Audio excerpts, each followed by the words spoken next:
Are you ready for healing, empowerment, and transformation? Join us at the SoulSearch Enlightenment Expo October 5th and 6th at the San Rafael Embassy Suites. Free to attend with advanced registration. Meet psychics, mediums, energy healers, astrologers, and more. We will have an EES Systems scalar wave technology experience for your healing, as well as relaxed saunas and detox foot baths. Get readings, Reiki, body work, and more. Purchase crystals, holistic self-care, and high-vibe products. Don't miss out on the free transformational talks. We still have booths available. To register, please visit soulsearch.io/San Rafael Expo.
Are you ready for healing, empowerment, and transformation? Join us at the SoulSearch Enlightenment Expo October 5th and 6th at the San Rafael Embassy Suites. Free to attend with advanced registration. Meet psychics, mediums, energy healers, astrologers, and more. We will have an EES Systems scalar wave technology experience for your healing, as well as relaxed saunas and detox foot baths. Get readings, Reiki, body work, and more. Purchase crystals, holistic self-care, and high-vibe products. Don't miss out on the free transformational talks. We still have booths available. To register, please visit soulsearch.io/San Rafael Expo.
Are you ready for healing, empowerment, and transformation?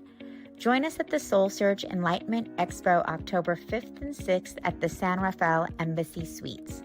Free to attend with advanced registration. Meet psychics, mediums, energy healers, astrologers, and more. We will have an EES systems scalar wave technology experience for your healing, as well as relaxed saunas and detox foot baths. Get readings, Reiki, body work, and more. Purchase crystals, holistic self-care, and high-vibe products. Don't miss out on the free transformational talks. We still have booths available. To register, please visit soulsearch.io/San Rafael Expo.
Are you ready for healing, empowerment, and transformation? Join us at the SoulSearch Enlightenment Expo October 5th and 6th at the San Rafael Embassy Suites. Free to attend with advanced registration. Meet psychics, mediums, energy healers, astrologers, and more. We will have an EES systems scalar wave technology experience for your healing, as well as relaxed saunas and detox foot baths. Get readings, Reiki, body work, and more. Purchase crystals, holistic self-care, and high-vibe products. Don't miss out on the free transformational talks. We still have booths available. To register, please visit soulsearch.io/San Rafael Expo.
Are you ready for healing, empowerment, and transformation? Join us at the SoulSearch Enlightenment Expo October 5th and 6th at the San Rafael Embassy Suites. Free to attend with advanced registration. Meet psychics, mediums, energy healers, astrologers, and more. We will have an EES systems scalar wave technology experience for your healing, as well as relaxed saunas and detox foot baths. Get readings, Reiki, body work, and more. Purchase crystals, holistic self-care, and high-vibe products. Don't miss out on the free transformational talks. We still have booths available. To register, please visit soulsearch.io/San Rafael Expo.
Are you ready for healing, empowerment, and transformation? Join us at the SoulSearch Enlightenment Expo October 5th and 6th at the San Rafael Embassy Suites. Free to attend with advanced registration. Meet psychics, mediums, energy healers, astrologers, and more. We will have an EES Systems scalar wave technology experience for your healing, as well as relaxed saunas and detox foot baths. Get readings, Reiki, body work, and more. Purchase crystals, holistic self-care, and high-vibe products. Don't miss out on the free transformational talks. We still have booths available. To register, please visit soulsearch.io/San Rafael Expo.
Are you ready for healing, empowerment, and transformation? Join us at the SoulSearch Enlightenment Expo October 5th and 6th at the San Rafael Embassy Suites. Free to attend with advanced registration. Meet psychics, mediums, energy healers, astrologers, and more. We will have an EES Systems scalar wave technology experience for your healing, as well as relaxed saunas and detox foot baths. Get readings, Reiki, body work, and more. Purchase crystals, holistic self-care, and high-vibe products. Don't miss out on the free transformational talks. We still have booths available. To register, please visit soulsearch.io/San Rafael Expo.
My name is Asil, and I've been a channel for 5 years now.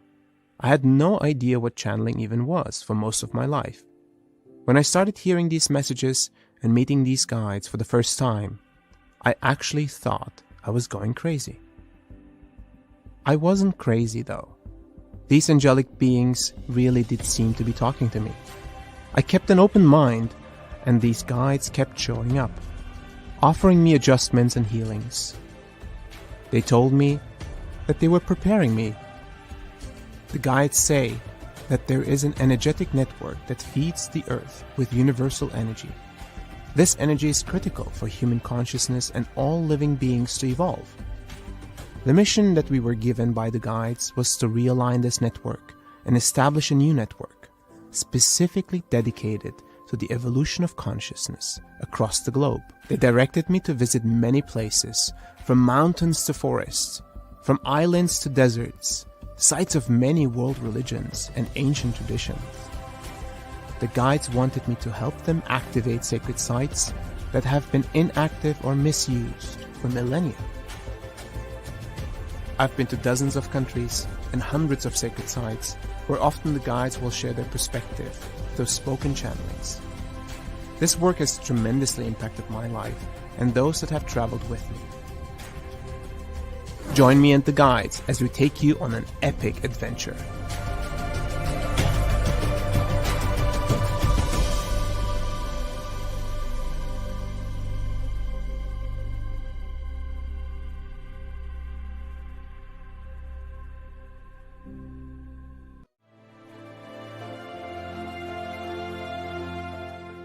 Thomas Workman and A.J. Kavanagh are intuitive channels.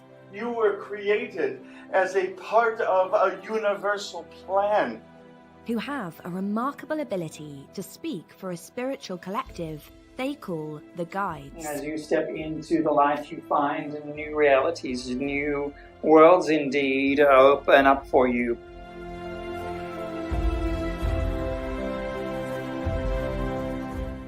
We often forget who we are, our eternal nature, and the wisdom that comes from that.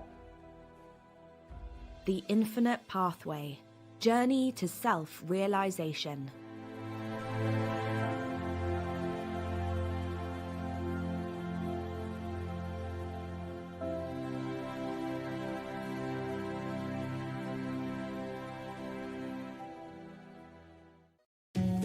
Imagine and try to visualize that light has a language. What might it sound like? What could it look like?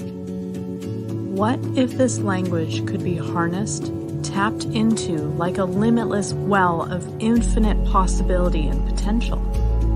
What if we, as humans, could open ourselves up to this language of the light?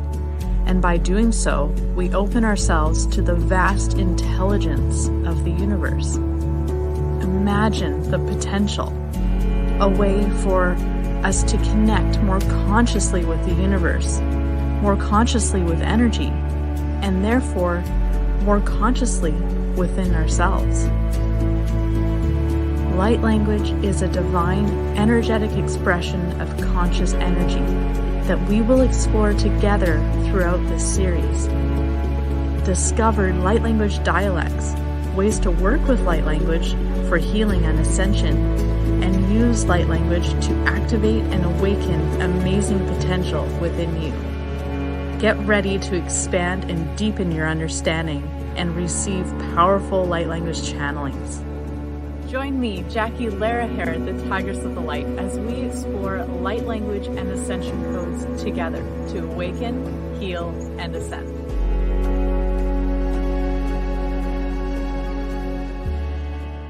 What is enlightenment?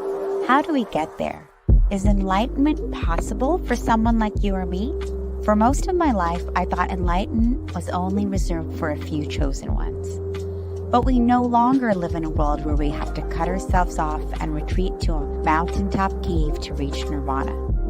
Enlightenment is within our reach in the here and now, and there are infinite ways to get there. Join me as I sit down with the leading spiritual teachers of our time to dive into and explore the enlightenment experience.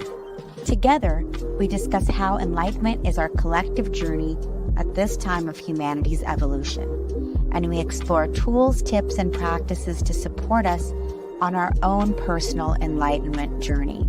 Each one of us can experience enlightenment in the midst of our human experience, and it is our divine birthright to do so. Yeah, I know exactly what that is. Yeah. I'm Jared. I'm a medium. I always say medium just means middleman. I try to take what I get from spirit and pass it on to you without mixing it with my own thoughts, my own ideas, and letting my own ego get in the way. I just felt her say, I can smile now because I'm not in pain. The truth is that I don't have some magic gift. It's just communicating with spirit. And it was very accurate. I didn't think my grandma would come through, but I know she's always really close to me. All those things came through and he was just like, boom, boom, boom. It was. So he did struggle. Just a tiny bit, but that tells you somebody's real. The truth is that I'm just a construction worker. I'm not some guru. Spirit said to me, you need to teach these people that this is something that they can use in their everyday life. The minute I let my ego go too far and it gets too big and I start taking credit for this work, then spirit takes this away from me. I have to keep my ego the right size. I call it medium-sized ego. By coming together, we can create quantum magic that boosts each one of us and actually contributes to the healing of all life on our planet. The purpose of this TV show is to inspire you, inform you, entertain you, and awaken you to the love and power of your true quantum self. You see, you are a vital part of the healing of our planet. Come as you are. Come with your light, your curiosity, and your desire for freedom and awakening. And also come with your deep pains and struggles, because those are welcome here as well. Now, by participating in this show, you can receive quantum energy activations. A quantum activation is a download of light and grace that takes you within yourself and helps trigger spontaneous healings or awakenings. As more and more of us awaken our superpowers and play our part in this cosmic symphony, we co-create a powerful, gorgeous sound that rocks this world and transforms us. This is what will save our planet. I'm delighted to be your guide on this journey of awakening to the amazing truth of who you really are.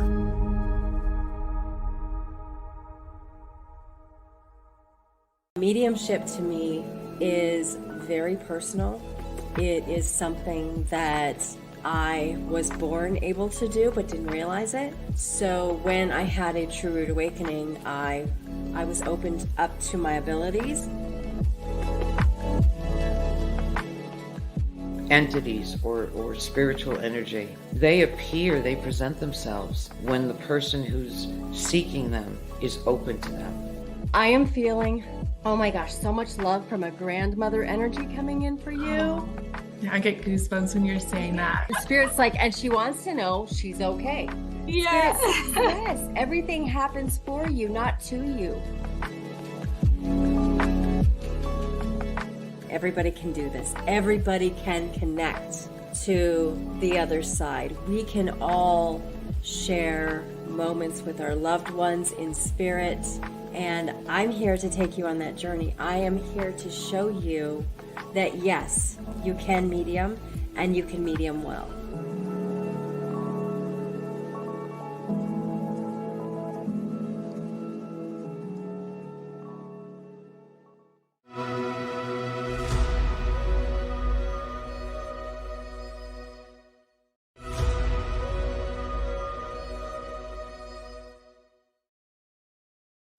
My name is Asil, and I've been a channel for 5 years now. I had no idea what channeling even was for most of my life. When I started hearing these messages and meeting these guides for the first time, I actually thought I was going crazy. I wasn't crazy though. These angelic beings really did seem to be talking to me. I kept an open mind, and these guides kept showing up. offering me adjustments and healings. They told me that they were preparing me. The guides say that there is an energetic network that feeds the earth with universal energy. This energy is critical for human consciousness and all living beings to evolve. The mission that we were given by the guides was to realign this network and establish a new network, specifically dedicated to the evolution of consciousness across the globe. They directed me to visit many places, from mountains to forests, from islands to deserts, sites of many world religions and ancient traditions. The guides wanted me to help them activate sacred sites that have been inactive or misused for millennia. I've been to dozens of countries and hundreds of sacred sites where often the guides will share their perspective through spoken channelings. This work has tremendously impacted my life and those that have traveled with me. Join me and the guides as we take you on an epic adventure.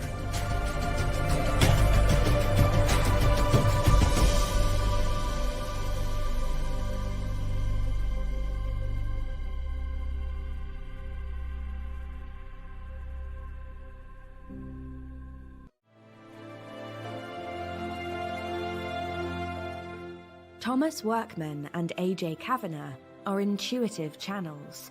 You were created as a part of a universal plan.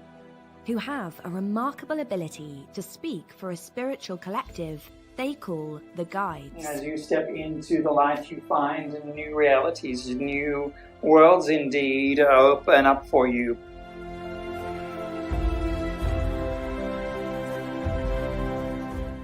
We often forget who we are, our eternal nature, and the wisdom that comes from that. The Infinite Pathway, Journey to Self-Realization.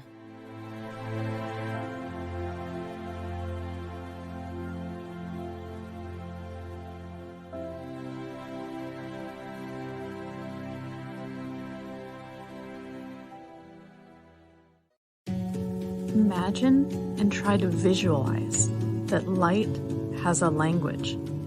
What might it sound like? What could it look like? What if this language could be harnessed, tapped into like a limitless well of infinite possibility and potential? What if we, as humans, could open ourselves up to this language of the light? And by doing so, we open ourselves to the vast intelligence of the universe. Imagine the potential, a way for us to connect more consciously with the universe, more consciously with energy, and therefore more consciously within ourselves. Light language is a divine, energetic expression of conscious energy that we will explore together throughout this series. Discover light language dialects, ways to work with light language for healing and ascension, and use light language to activate and awaken amazing potential within you. Get ready to expand and deepen your understanding and receive powerful light language channelings. Join me, Jackie Laraher, the Tigress of the Light, as we explore light language and ascension codes together to awaken, heal, and ascend.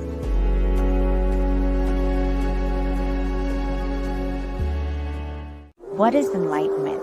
How do we get there? Is enlightenment possible for someone like you or me? For most of my life, I thought enlightenment was only reserved for a few chosen ones.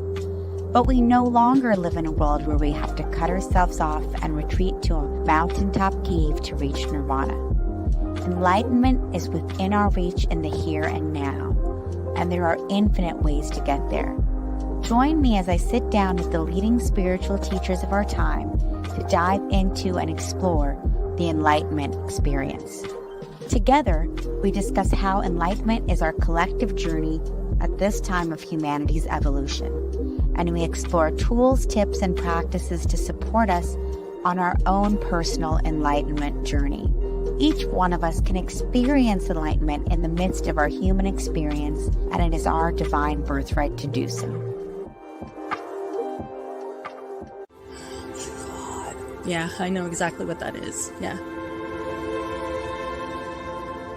I'm Jared. I'm a medium. I always say medium just means middleman. I try to take what I get from spirit and pass it on to you without mixing it with my own thoughts, my own ideas, and letting my own ego get in the way. I just felt her say, I can smile now because I'm not in pain. The truth is that I don't have some magic gift. It's just communicating with spirit. And it was very accurate. I didn't think my grandma would come through, but I know she's always really close to me. All those things came through, and he was just like, boom, boom, boom. And it was. So he did struggle. Just a tiny bit, but that tells you somebody's real.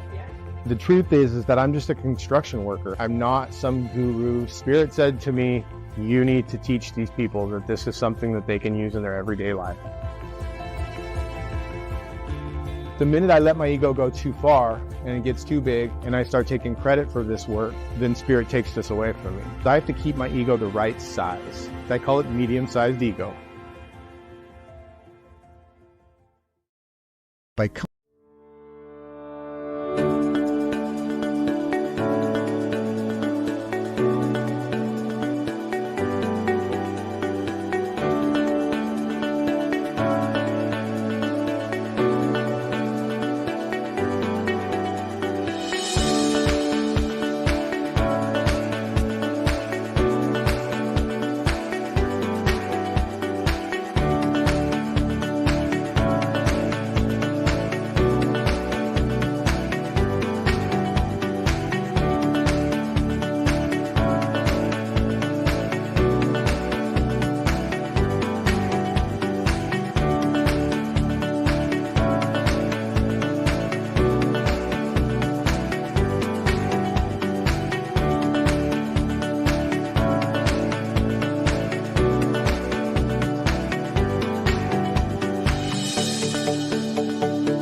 Are you ready for healing, empowerment, and transformation?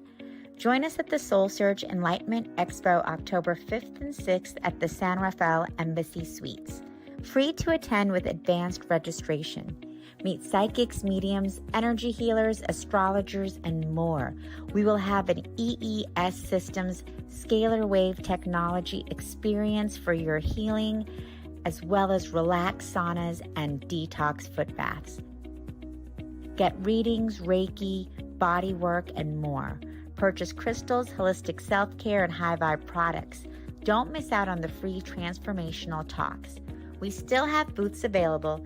To register, please visit soulsearch.io/San Rafael Expo.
Are you ready for healing, empowerment, and transformation?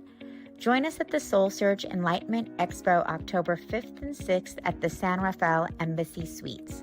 Free to attend with advanced registration. Meet psychics, mediums, energy healers, astrologers, and more. We will have an EES Systems scalar wave technology experience for your healing, as well as relaxed saunas and detox foot baths. Get readings, Reiki, body work, and more. Purchase crystals, holistic self-care, and high vibe products. Don't miss out on the free transformational talks. We still have booths available. To register, please visit soulsearch.io/San Rafael Expo.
Are you ready for healing, empowerment, and transformation? Join us at the SoulSearch Enlightenment Expo October 5th and 6th at the San Rafael Embassy Suites. Free to attend with advanced registration. Meet psychics, mediums, energy healers, astrologers, and more. We will have an EES Systems scalar wave technology experience for your healing, as well as relaxed saunas and detox foot baths. Get readings, Reiki, body work, and more. Purchase crystals, holistic self-care, and high vibe products. Don't miss out on the free transformational talks. We still have booths available. To register, please visit soulsearch.io/San Rafael Expo.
Are you ready for healing, empowerment, and transformation?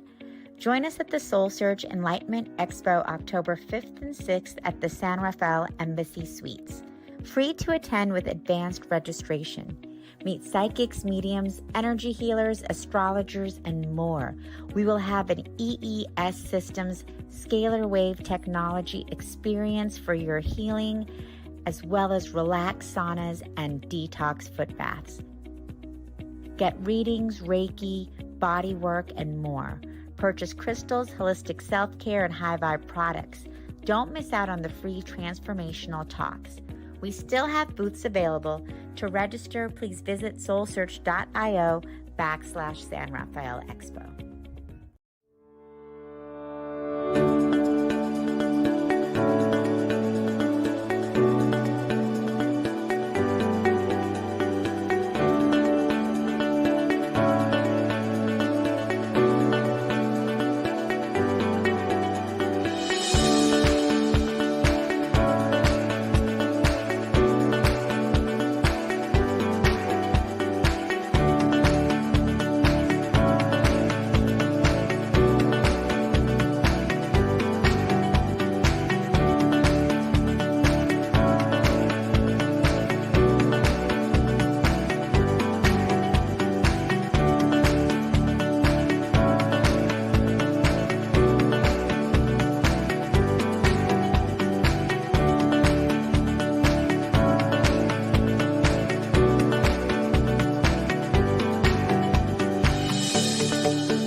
Are you ready for healing, empowerment, and transformation? Join us at the SoulSearch Enlightenment Expo October 5th and 6th at the San Rafael Embassy Suites. Free to attend with advanced registration. Meet psychics, mediums, energy healers, astrologers, and more. We will have an EES Systems scalar wave technology experience for your healing, as well as relaxed saunas and detox foot baths. Get readings, Reiki, body work, and more. Purchase crystals, holistic self-care, and high vibe products. Don't miss out on the free transformational talks. We still have booths available. To register, please visit soulsearch.io/San Rafael Expo.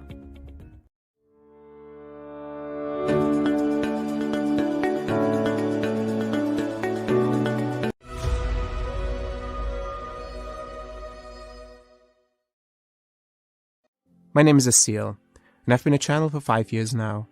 I had no idea what channeling even was for most of my life.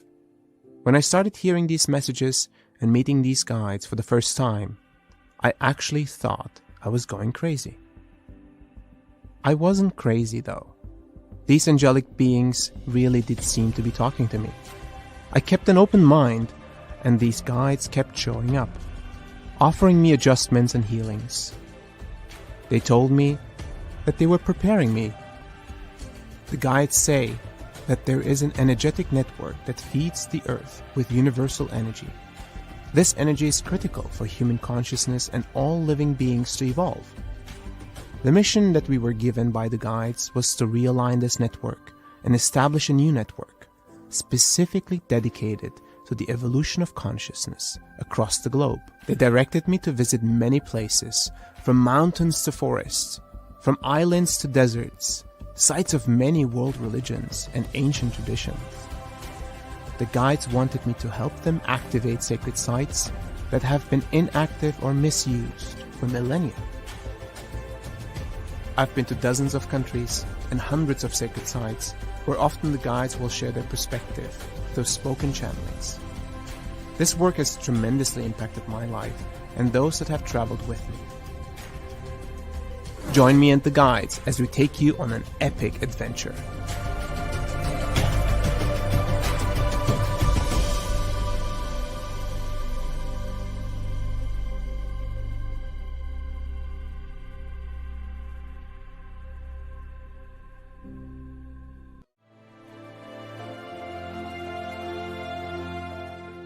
Thomas Workman and AJ Kavanagh are intuitive channels.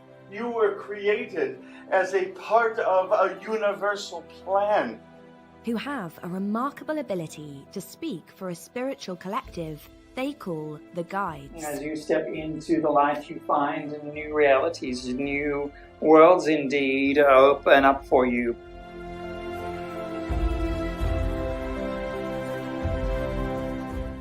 We often forget who we are, our eternal nature, and the wisdom that comes from that. The Infinite Pathway, Journey to Self-Realization.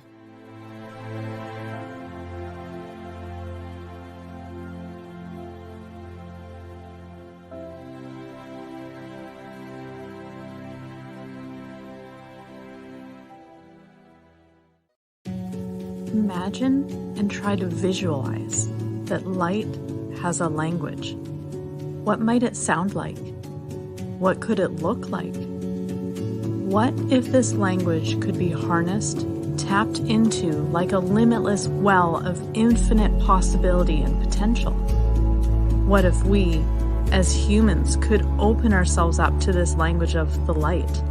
And by doing so, we open ourselves to the vast intelligence of the universe. Imagine the potential, a way for us to connect more consciously with the universe, more consciously with energy, and therefore more consciously within ourselves. Light language is a divine, energetic expression of conscious energy that we will explore together throughout this series. Discover light language dialects, ways to work with light language for healing and ascension, and use light language to activate and awaken amazing potential within you. Get ready to expand and deepen your understanding and receive powerful light language channelings. Join me, Jackie Laraher, the Tigress of the Light, as we explore light language and ascension codes together to awaken, heal, and ascend.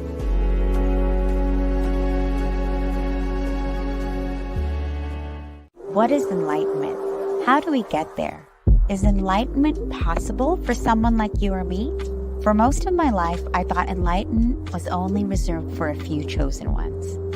But we no longer live in a world where we have to cut ourselves off and retreat to a mountaintop cave to reach nirvana.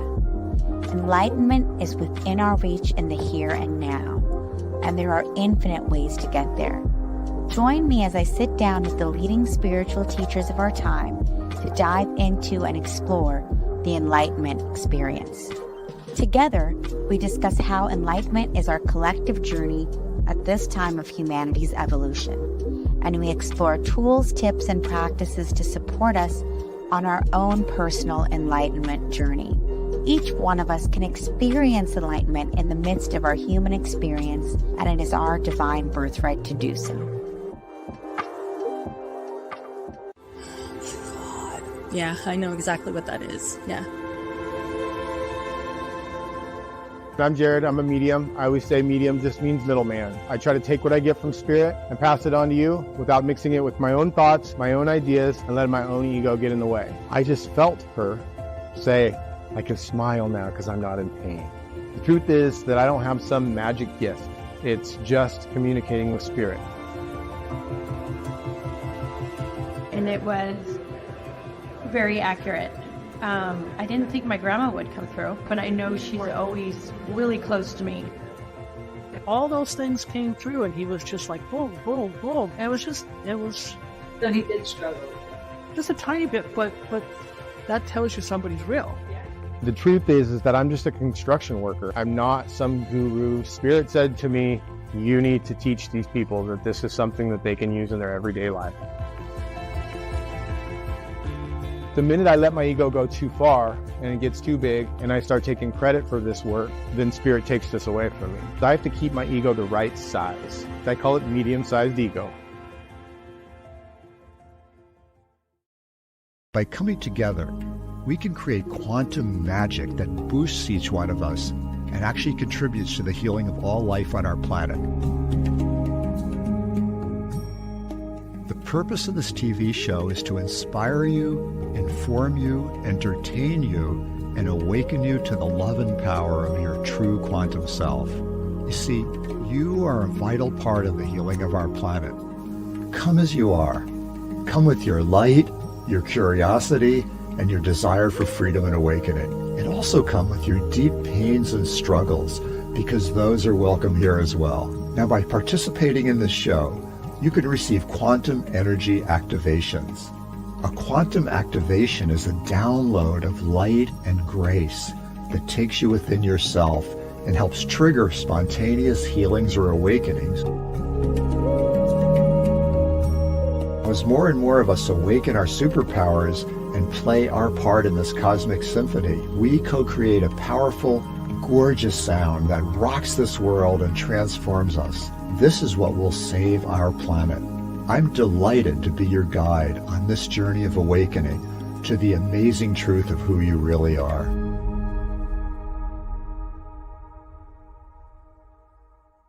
Mediumship to me is very personal. It is something that I was born able to do but didn't realize it. So when I had a true root awakening, I was opened up to my abilities.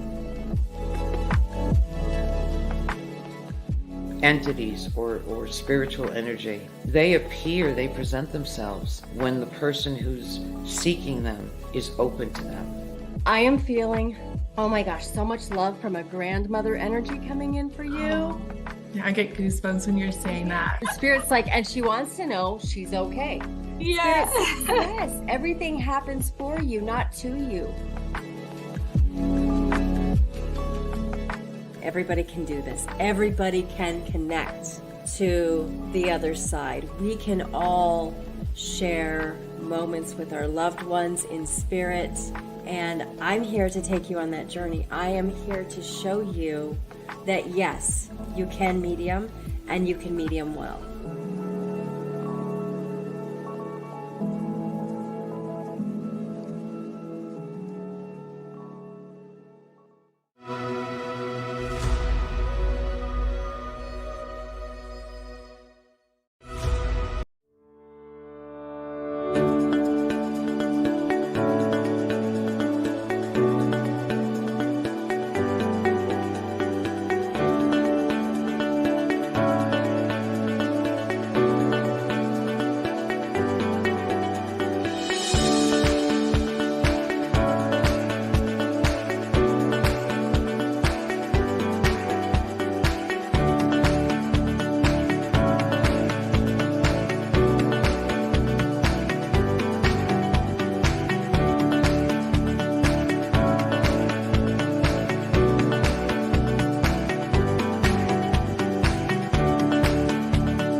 Are you ready for healing, empowerment, and transformation? Join us at the SoulSearch Enlightenment Expo October 5th and 6th at the San Rafael Embassy Suites. Free to attend with advanced registration. Meet psychics, mediums, energy healers, astrologers, and more. We will have an EES Systems scalar wave technology experience for your healing, as well as relaxed saunas and detox foot baths. Get readings, Reiki, body work, and more. Purchase crystals, holistic self-care, and high vibe products. Don't miss out on the free transformational talks. We still have booths available. To register, please visit soulsearch.io/San Rafael Expo.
Are you ready for healing, empowerment, and transformation?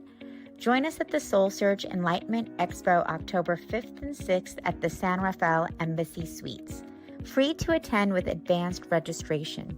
Meet psychics, mediums, energy healers, astrologers, and more. We will have an EES Systems scalar wave technology experience for your healing, as well as relaxed saunas and detox foot baths. Get readings, Reiki, body work, and more. Purchase crystals, holistic self-care, and high vibe products. Don't miss out on the free transformational talks. We still have booths available. To register, please visit soulsearch.io/San Rafael Expo.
Are you ready for healing, empowerment, and transformation?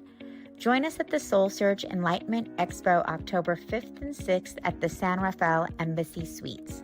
Free to attend with advanced registration. Meet psychics, mediums, energy healers, astrologers, and more. We will have an EES Systems scalar wave technology experience for your healing, as well as relaxed saunas and detox foot baths.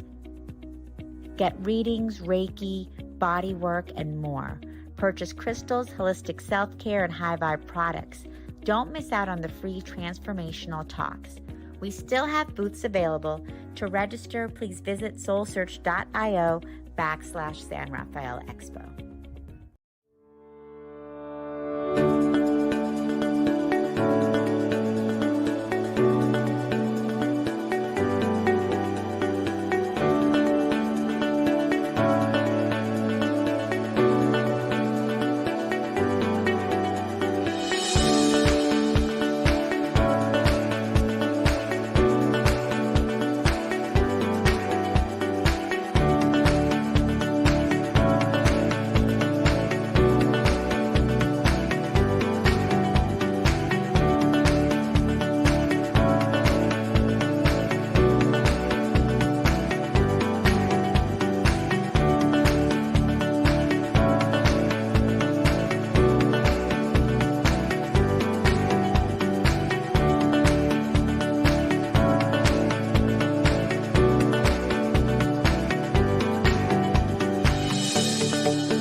Are you ready for healing, empowerment, and transformation? Join us at the SoulSearch Enlightenment Expo October 5th and 6th at the San Rafael Embassy Suites. Free to attend with advanced registration. Meet psychics, mediums, energy healers, astrologers, and more. We will have an EES Systems scalar wave technology experience for your healing, as well as relaxed saunas and detox foot baths. Get readings, Reiki, body work, and more. Purchase crystals, holistic self-care, and high vibe products. Don't miss out on the free transformational talks. We still have booths available. To register, please visit soulsearch.io/San Rafael Expo.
Are you ready for healing, empowerment, and transformation? Join us at the SoulSearch Enlightenment Expo October 5th and 6th at the San Rafael Embassy Suites. Free to attend with advanced registration. Meet psychics, mediums, energy healers, astrologers, and more. We will have an EES Systems scalar wave technology experience for your healing, as well as relaxed saunas and detox foot baths. Get readings, Reiki, body work, and more. Purchase crystals, holistic self-care, and high vibe products. Don't miss out on the free transformational talks. We still have booths available. To register, please visit soulsearch.io/San Rafael Expo.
Are you ready for healing, empowerment, and transformation? Join us at the SoulSearch Enlightenment Expo October 5th and 6th at the San Rafael Embassy Suites. Free to attend with advanced registration. Meet psychics, mediums, energy healers, astrologers, and more. We will have an EES Systems scalar wave technology experience for your healing, as well as relaxed saunas and detox foot baths. Get readings, Reiki, body work, and more. Purchase crystals, holistic self-care, and high vibe products. Don't miss out on the free transformational talks. We still have booths available. To register, please visit soulsearch.io/San Rafael Expo.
Are you ready for healing, empowerment, and transformation? Join us at the SoulSearch Enlightenment Expo October 5th and 6th at the San Rafael Embassy Suites. Free to attend with advanced registration. Meet psychics, mediums, energy healers, astrologers, and more. We will have an EES Systems scalar wave technology experience for your healing, as well as relaxed saunas and detox foot baths. Get readings, Reiki, body work, and more. Purchase crystals, holistic self-care, and high vibe products. Don't miss out on the free transformational talks. We still have booths available. To register, please visit soulsearch.io/San Rafael Expo.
Are you ready for healing, empowerment, and transformation? Join us at the SoulSearch Enlightenment Expo October 5th and 6th at the San Rafael Embassy Suites. Free to attend with advanced registration. Meet psychics, mediums, energy healers, astrologers, and more. We will have an EES Systems scalar wave technology experience for your healing, as well as relaxed saunas and detox foot baths. Get readings, Reiki, body work, and more. Purchase crystals, holistic self-care, and high vibe products. Don't miss out on the free transformational talks. We still have booths available. To register, please visit soulsearch.io/San Rafael Expo.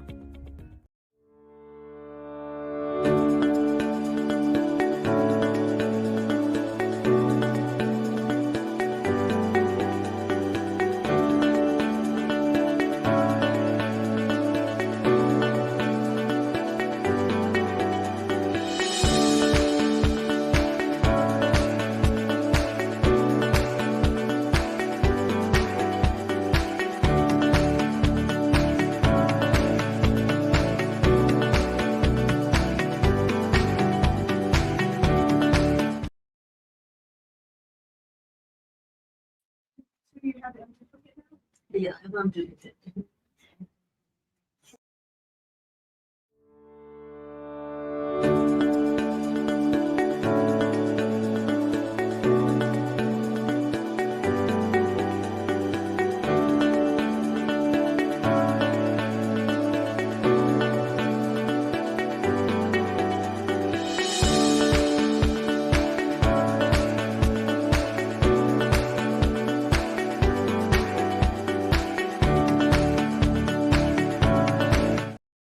An HDMI right behind your knee there.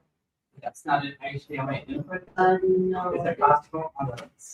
No, it is. It's right there. Yeah, exactly. Can you try that? Okay. So that would be the 3 that That would be the 3. Yeah.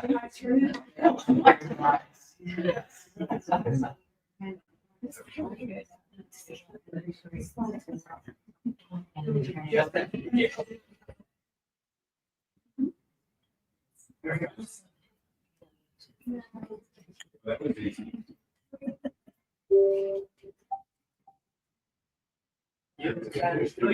HDMI.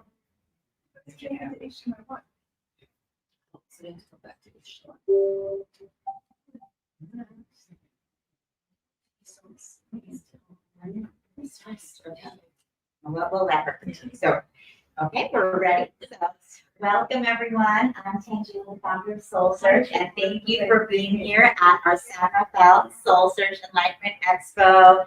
Whether it's your first time with us or you've been here many times, we welcome all of you.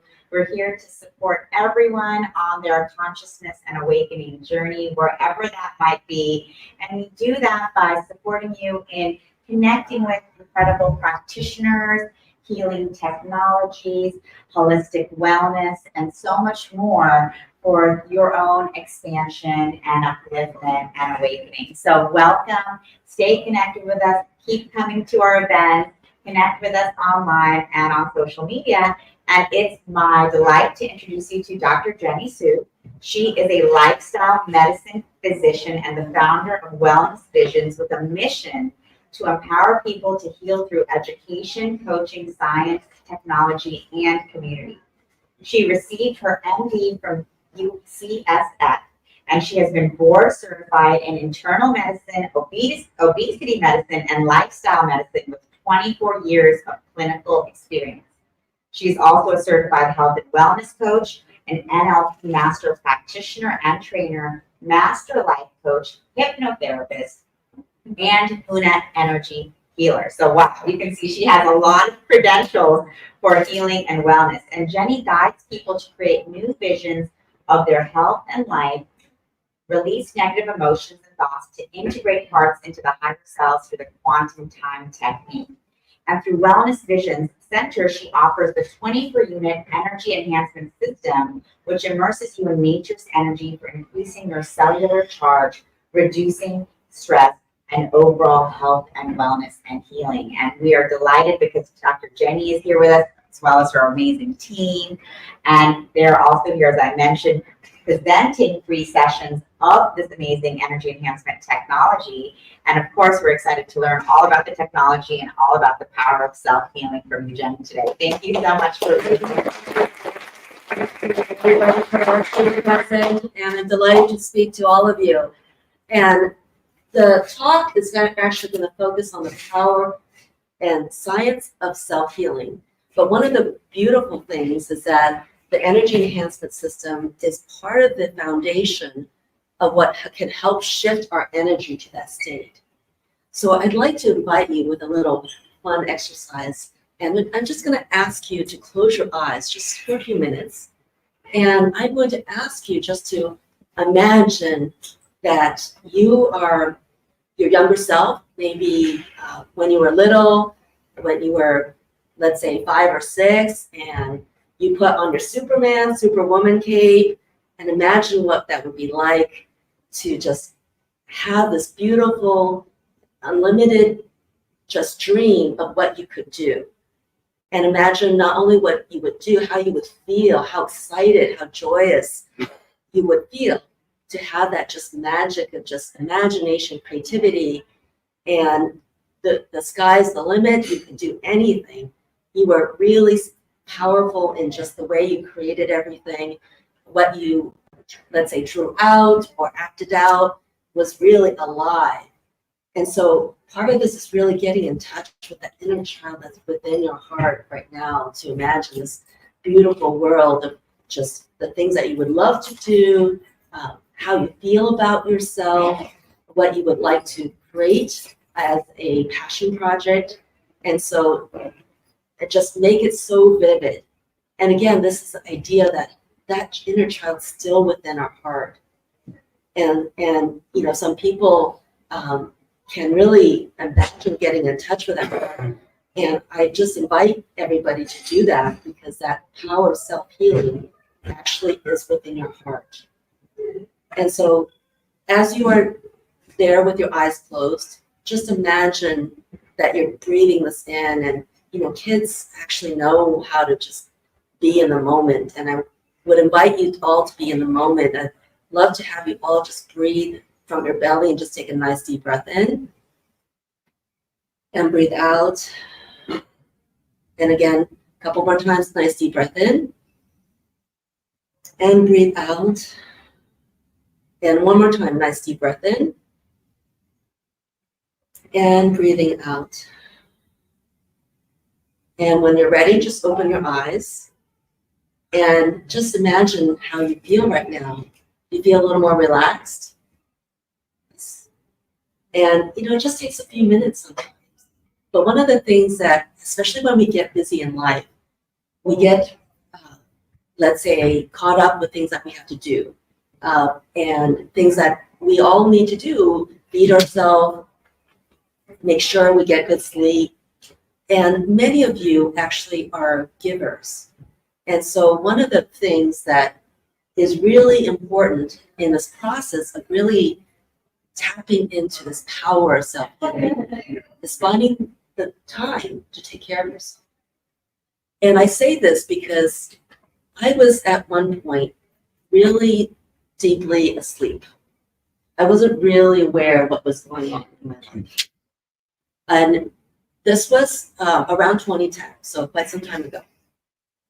So one evening, my then husband came to me and said he wanted a divorce. And it was really very challenging to go through the next few years. And we finally ended our marriage in 2016. And it was very tough because for a couple of years, I was a functional single mother of 4 children. And, you know, it was not something that I would wish people to go through.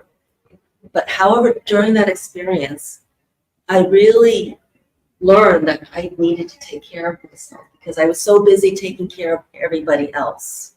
I was taking care of my patients, and I loved what I did. But I was also taking care of my family and doing lots of things around to just see how I could balance everything. But obviously, things were out of balance in my life.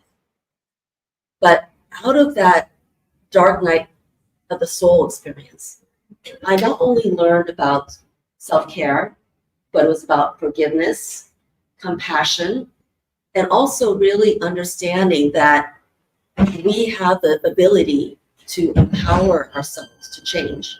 Because the way that I healed myself during that time was through exercise, yoga, and meditation. Actually, by 2016, when we ended our marriage, I felt on top of the world. It was amazing. And so that was what inspired me to learn more about what was possible with each one of us to really take that to another level. So I became a health and wellness coach. I started learning about lifestyle medicine. And lifestyle medicine, what it's about is actually based on the blue zones. How many here have heard about the blue zones around the world? Okay, great, a lot of you. But those who haven't heard, these are the people who live the longest and healthiest around the world.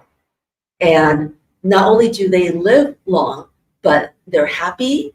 I was just in Costa Rica in June, and it was amazing to be in that land because they have a purpose. And they use a breed called Pura Vida, which is about pure life. And imagine if we lived that way all the time. And not only are the blue zones well known for just the way of living and having a purpose, they eat very healthy, mostly plants. And it doesn't mean you have to become vegan or vegetarian, but choosing the right source of food is what we know will nourish us, moving, managing stress, because unfortunately a lot of health problems are related to stress. The other thing was that in our modern life, we're all on the phone or devices. So sometimes we're not actually getting the quality or the quantity of sleep that we're getting or should be getting to get a restful night. And some other things, we have become very disconnected with ourselves. And so some of this, from what I've seen in a lot of people, because before I started doing what I was doing, I was taking care of thousands of people, and sometimes they were still beating themselves up. Sometimes we're our own worst critic. And we all have a judge within ourselves, but this is a time to be actually letting go of that. Letting go of the self-judgment and the self-criticism, because that actually can lower our frequency. So one of the things that you may have seen is that there's a map of consciousness and a map of awareness. And so the map of awareness shows that sometimes people feel that they're not in control of your life. But you're actually always in control of your thoughts and emotions and really what you do with your life. And it's amazing because everything actually works as it's supposed to. I was actually just in Mount Shasta learning from some indigenous tribes that had gathered for a sacred ceremony for the Grand Central Sun solar reunion. And one of the wisdom that came from the Caros of Peru was that everything is always perfect. So imagine that you go around thinking that everything's just perfect. And then the tribe from Colombia called the Mamos, one of the things that they had us do was hug ourselves. So I can invite everybody to just hug yourself. And this is something you do every day. And it's just a reminder to love yourself, take care of yourself, be kind to yourself, because I know many of you have such a big heart, but turn that inwards, because the more that we can give ourselves that love and that big heart, the more that actually we radiate. Because one of the things that I learned from them is that our heart is our sun. We are stars. And I know that that might be interesting to think of, but from the aspect that when we think about consciousness, we are much more than this human body. And when you look at, let's say, what our conscious mind is, it would be the tip of the iceberg. And this vast iceberg underneath would be things like your subconscious, which stores all your memories. It would also hold all the things that might not be something you would want to reveal, such as trauma, shame, guilt. However, I would invite all of you to recognize that any emotion is valid emotion. And you should honor any of your emotions, even if it's a lower frequency. Because what happens in our world is that we're trained sometimes as children to not express ourselves. And so one of the things I actually had found out, there was a Harvard scientist, a brain scientist, who looked at how long it took for our body to just process an emotion. Anybody want to guess how long it might take? What do you think? 5 minutes. 5 minutes. Great. Yes. 48 hours. 48 hours. Okay. 1 moment. 1 moment. Oh, I love that. 1 moment. So it is 90 seconds. And so the 90-second was the process by which your body can kind of go through the biochemical and physiologic changes to just feel that emotion. So just imagine what you're feeling right now. Are you feeling good? Are you feeling maybe a little sad or curious? Whatever it is. Because sometimes people are not even aware of the emotions that they have in their body.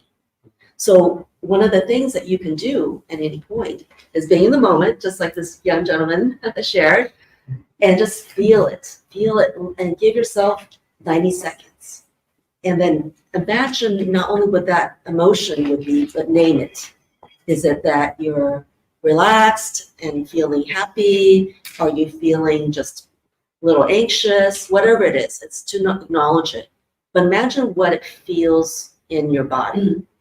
And then what they actually recommend is actually to move your body, to move that emotion out. Because one of the things that happens to all of us, we're all humans, is that if we do not express this emotion, it will actually stay in our body.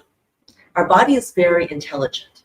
And so all the diseases or conditions that we have are a representation of stuck energy. And a lot of times it is emotions or feelings or memories that we may not have processed. So one of the things that I was fascinated by when I was kind of looking at this understanding was that we are much more than the body. There's an emotional, a mental, and a spiritual layer to our energy bodies. And this is why people see beautiful auras. And there's a gentleman who is doing the aura testing. So imagine, again, that you're the sun, you're just radiating out. And so when we think of something, it doesn't just stay in our skull. We're actually sending signals out to people.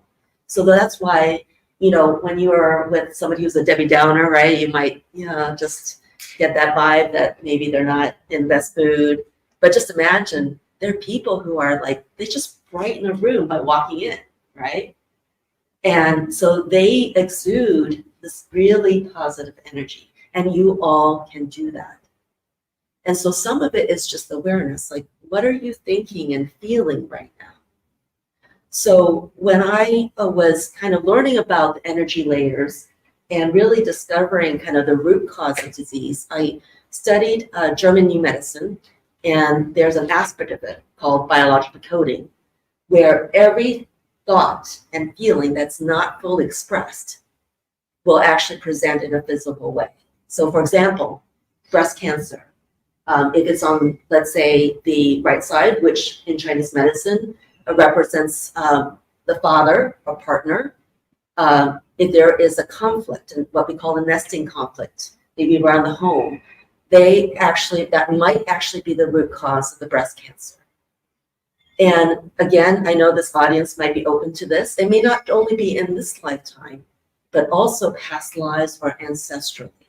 So these are things that I actually work with people to get to the root cause and heal and allow that to be released. And so a lot of times when I'm working with people, they feel so much lighter because that energy has been released. But you can all do that because you're always connected actually not only with your subconscious and your unconscious mind that stores all this information, it runs the body, and you're always actually connected with your superconscious, your higher self. And so part of this pathway towards enlightenment, ascension, is actually getting more connected with yourself. So part of the key for self-healing is that you already know all the answers to your higher self and your sacred self. It's just tuning into it and being able to ask the questions. And you can also self-heal by commanding your body. You see, your body actually will follow commands. Yes, it's presenting things that it wants. It's kind of like, trying to wake you up and knocking on the door with whatever condition you have and telling, hey, wake up, trying to get this out. Because one of the things that Dr. Sandra Rose Michael, the inventor, the holistic healer inventor of the energy enhancement system, says, everything that presents physically is meant to be cleared. And you are the most powerful healer. And really what the energy enhancement system does is to provide you with this really hyper healthy environment for you to do that. And so I have just been amazed by some of the results I've seen at my center in a little over a year. And people walking in, they've had knee or shoulder pain for several years. 2 hours later, it's feeling better. I've seen rashes go away. I know at the Energy Wave Center, they've seen amazing results too with a member who has issues with Lou Gehrig's or ALS and had issues neurologically, doing better. There are stroke patients who are healing. Let's say they had a very severe stroke and they got into the energy enhancement right away. They actually were doing so much better. They were able to walk out. And again, this is the power of the energy enhancement system, that it provides that healthy energy, because what it does is activate your stem cells. We all have them, no matter what age. And yes, when you're younger, like this young man here, you might have a little bit more.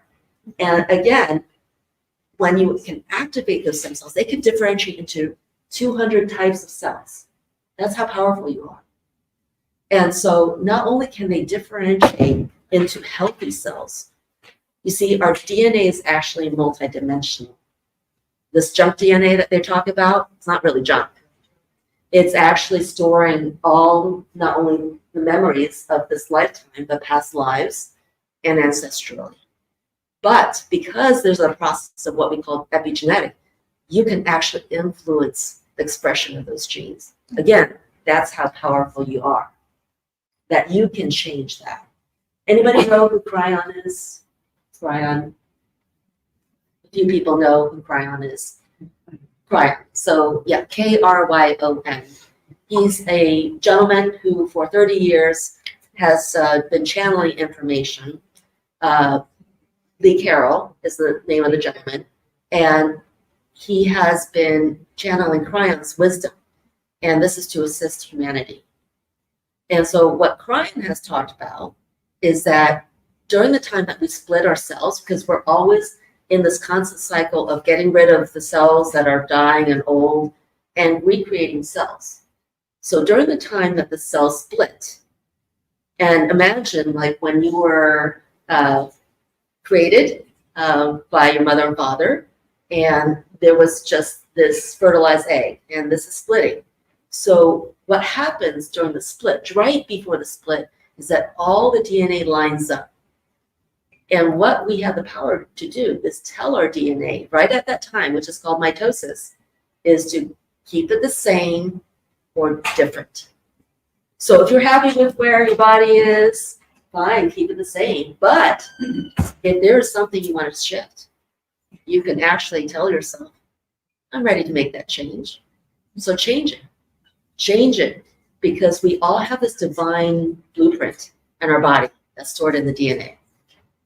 And the other thing that's wonderful about the energy enhancement system is not only does it activate the stem cells, but it actually synchronizes the left and right brain. So it all makes us actually give us that potential to have good memory. And so not only can it help us, yes, heal, but if you want to do better in school or possibly, let's say you're an athlete and you want to perform better, it can help you with that. It balances all your chakras. It increases the energy potential across the cell membrane. So there's actually scientific instruments to measure that. So after 1 hour, I had a member who has a device called BioWell. This is developed by a Russian biophysicist. And it can measure your energy levels. So my energy level went up by 4 joules. And you could see that the balance of my chakras went from 84 to 94%. So it was amazing to kind of see that in real time. And I've been a scientist in my life, so I was really very curious. I was actually looking at the whole space of what we call regenerative medicine. And the reason I was looking at it was because biologically, it may be different from what we call your chronological age. And I look at it because we know when your biological age is less, you're actually going to be in better health. And so there are simple at-home kits that you can do at home, and that you just prick your finger, put a few drops in, and you can test your biological age. So I did this a couple years ago. That's curious. You know, I meditate daily, I exercise regularly, I eat mostly vegetarian diet. So I was just kind of curious what all my lifestyle changes, what my biological age. I was 52 at that time. I was biologically 50, so nice. I'm a little younger than my chronological age. So it happened to be around the time that I was introduced to the energy enhancement system. So, and it happened I was going to repeat a test because usually we repeat it every 3 to 6 months. So at that time, with the EE system, I went from 50 to 47 to 38. I've actually had people here and also at another workshop I was in ask me if I was in my 30s. So a gentleman yesterday asked me if I was 32. Good for you. Yes. And so I'm about to turn 55. I have a son who's 29. So a joke amongst my team is that I might be younger than my kids. But anyway, so again, this is what our potential is. We can reverse our conditions. There's been science for years. As a lifestyle medicine, I'm so excited when I discovered that people could reverse things like heart disease. I have a member who walked in and he couldn't walk 5 minutes before having chest pain. He was told by his doctors at UCSF, my alma mater, that he needed open heart surgery. He came in for 2 hours, he walked out, no chest pain. Actually, not only did he walk out without the chest pain, but he felt like he was more connected with just the life around him. You know, the air smelled sweet and just appreciated the sunshine. So what the energy enhancement system does is work along those planes we talked about, the physical, emotional, mental, and spiritual level. So a lot of people actually feel more connected to themselves, to their creator. And again, it's just a magical experience when people come through and have these changes and shifts. And sometimes when people are dealing with a very serious condition, they may need a lot more time. And so they may need hours, hundreds of hours, 100, 200. This is healthy energy that you're not going to overdose on. And it's actually going to be helpful not only, again, to move these energetic blocks, but unfortunately we live in a toxic environment. So EMFs, 5G, we have pollution in our air, water, in our soil. And so we do actually need a regular detox. And so the members at both our centers, some come regularly. They're healthy, but they feel like this gives them a boost in energy, and they're coming for 2 hours a week. But we do have some members, again, who are dealing with really serious conditions. And so they've invested in themselves the time that they need to heal themselves. Because the best time, actually, to heal is when you're sleeping. Now, we have members who come in during the daytime, and they can meditate, and they can also just take a nap. But again, because we're healing, we're resting, and our sympathetic system is kicked on, it's our rest and digest. And when our brain waves are in what we call delta and theta, the best time is to do an overnight, which I know these ladies just did last night. And so we do 10 hours at our center. And again, it's a great time to have that experience. To again, follow your natural circadian rhythm. The other wonderful thing too is that there's power to community. I am so grateful that we're moving into this after November 19th into finally Pluto will stay in Aquarius. For the next 20 years, it's power back to the people. And that means we take our power back, right? And this is part of that self-healing journey, is that you figure out what it will take.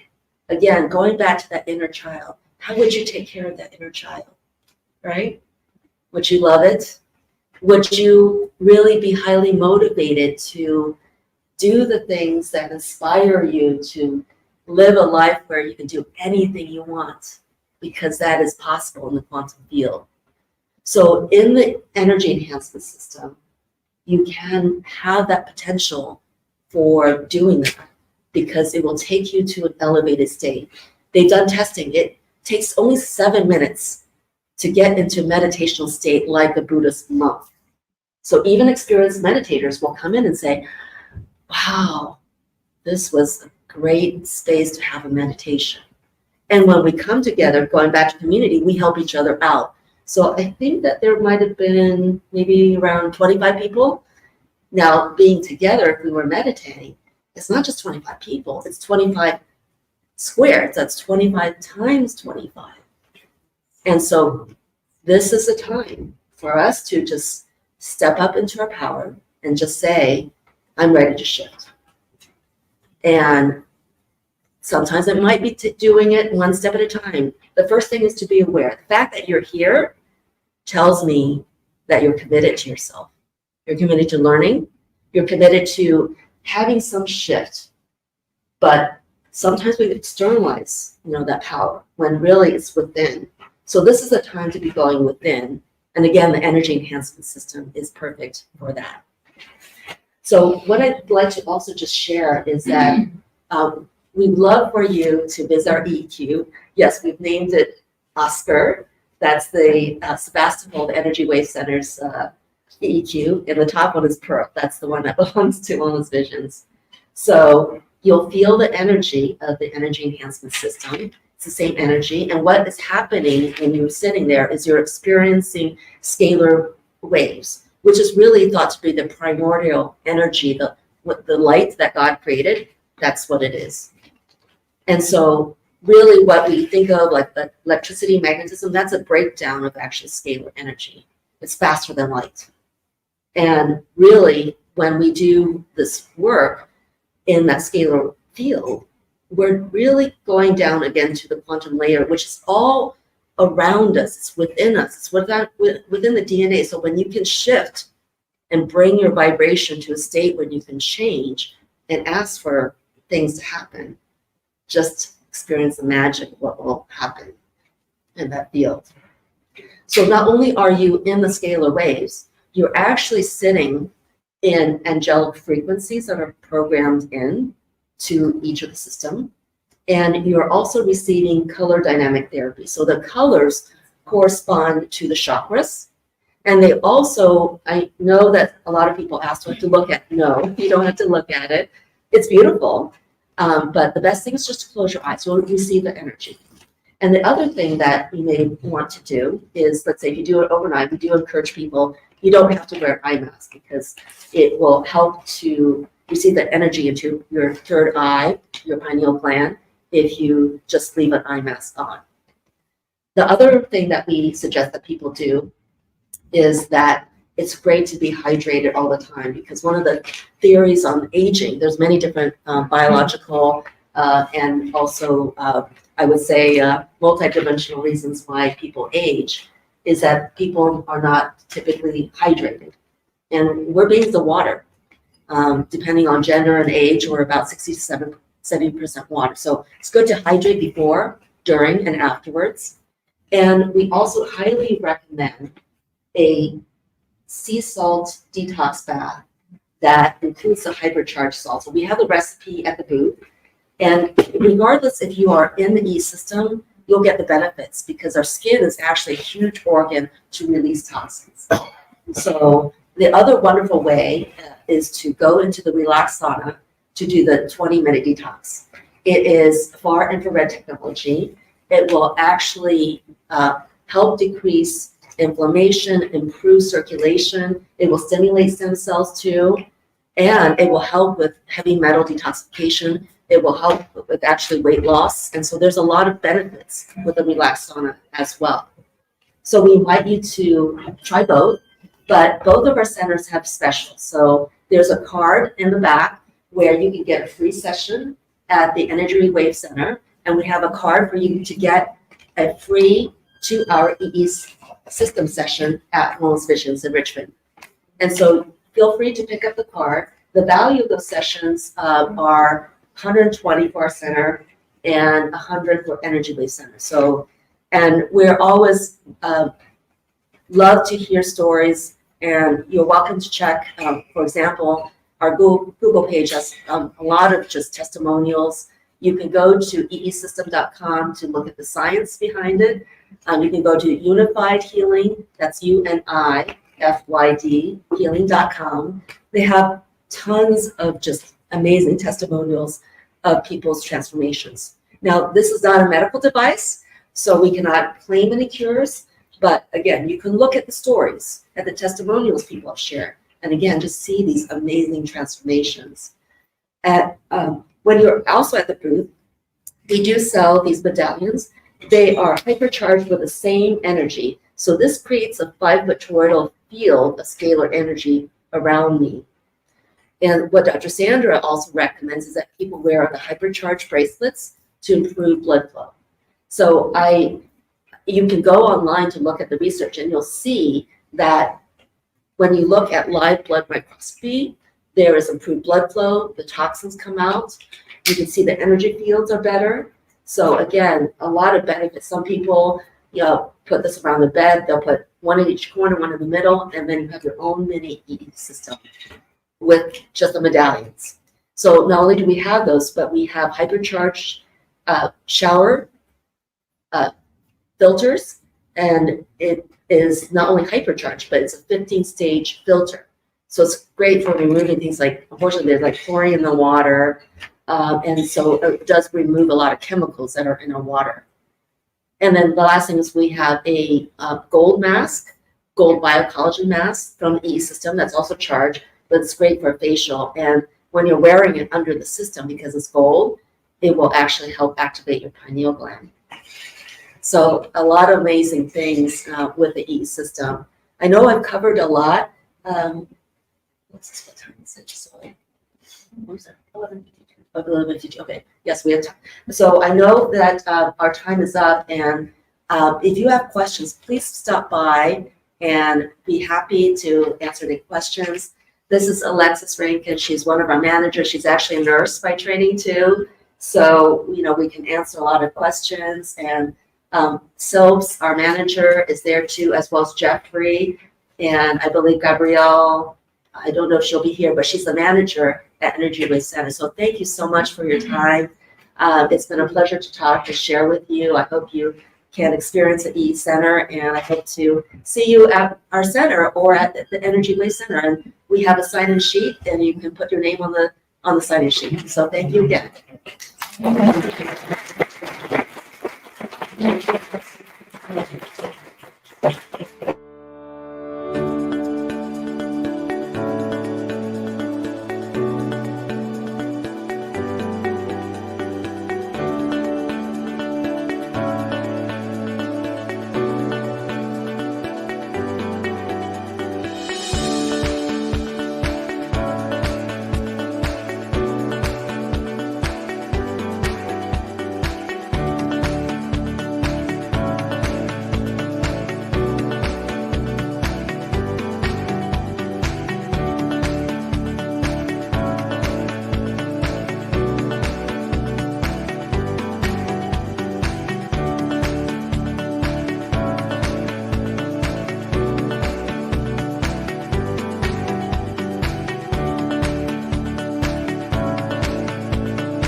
Are you ready for healing, empowerment, and transformation? Join us at the SoulSearch Enlightenment Expo October 5th and 6th at the San Rafael Embassy Suites. Free to attend with advanced registration. Meet psychics, mediums, energy healers, astrologers, and more. We will have an EES Systems scalar wave technology experience for your healing, as well as relaxed saunas and detox foot baths. Get readings, Reiki, body work, and more. Purchase crystals, holistic self-care, and high vibe products. Don't miss out on the free transformational talks. We still have booths available. To register, please visit soulsearch.io/San Rafael Expo.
Are you ready for healing, empowerment, and transformation?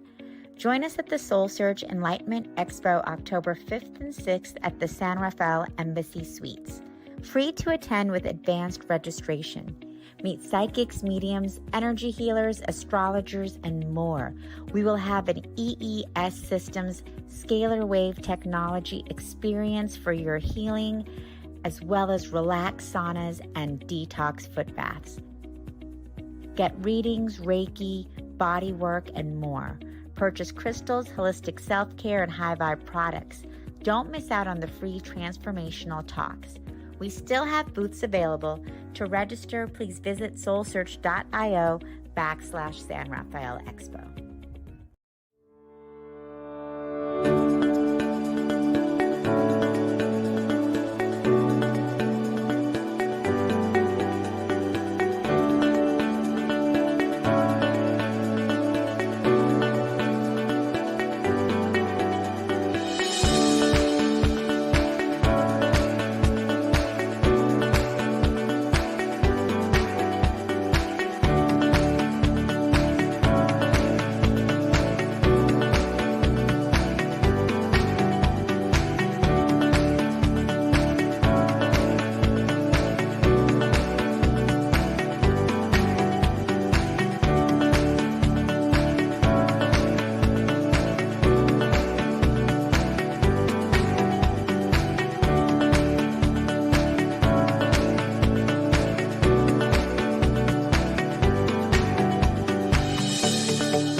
Are you ready for healing, empowerment, and transformation? Join us at the SoulSearch Enlightenment Expo October 5th and 6th at the San Rafael Embassy Suites. Free to attend with advanced registration. Meet psychics, mediums, energy healers, astrologers, and more. We will have an EES Systems scalar wave technology experience for your healing, as well as relaxed saunas and detox foot baths. Get readings, Reiki, body work, and more. Purchase crystals, holistic self-care, and high vibe products. Don't miss out on the free transformational talks. We still have booths available. To register, please visit soulsearch.io/San Rafael Expo.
Are you ready for healing, empowerment, and transformation? Join us at the SoulSearch Enlightenment Expo October 5th and 6th at the San Rafael Embassy Suites. Free to attend with advanced registration. Meet psychics, mediums, energy healers, astrologers, and more.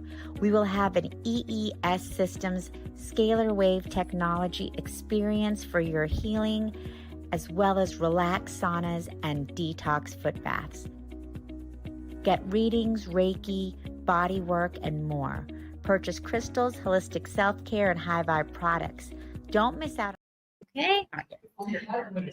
Hello, everyone. Welcome. Thank you for being here at the SoulSearch Enlightenment Expo here in San Rafael. I'm Tangia, founder of SoulSearch, and welcome to our event here. We are committed to supporting everyone in their awakening journey, wherever that might be, wherever that might lead you. And we do that by helping you connect to amazing practitioners like Christina Becker here, who can really support you in that process. And we have our online platform, soulsearch.io, where you can connect with Christina and all of our amazing healers, teachers, and guides. We host these expos every month all over the Bay Area, all over Arizona and Nevada. And we also have SoulSearch TV. So definitely stay connected with us. Join our Facebook group and welcome to the SoulSearch family. We love getting together with all of you guys in person here. And of course, I'm excited to be introducing Christina Becker, who is here with us from Hawaii. Amazing. She is here to present about what is a starseed. And Christina is a cosmic channel, intuitive healer, galactic Akashic records reader, and Reiki master. And she's here to support starseeds and light workers in remembering who you are, bringing forth wisdom and skills from other lifetimes across time, space, and dimensions, and aligning with your soul's mission. So we are really blessed to have Christina here with us today to talk to us about our star families, who we are in these other multidimensional realms, and really connecting it all back to our true soul's purpose and our authentic self. So thank you so much, Christina, for being here with us today. Well, welcome everyone. It's nice to be in a cool room, right? I'm not usually sitting in circles, so I'm still kind of getting used to very official kind of, not an auditorium, there's no quiz in the end. But I want to welcome you all. I'm very excited to talk about a topic that's very close to my heart, and hopefully it will be interesting and maybe like activating for you as well. So before we even start, who in the room thinks there might be a starseed? Or no, they are. 1, 2, 3, 4, yay. And the others, another one there. The other ones might too up at the end of the talk. So I'll ask again at the end to see what you think. Okay. So I've already got the introduction. My name is Christina Becker. I am a starseed and a soul nomad. I'm originally from Germany, as you might be able to tell by my accent. And I lived all around the world, including New York and half one day. Now I'm in Hawaii, and I lived in Brazil and the Netherlands and other places. And my mission is really to help individual and collective healing in support of the ascension. And so I'm going to touch on some of these points today. Okay. So I want to start briefly with a little bit my story. Maybe some of you can resonate with that. So I was born in the 70s, and I was born an intuitive child. Like many of us at the time were not encouraged. We were discouraged. We were told, there's nothing going. I saw people in my room. I said to my parents, there's people in my room. I don't want to sleep. And they're like, there's nobody there. They checked. They didn't see anything. So it wasn't true, right? So like many of us, we were taught to kind of suppress our gifts and forget who we are. And that in kind of sense sent me for sure on this long journey of like forgetting who I am and then rediscovering who I am.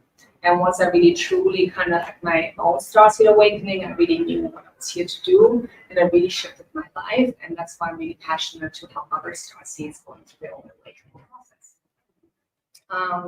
So let's actually dive right in. Just a few notes here. So we have a few starseeds here. Who actually, what's the definition? What is a starseed? Anybody wants to share? We're all family here, it's casual. Yes. I understood when I was told my soul was my mother told me when I was a girl that her soul was created in Venus, one of the last ones, and I guess they closed that door. I don't know. I've always wanted to know more. Yes. So like the soul comes from somewhere else, not close to the door because it's loud. That's what. Oh, thank you. So that's one. Anybody else has any kind of like what does it mean for you to be a starseed? For those of you who raise your hands. Well, my own sense is that, and I think it's true of a lot of us who feel maybe just starseeds, if they've spent time on other places besides Earth. Yes. And they don't resonate totally with what's happening here on Earth. Absolutely. They sort of miss a different way of being. Yes. So, and have a fascination with the different constellations and all that. With everything that's not like normal. That's the perfect description. So let's just maybe to explain for those who might be new to the concept, we have to kind of go like one step back to kind of talking about the nature of the soul. I think most of you that are here at this Metaphysical Expo do understand that we are not the body, we are the soul that has chosen this body in this incarnation. And all souls actually come from source. We're all coming from the same place. And so even if we're starseeds from different systems, we still all have the same background, which is really important to remember. But we come from source because source, some people say, was formed and split into many aspects and fragments. And these are the soul fragments that are experiencing life in many different places, civilizations, and dimensions. And so every soul has had experiences outside Earth, but some of us had more experiences on Earth, this planet. So when we talk about starseeds, we talk about the souls that really have had way more incarnations on other planets, other civilizations, and other universes, and other dimensions. And some of them actually have their first visit on Earth now. And you can imagine if you're coming from really enlightened places and you come here on Earth, it can be quite bewildering. Okay. So that's what starseed is in essence, like a soul that has a lot of other experiences and often also memories of how things can be in more advanced civilizations. And that's what this bewilderment coming like I remember as a child, I was like, why are people mean to each other? And why are people not understanding? Of course, there's ETs. It's just, we are not the smartest civilization. I knew that as a child. And many starseeds have those memories. Now, I also want to kind of talk about like, what if you're not a starseed? There's a lot of souls that come on planet Earth a lot because it is not only is it a beautiful planet, but it's an amazing planet to learn lessons. Many people say that Earth is one of the most difficult incarnations because this is kind of the lowest density. 3D is the lowest density we can experience, and we have, as we all know, a lot of duality. And it's very dense. And this is where a lot of souls come to either clear karma or learn really important soul lessons. And the more lessons the soul learns, the more it evolves. So it's actually a really good place to come, but it takes some, bravery to come here. And so the Earth souls, ones that have more experience here, are like, and starseeds, they're both the same. No, none of them is better. Like starseeds are not better than Earth souls, and they're really meant to work together. It's also really important.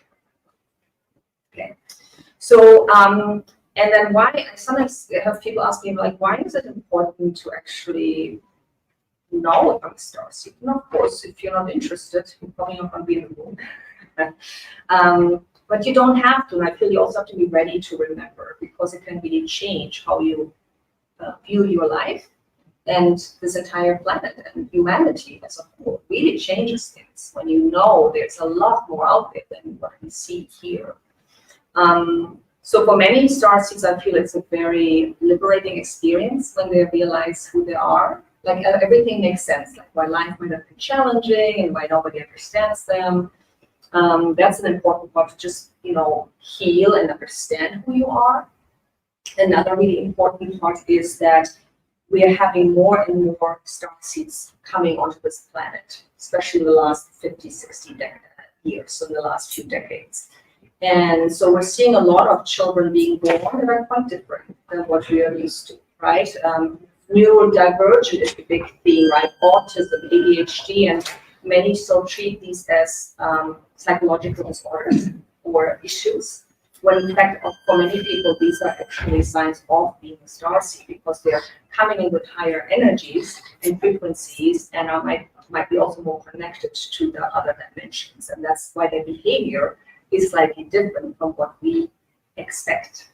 So I think it's also important for parents and for teachers to understand what these children are all about so we can support them and not make them feel there's something wrong with them that needs to be fixed. If one spends a lot of time living and having experiences in the fifth dimension, is that considered a starseed? So if I have experiences that if anybody else told me about them, I wouldn't believe them. But I live that and I live those experiences. Is that starseed? Is this just a new term that I haven't heard? Yeah. Is it connected at all with the fifth dimension? Well, so yeah, because most of the many civilizations out there are higher in dimension than Earth. So many of the starseeds have been in more of the higher dimensions than the 3D. So also that's one of the missions for starseeds to kind of anchor that fifth dimensional energy more here. So if you're saying you're having a lot of more experiences traveling, astral traveling, and connecting with the fifth dimension, you probably are already the starseed. Thank you. Yeah. Just a quick one. Is a starseed and a light worker the same thing?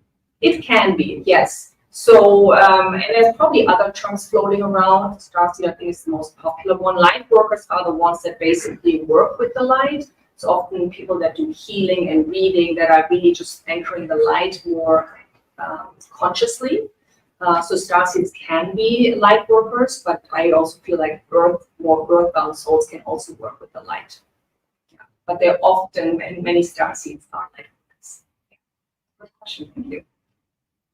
Any other questions? Yes. I don't know if I am or not. I have experiences and I haven't figured it out, but I'm actually more curious about my son who's 18, who when he was younger, yes, was very heard things, saw things, and Yes. I encouraged it, but he kind of grew out of it and Yeah. conventional, Western, just he's in university now and wants to conform, and he's ADHD and celiac, and it's like, do I just let him ride his path until there's some sort of maturity in that sense, or where he can go into his own awesomeness? Because I can see it, but I can't. Yeah. I can encourage it, I suppose. But that's a really wonderful question because you're also kind of respecting his own journey. So he will, like all starseeds, they will in their own journey eventually realize a bit more who they are. They don't have to have the full memory because many starseeds also here to have regular jobs and regular lives and do the work that way. I think for you, it could be just nice to be there as to be able to talk to him and him actually share his experiences when they show up. Okay. I mean, you can always say, hey, I went to this talk today in starseeds, and maybe something kind of triggers something in him. Okay. But you can certainly not force him because he might also still have to go to some of the regular steps we all have to do, like college and partnership and all of that until many starseeds kind of awaken a bit later. So just being there as a supportive parent, I think, is really the best thing to do. Yeah. Great. Thank you. Thank you for raising and yeah. So that's why it's so important, I think, to talk about this topic more. And certainly I need a lot of educators, especially ed teachers in these expos, and I always kind of pull them aside, like, okay, we need to kind of support not only the children that are on that spectrum, but also the parents and teachers that work with them. So we know how to work together, because it's always been like, okay, we have to teach them how to fit into our world, but how about we also understand where they're coming from and kind of meeting them halfway. Mm-hmm. So that's kind of why I think it's really important to talk about it. Now let's talk briefly a little bit about why there is just increased stuff. There is there increased stuff. So who in this room is familiar with Dolores Cannon? Yeah, most of you. So she's, for those who are not, she's an author. She invented quantum hypnosis. So if you cure HHT, if you want to, through hypnosis, visit some of your, connect with your past lives, including galactic. That's the technique and the practitioner you can look for. And she wrote a lot about the star seeds and the 3 waves of volunteers. So what happened, what many people talk about when it comes to star seeds is that after World War II, and certainly with the use of the nuclear weapons, there was a little bit of a shakeup in the galaxy, because the use of nuclear power is a no-no, because whatever happens on this planet will affect the rest of the galaxy and the universe. So there was a bit more of a, okay, we need to help Earth raise their vibration. And it was also, in addition, it was just also planned, was the plan for planet Earth to be actually further ahead. We were supposed to be a more developed civilization than we currently are, even though we're doing a good job raising it, and to become more of a 5th dimensional planet. So a little bit kind of the war situation coincided with the general. And so what happened was that, they often say there was a call made out to the galaxy and the universe. We want to help Earth ascend. We need volunteers to help with this process. And that's kind of what many of the star seeds signed up to do. So they came here to help with this process. It's a big thing, right? It's a heavy weight on shoulders, but we bring a lot of light, so it should be actually joyful.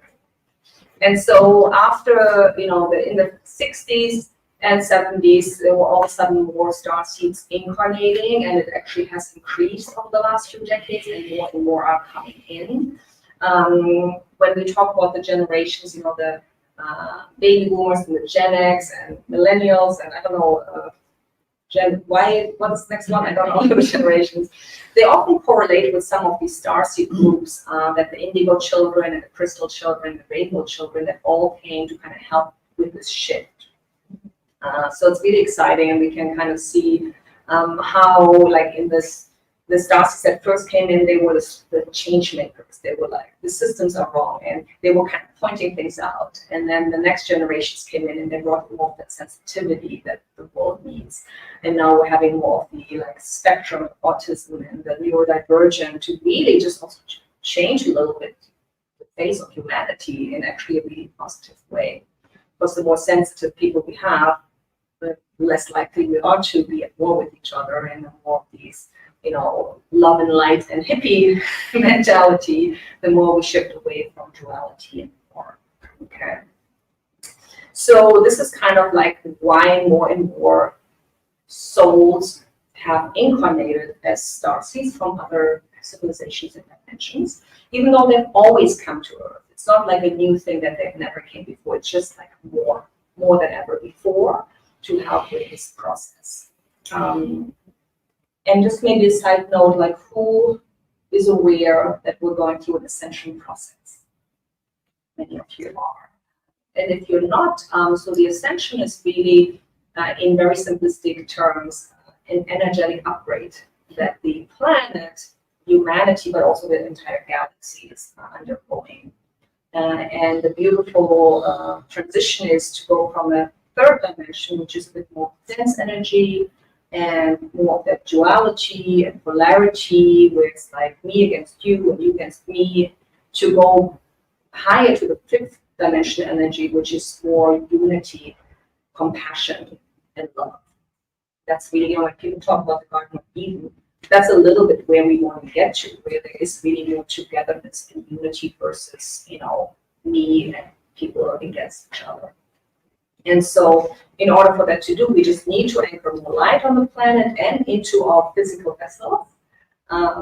Some of you might be very aware that we're getting a lot of solar energies and energies from the planets. And if you think about the last few years, we're like, things have been weird. I've been having all these weird symptoms.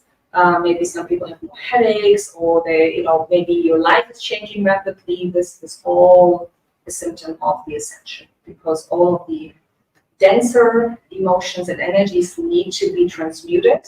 That also means that we step out of unhealthy relationships or jobs that don't fit us. And so it's a very rapid or acceleration of energy, which really makes us all look at life. So that's a little about the ascension, which is kind of really what the star seeds are helping. And then some of you might wonder, I know we had, I'm sorry to forget your name, but Venus, we had Venus already mentioned. So you might hear people talk about, well, actually, some of the star seeds here, who do you connect with? Do you have like a particular civilization, planet to connect with? Well, I come from the Pleiadian system, and before that, the Lyrians. Okay, so wonderful, Pleiadians, Lyrians. Which one are you from? Can you tell me? No, not on the spot, but in readings I can. I was just like, but some of them here are already aware to their star seed origins. Anybody else? We have Venus, Palladian, okay, but Palladians in the room. So some of you might have heard of some of these star systems. So Palladians, it's Seven Sisters is a constellation. Sirius is another one. Lyra Vega. We have the Andromeda Galaxy and the constellation. Taurus. There's a lot of planets and planets you have heard of, and many of them actually are home to very advanced civilizations. And the ones I mentioned are that most people are familiar with because they are also part of the founding members of Earth. That's another thing that might be important to mention is that humanity was actually seeded here by more advanced civilizations. And they have all come in different times. So we are actually also physically, we're not really fully human. We have genetics from other systems, which is quite amazing. And then we have the physical body that is already, seeded by other civilizations, and then the soul comes in. So it's really a combination of other dimensions and civilizations that come here. So it's quite fascinating. What I often tell my clients is that it's interesting to know maybe which civilization you connect with, but we always have to remember that we are all coming from source. We're all the same. We're all here to work together, and also to get hyper-focused on one civilization can be very limiting because then we're kind of still often stuck in ego consciousness, right? Oh, I'm from this civilization and we're the most advanced. And I get this a lot. And like, you never know, and we've all been to many places, and I usually don't talk about one. I have memories and I've seen my lives in many different places. So in the beginning I thought, oh, it's Lyra, and I have memories of the destruction of Lyra.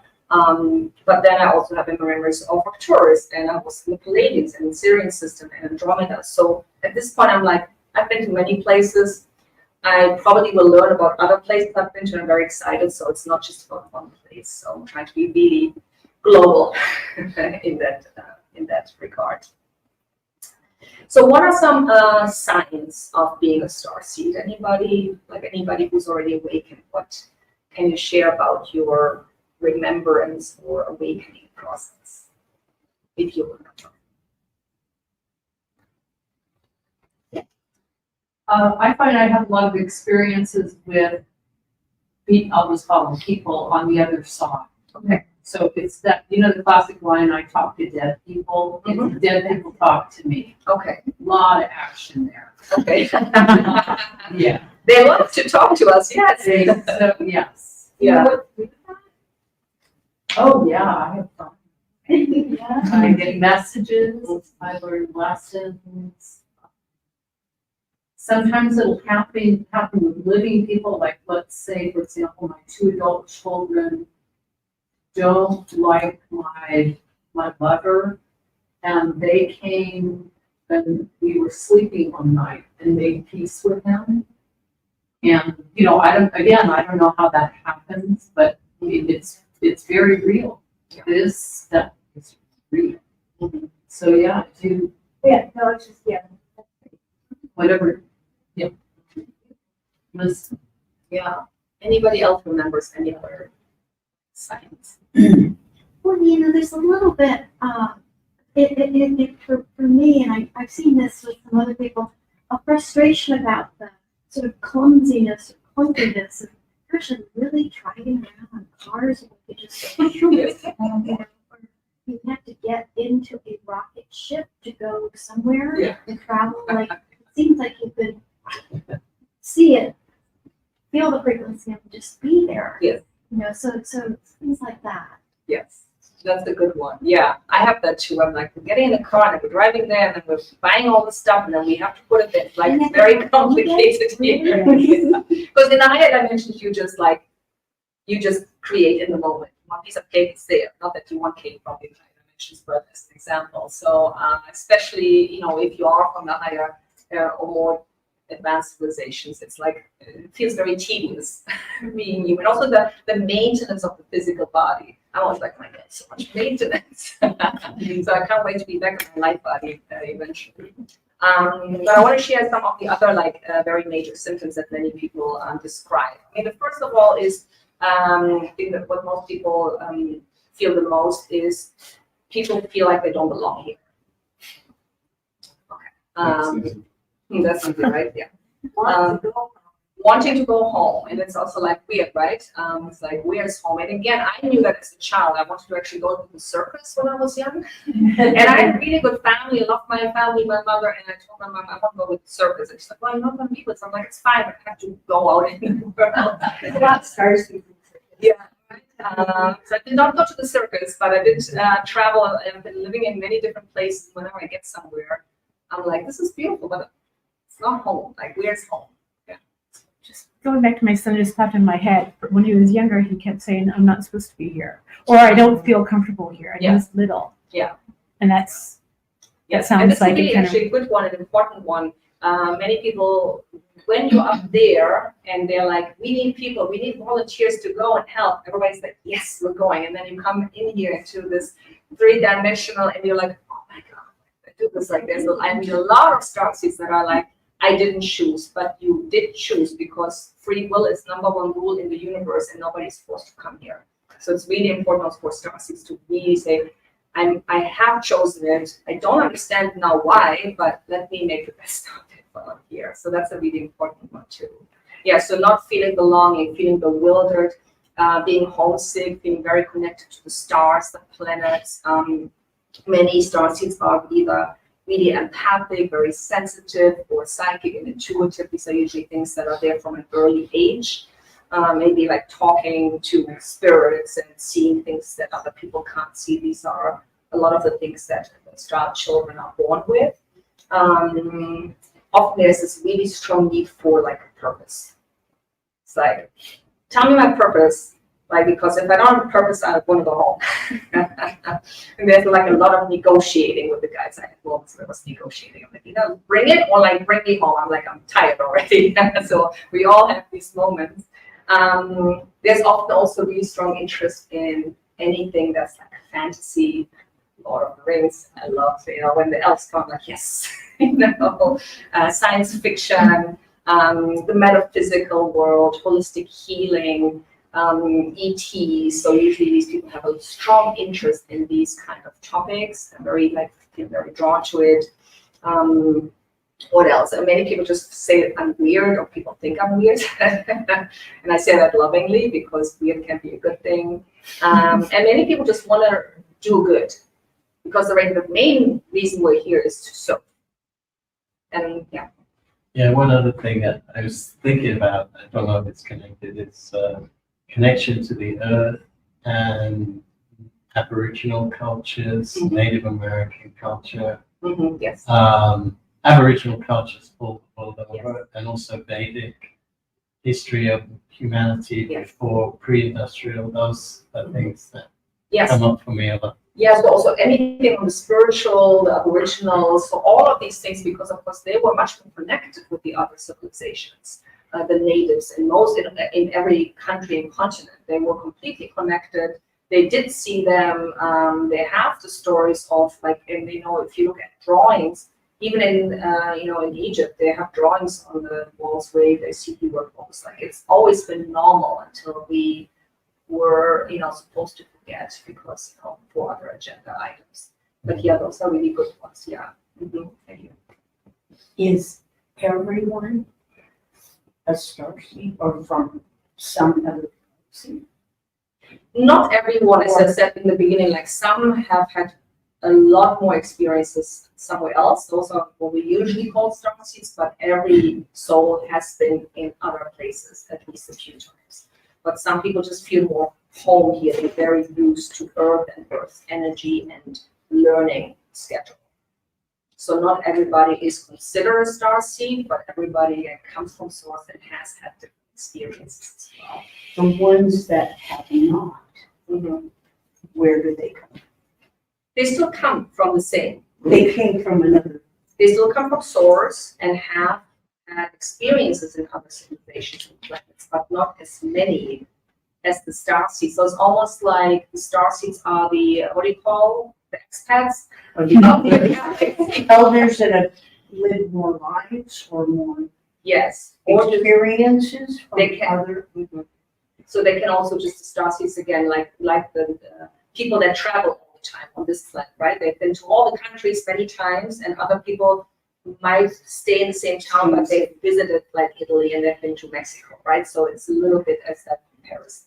Now the ones that have not, maybe starseeds, are they more just 3D, more just into experiencing the physical, or maybe have addictions or have any of those things? Well, the addictions, I think I would not be like, I think a lot of starseeds would also have addictions because they would try to evade or they can't deal with the humans. So I think, yeah, it would be both. I think what I call the Earth souls, again, that are having more experiences on Earth, they're just here to learn the curriculum of Earth. Because it's a really strong curriculum here. You evolve a lot as a soul on Earth because it's really difficult here. And so they also learn more the physicality, what it means to be in that solid form. It's not really solid, but as opposed to like higher dimensions where things are more light body and easier. There's other lessons to be learned there. And are they more just into like learning more that are not, or? You mean the Earth souls? I mean, every soul is learning all the time. But more they're just academic. They could be also, they're just living normal human lives. Because also this is also what we need for humanity to evolve. So they're really working on evolving humanity. And this has happened in the same sense in these other planets and civilizations. They just did that millions and millions of years ago. So they're just more advanced because they've been through the same processes. Yes. With you telling us about your childhood and having interactions with other entities and special ed, how you work with those teachers, it sounds like it's really common for us to have experiences in our childhood as opposed to realizing in our adulthood, oh, I'm a starseed. Is that so? Well, they both can be together. So for me, I knew as a child, but then I was also made to forget. And then like you sound like, okay, go to school, live a normal life. But there was always like, I had these moments where I would just have like mediumship, like people speak through me. I had these moments while I was trying to live a normal life. And then eventually it just became stronger where I'm like, okay, I can't just continue trying to fit into the normal life. This is what I'm meant to do. So I was also still on a very normal, I had like a career in healthcare. Very like science-based, very grounded, but I would sit with people and they would come with like a medical issue and I would know instinctively, oh, you have this issue because this is what you experienced in childhood because I saw it. So it's really, and then I embraced my reawakening more as an adult. Does that make sense? So medical intuits could be considered starseeds. Yeah. But my question was, it sounds like it starts in your childhood. Whatever you do with that, or however that happens, when somebody gets squelched for me, it was encouraged. My father took me to intuits. Yeah. Well, I don't want to limit people to think that if they didn't have the experience in childhood, they're not a starseed because everybody has their awakening at a different time. Thank you. So I wouldn't say that was more my story. And again, I forgot all of that until the last few years, where all of a sudden I remember, oh, I heard things in the room, and I was scared that something would come through the window. It was probably like abduction, which was an abduction, but I had forgotten that for like decades. Wow. So and once I opened up, it all like, wait a second, that happened, oh, that's what that was, and now I understand why all of these happened. Thank you. Yeah, thank you for the question. I don't know if I'm a starseed or not, but I'm just starting to reawaken. like a little like Star Wars, the lights go past me and it's when I'm dreaming and it's Okay. somebody said astral travel. Yeah, I'm like, oh, I don't know, it's cool. Yeah. And just like getting my energies or just like my hands or, I want to shake stuff off. I mean, that's newish, but I've always had animals like St. Francis, like they come my way, Yes. so, but my problem is that energy wise, I don't know my boundaries and sometimes I'm exhausted for no reason. And because I don't know how to not like too much. Yes, how to kind of close it off. Yeah. Yeah, is And that that's common or? Yes, it is. Yeah. Okay. And that's not your energy. And there's energy suckers too, and I don't know how to read that and not be like. Yeah. Sometimes people's energy fields aren't intact, their borders of their energy fields aren't intact, and that's due to many things. So, like, people will come to you, they can help you seal up your energy field and be more aware. You don't have to heal everybody in town. And so you can protect yourself. Also, ways to recharge, when we do get Take my shoes off. that is for you, like being nature is really common for star seeds. Yeah. But anyway, Thank you. Thank you, and thank you for sharing, because it's also important to hear from other star seeds or people that have the experiences. But so this actually brings me to another point. So I talked a little bit about the science, potential science, and of course I also want to say some of the things I mentioned are science of starseed, but we are also still in a physical body, and there's also physical imbalances and brain chemical imbalances. So sometimes some of these signs can actually also point to actually a real imbalance that is more psychological nature. And so I always encourage people to still look for help and support, because that's whether you're starseed or not, it's really important. So I don't want people always think, oh, I have all these crazy things going on, I'm starseed and that's it. You still want to get support and try to get grounded and balanced as much as possible, because some people just don't take care of themselves in the same way. But so obviously with some of the signs of not belonging here, you can imagine some of the challenges that starseeds have. And there's another one, like being too sensitive or not knowing how to keep what I call energetic sovereignty, where you do want to protect your own energy bubble.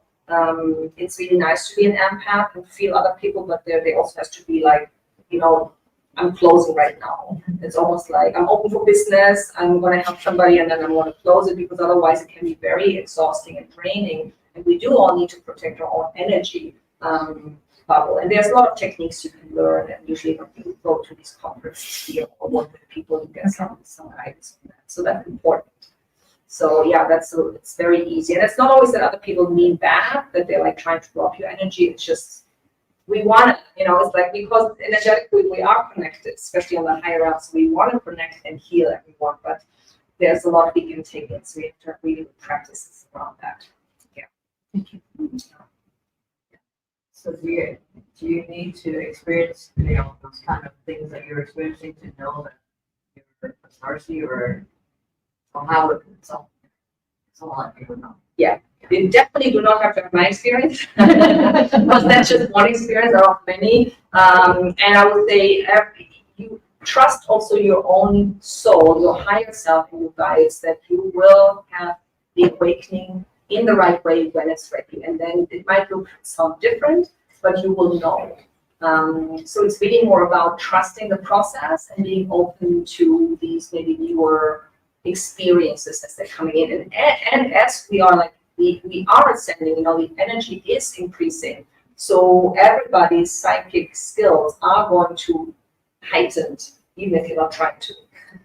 And you can see a lot of people are getting more intuitive and psychic, that you would say they're so dense they would never do that. So it's like we are ascending with the planet. And so with that, heightened energies will also bring back more of those memories and connections sooner or later. So that's exciting. Can I add a little more? Yes, please. So a lot of people who come in that can have virgins, maybe in this cycle of birth, it was like the feeling of not fitting in that she's describing. There can be a lot of shame associated with that. Especially if you're neurodiverse. It's so hard for me to sit still. That I had to put my phone on, because there's so much energy in this room. Yeah, so many people are sincerely desiring to take on this ascension. So it's affecting me. So there's a lot of shame associated with our early life. And so having people come and talk about this and share this with you is a chance to just drop that and leave that behind. You may have gifts that other people don't have, and you also may have to do some clearing because of these boundaries that were intact.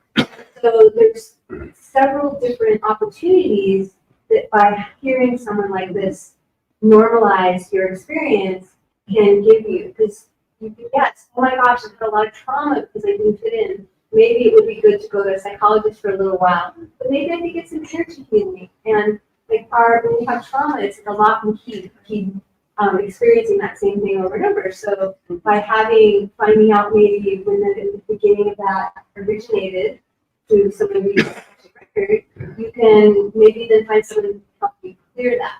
Also, many people who are sensitive do pick up things that aren't there. Actually, all people. Yeah, all.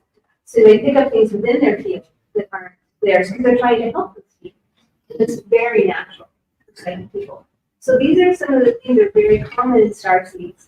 And by meeting other starseeds, you can find out what they've done to help that. And so I'm sorry that I'm expressing so much, but you're really bringing up a lot of what I see in this room. And it's just beautiful. There's so many people wanting to help Earth survive this test. Yeah. Yeah. I think that is really crucial. That's why I talk more about this topic, because so many people feel just so seen and so at ease, and that actually helps also connect more with more parts of yourself. Because again, you're not like that weird person. You also need to find your tribe. That's another thing, like to connect more. The more you are around people that are either starseeds or not, but that are working on increasing their vibration, the more you increase your vibration, and it just becomes a collective effort. And again, that's also what we always want to remember. We're doing this collectively. So like, it's not like, because that's the problem also many starseeds that awaken, they think, oh, I'm on this big mission, I should be on Instagram, the big influencer, I should be on TV, wherever it is. But it's not about that. It's really about anchoring more light and consciousness onto this planet. Often when we live very mundane lives, I have a lot of people come to me, they're like, oh, I need to be, I'm like, no, you're a mother. Your role is to really raise your children consciously, because we need more conscious humans.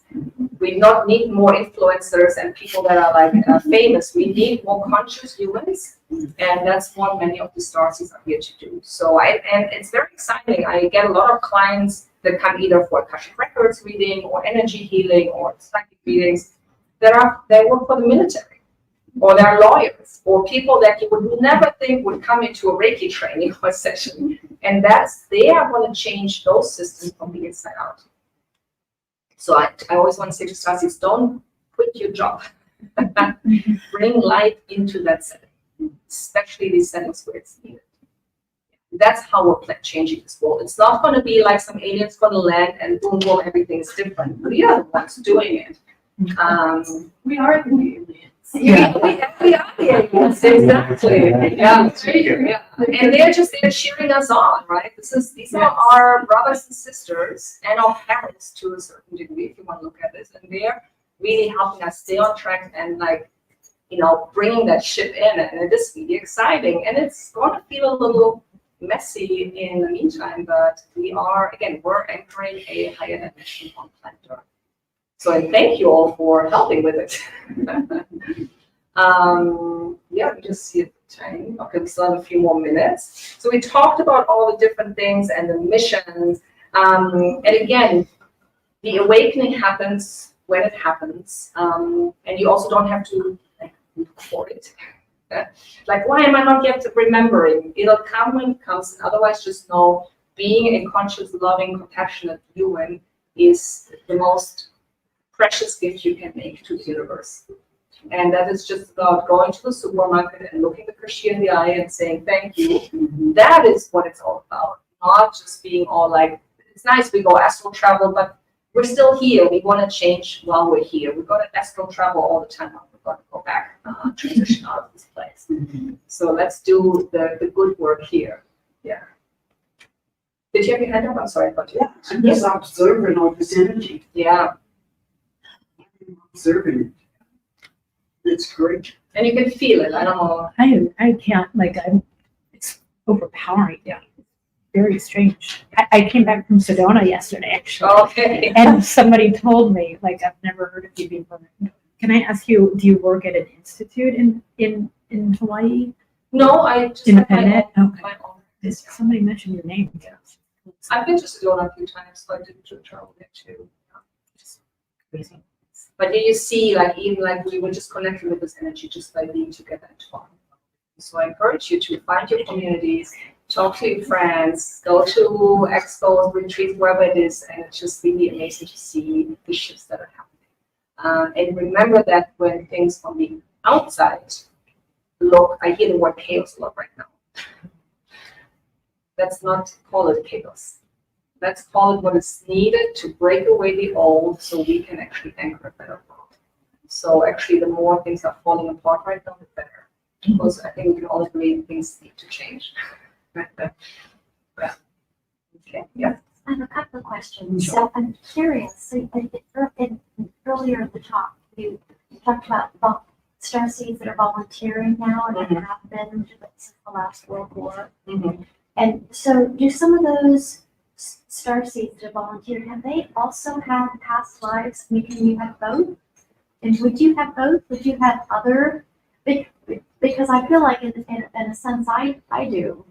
I can relate to other time periods, a lot of them on Earth. Yes. We all go way back to yes, Lemuria. Yes. And I also feel like this is a critical time to be here. Yes. Yes. It's a really critical. It's an honor for us to be here. Because this is all the galaxies right now looking, and they look at what's happening on planet Earth, and we're complaining, but it's actually quite, and it is a big deal to go from 3D to 5. That's it. It's a major thing, and you might not be aware of all the things that are happening, but most people think something's weird. Time is weird. I am different. People are different. What's happening? And yes, many starseeds have been here, but again, they just bring in more knowledge, wisdom, and frequency from other places.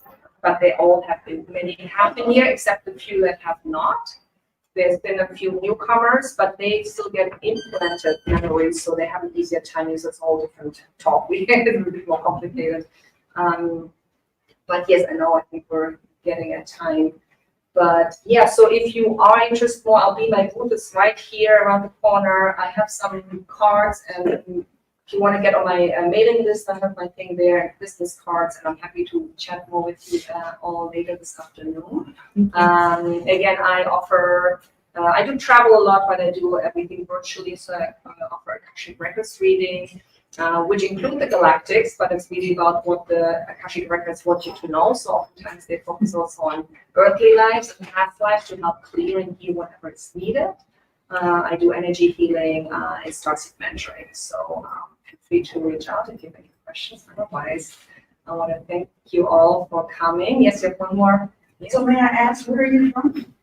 So I live in Hawaii. Originally, I'm from Germany, and originally I'm from all over. Universe. Yeah. Where I hear the next. Oh wow. It's beautiful to have you here. Thank you so much. Thank you. Yes. United. Side note, I did archaeology long ago, and places like Göbekli and Tepe and all of the Cusco. What are your thoughts on how far back does that go? That's crazy. That's insanely old. That's ancient technology, correct? What is the question? Göbekli, how old is your gut saying those new discoveries are? The Göbekli and. I mean, there's so many discoveries. I think overall the whole timeline that we have about Egypt and they're all wrong. It's much further away. But I mean, in terms of, if we look at it, there is no time and place. Then everything's happening at the same time anyway. So don't go that level. Okay. But again, millions of years are really nothing for the universe.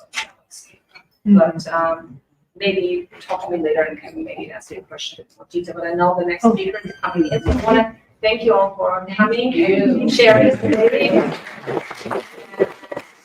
See you all the best, and I'm sure I see you somewhere on some dimension, galaxy, and the Pleiades, on Venus. And thank you for coming.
Are you ready for healing, empowerment, and transformation? Join us at the SoulSearch Enlightenment Expo October 5th and 6th at the San Rafael Embassy Suites. Free to attend with advanced registration. Meet psychics, mediums, energy healers, astrologers, and more.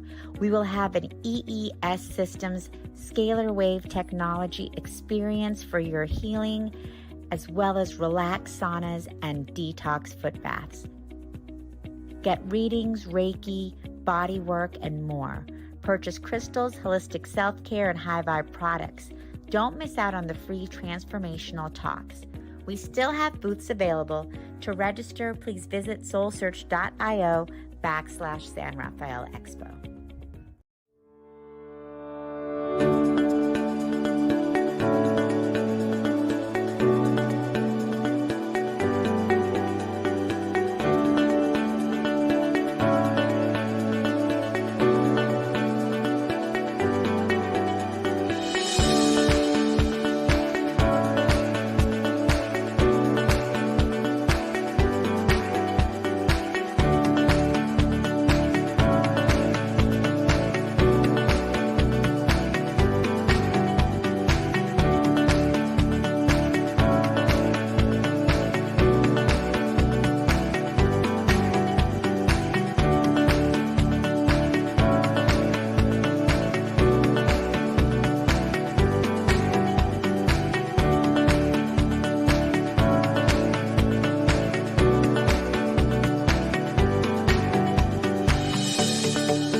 Are you ready for healing, empowerment, and transformation? Join us at the SoulSearch Enlightenment Expo October 5th and 6th at the San Rafael Embassy Suites. Free to attend.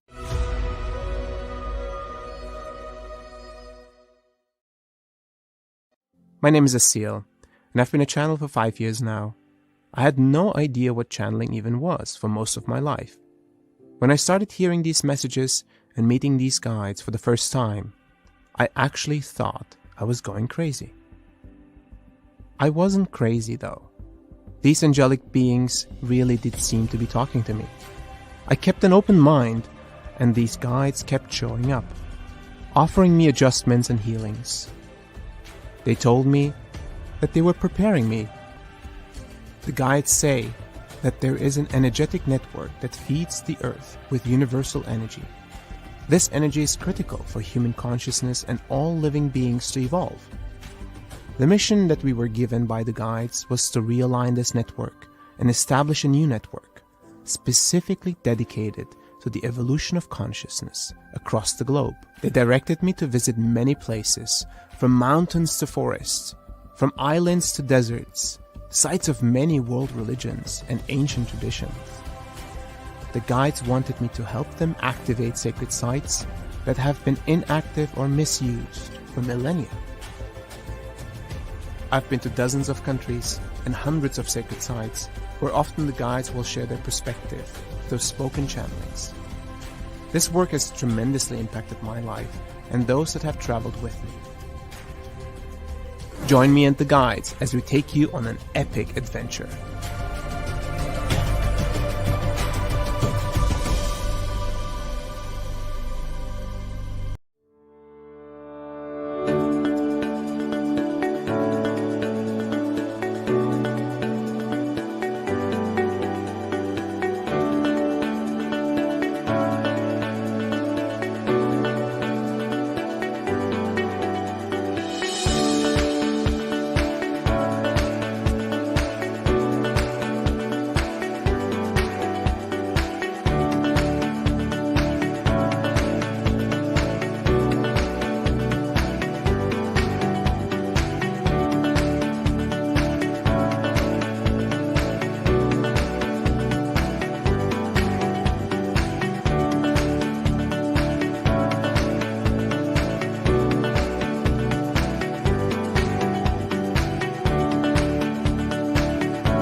Are you ready for healing, empowerment, and transformation?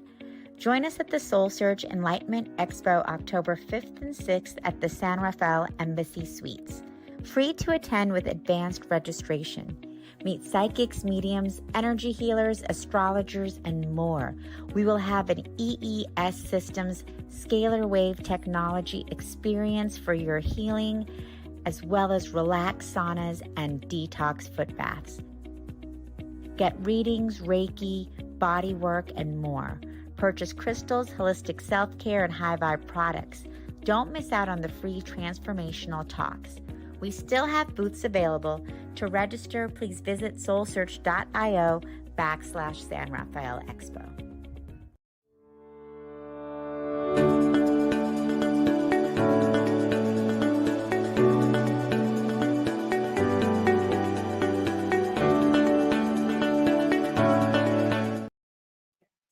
Hello, everyone. Welcome.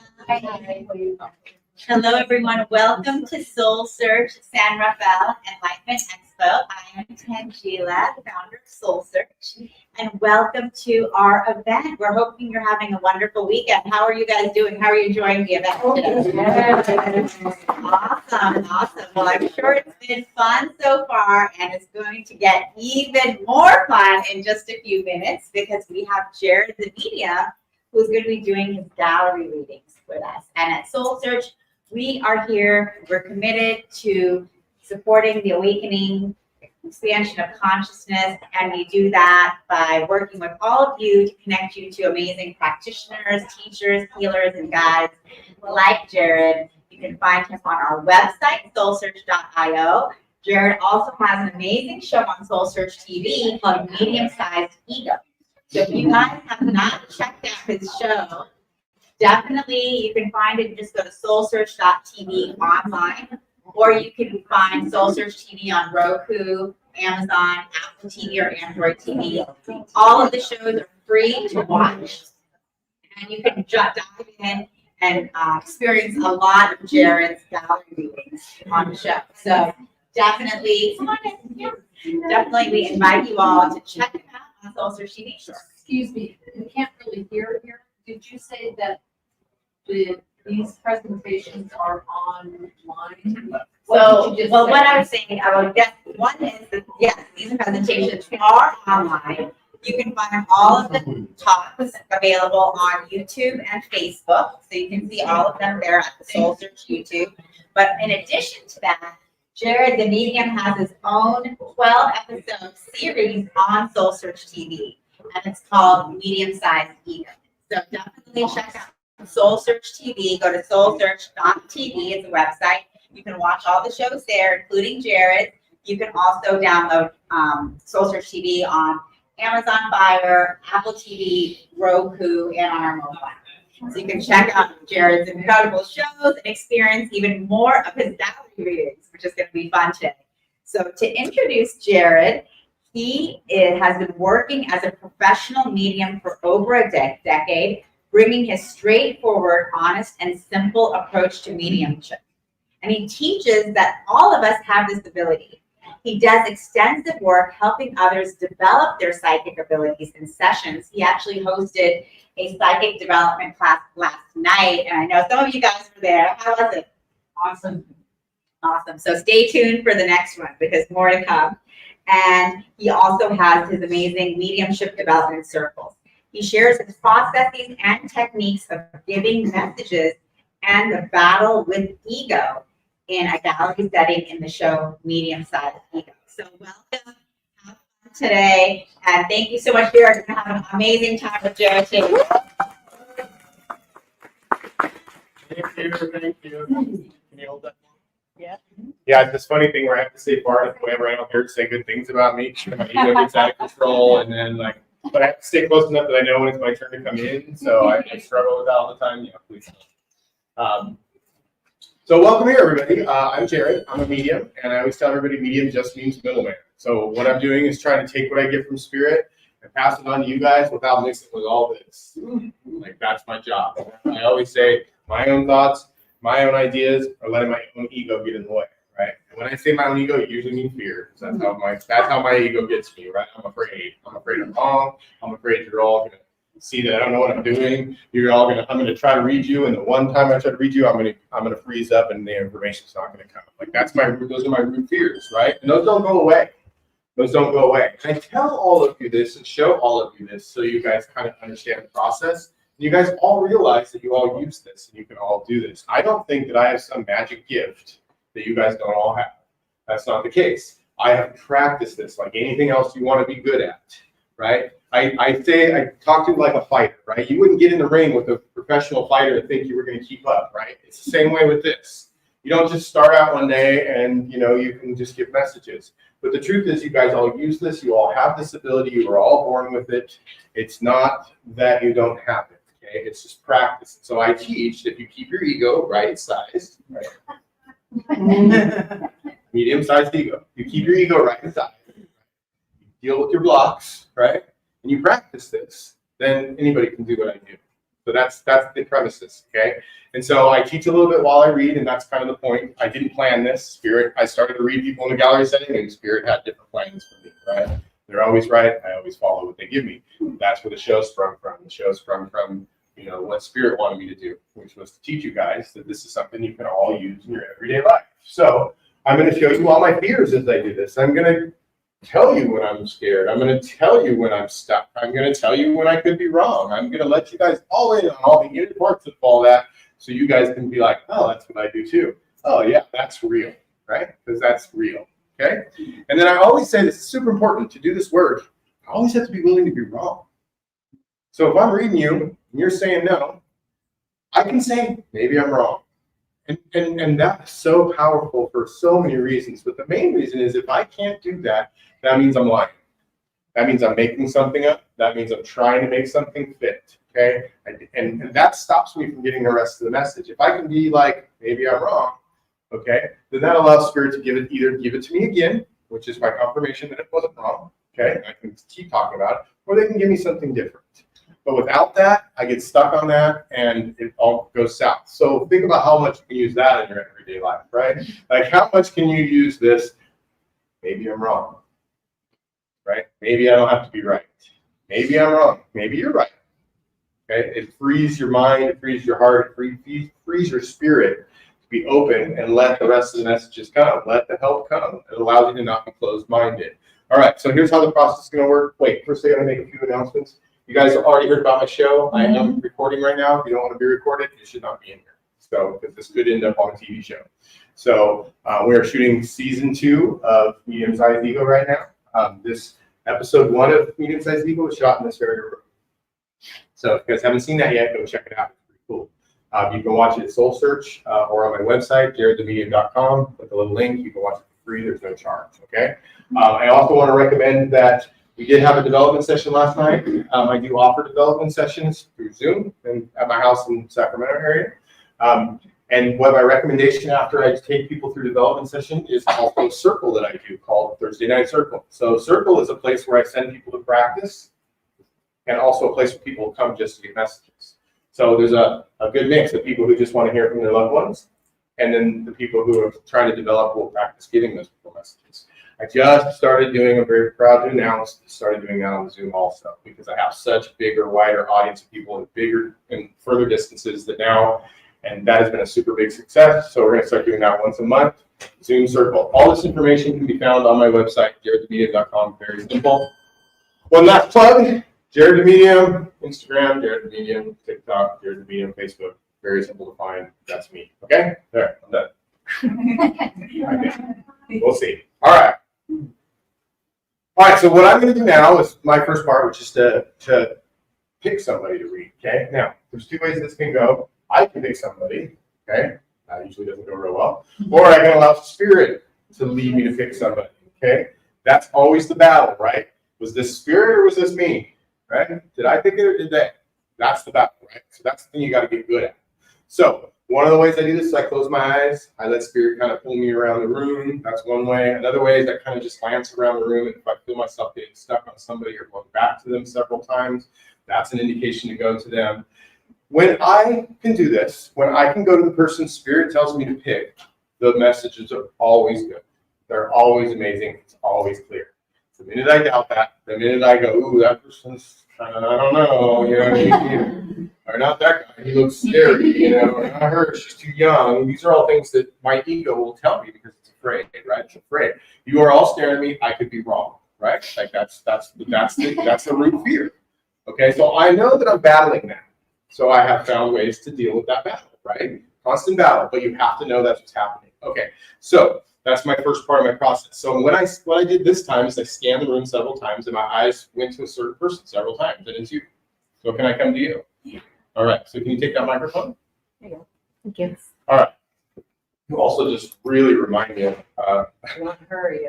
You're going to take closer to me. you really remind me of somebody, that family member of mine, my aunt. So you really look like her. It's kind of weird. Her name is Debbie. I don't know why I'm telling you all that, but that you totally remind me of that. Okay, so let's see what I can get. All right, so you'll see me start to talk fast. That's because I'm trying not to mess the information up when it comes. So as it comes, I'm trying to get rid of it as fast as I can so I don't jack it up, okay? So I do have a female energy that came in. I have a mother figure that's here for you. I actually have 2 mother figures that came in. So I have 2 females that came in together. So it's either a mother and a sister or a mother and a grandma, but they came in holding hands, which is a symbol that they're together and they want you to see that they're together. Very important that you know that. I also have a male energy that came in very close to you. So I have a male energy that came in with lots and lots and lots of love that stays right over your shoulder. So I'm not sure yet who he is, but I feel lots and lots and lots of love. He hasn't gone anywhere. He wants you to know. He hasn't left. He's been there the whole time. Do you have a husband who's passed? Okay. So then this is either father figure. Yeah. So was Dad there for your wedding? Okay. So he keeps saying, like, point at the ring, you see me doing this. It's his way of letting you know he was at the wedding. So that's what he brings up the wedding. So he's like showing me he was there. You have children? How many? 5. 5. So then you have 3 boys or 3 girls? 5 boys. Well, 3 boys and 2 girls. It's got to split in 3 and 2. I have 4 boys and 1 girl. Okay, and somehow they're splitting them in 3 and 2. So like 3 would be younger and 2 would be older. 3 would be with 1. Yeah, 1 was really good. It'd have to be 2 and 3. Or I'm in the wrong place. Okay. But do you know her? No. Okay. So another thing that can happen is if I'm getting a lot of information and it's not fitting her in a group this big, which didn't used to happen to me, but now for some reason I could be on the wrong person. So if this fits somebody else and I'm like, and she's saying no, no, no, I may ask you guys to speak up, but I'm not there yet, okay? Because I know I'm with you because I got father figure who came in. But usually I get a good confirmation right afterwards that it's him. And so far I haven't got that answer, right? So I haven't got anything strong to confirm for me that that's father figure, okay? All I told her is that she's got someone near her that loves her. That's nothing. That's no evidence to me. That's you know, blah, blah, blah. I don't trust that, so I don't expect you guys to trust that, right? So again, but here's where the fear creeps in, right? Because now you guys are all watching and I haven't got anything big yet. So you guys don't even believe me yet, right? So then the fear starts creeping in and you're like, well, so see how the ego will really just start to go. And I'm battling all of that while I'm also trying to get out of the way to connect the spirit to let the messages come in, right? That's hard, but that's what's going on right now. So let me just go back in and see what else I can get, okay?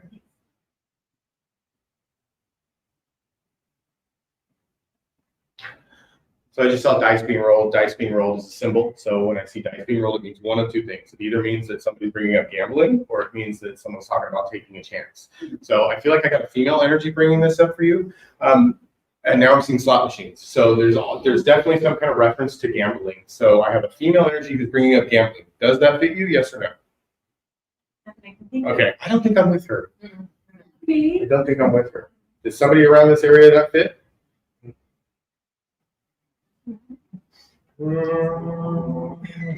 Might be too far. Tell me what fits. The two aunts, my father who just passed, my aunt saying, take the chance. Okay. Let me see. Again, I don't like doing this for one reason. It looks like I'm faking it, right? I could open it up to a room full of people and narrow it down and it would make sense. So I don't like doing this because it doesn't look, to me, like I can tell you, I'm super skeptical about this kind of work. I was going to tell you the two women my mom and grandmother raised me. Yeah, so they're two mother figures. Yeah, and I'm close to my father in the past. So yeah. So I don't think it's wrong. I think I started with you, but I think I got off track somewhere. So let me just see. I might come right back to you. I'm not sure. Let me just see. I'll come over here. I'll go in and I'll see. And I'll tell you, like, if it's wrong. I'd rather stand in front of all of you and say I got it wrong than to let it go somewhere where it doesn't belong, just to look right.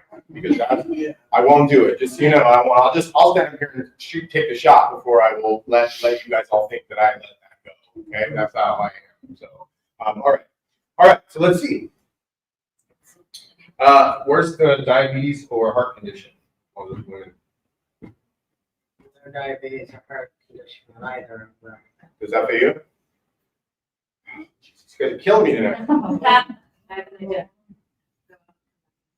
I don't need to do that. I'm not wrong with the heart and diabetes. I'm not going to go around the room, but there's got to be, I've seen swollen ankles. So when I see swollen ankles, That would be my mother. Okay. So sometimes it's the symbol, and sometimes it's actually the thing. But swollen ankles is a symbol to me. I mean, Probably had a heart condition and never diagnosed. okay, now I get chills. Now I know it's right. Okay, so see how that works? She says no, they say no, everyone say no. And when I went back and checked, they said yes. So they're always right. I can be wrong. She can be wrong. They're always right. When I checked, they said yes. Tell her swollen ankles. Tell her swollen ankles. So that's your mom. Yeah. Okay. I thought it was wrong. And then you said there was another female with her also. And then do you have a sister? I do. Okay. Is there just one? Just one sister. Okay. So when I asked her that, I said it very singular, right? I didn't mean to, but I realized after I said it, I said a sister. So that's another way I have just confirmations, because I don't realize it. I say it so fast, and then I go back and kind of figure out what it is. So it's kind of. These two are sisters, my mother. Yeah, they're also sisters, but they said you have a sister. I do. Okay. And then, are you and sister not close right now, or far away from each other? We were very far away from each other and have now bonded seriously over the death. Okay, because they're doing my symbol. It looks like this. You got to see me doing this before she answers. Love And this each is other about pulling people together. Okay, so this is when loved ones want you to be closer, they do this. This is my symbol for that. So they're saying they did that. They brought you together. That's what they said. They brought you together. So they're taking responsibility for squeezing you together. That's what it looks like. And you guys have a lot more in common than you thought. We have a lot more in common than you expected. And I feel like whenever you weren't talking, they're calling it stupid. What? They're saying it was stupid. Whatever you guys were arguing about, or whatever the reason you guys weren't talking before, they're throwing it out like it was. It was stupid. Yeah, no, that's what I said. I mean, Just so you know, they cussed a little. I think I got dad because dad cussed a little when he said it because I cleaned it up. Yeah. I cleaned it up when I said time is stupid. I cleaned that up. So, again, and this is another way I They're know. both Greek, and I can see them going, Yeah. idiot. So this is another way this information comes through, right? Like when I go to say something and I feel myself cussing and then clean it up, then I know it's this type of person. Like I know the person would not have cussed in front of all these people or in front of these. But when I feel like I want to let it fly, like I know that they would have cussed. So a lot of times in a private meeting, I'll start cussing and I'll be like, just so you know, this person had to cuss because I wouldn't be letting this go any other way. So that's how that works. All right. So I will look forward. you have mom's recipes? Yes. Because she said, shows me my symbol. It's a box with recipes. It doesn't mean this is what you have, but it's a box with a bunch of cards in it. And so that's my symbol for being passed down recipes. So you have the recipes and you're sharing them. So there's something about sharing recipes. So there's something about this. And I want to say that you are. My sister's coming from the East Coast, and we're about to sort all the dead people paperwork and a whole pile of their recipes. Perfect. Part of what we're going to be doing. Perfect. Yeah. So that's what she shows. She shows me. So that means that she knows that that's what you're doing. She's aware and she's involved. She's helping. Do you know what cannolis are? Yeah. Like a rolled dessert.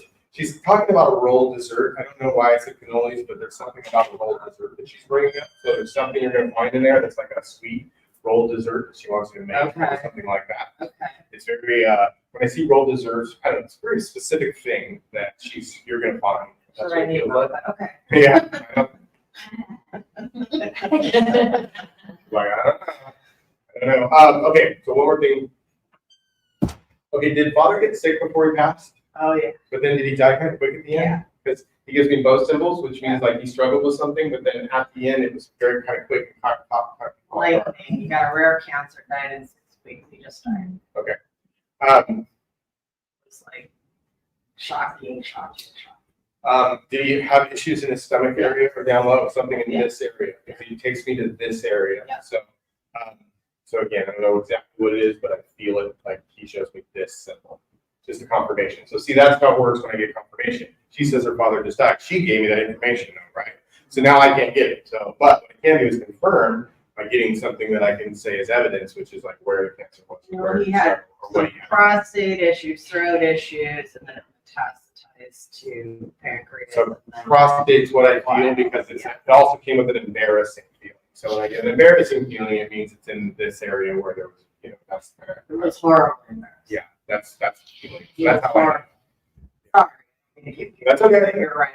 It's okay. That's how that works. It's just like feels very, very exciting. Let me see if I have anything else for you. If I'm going to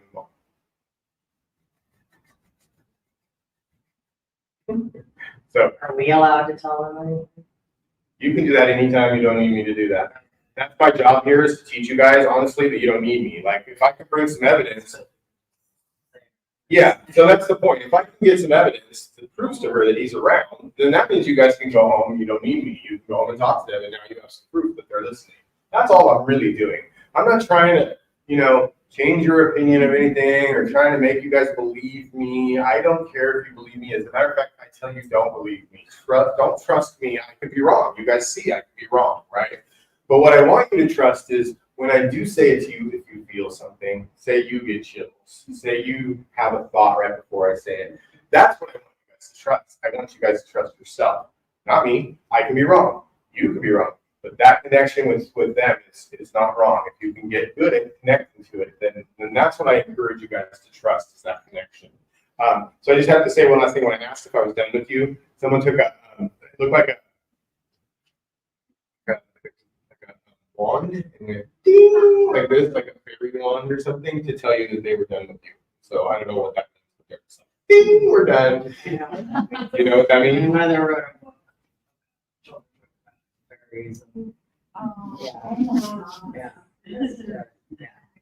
So I just got strong chills. So again, you got that too? You feel those chills? Did you feel chills? Who else? Anybody else feel those chills? You got them way over there. Okay.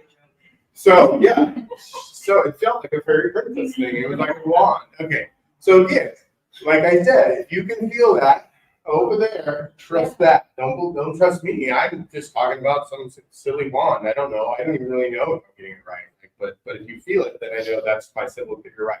Now, did you hear any other comparisons to any of that made sense to you in that reading? When you said diabetes, fallen ankles, my ex-husband, who I take care of a lot, he has all of that. Diabetes, fallen ankles, really bad. Okay. So I didn't know it was about me. When you asked me, I wasn't sure. Okay, and I asked you if your husband was passed, but your husband, he's not passed. He's just sick, and you're taking care of him.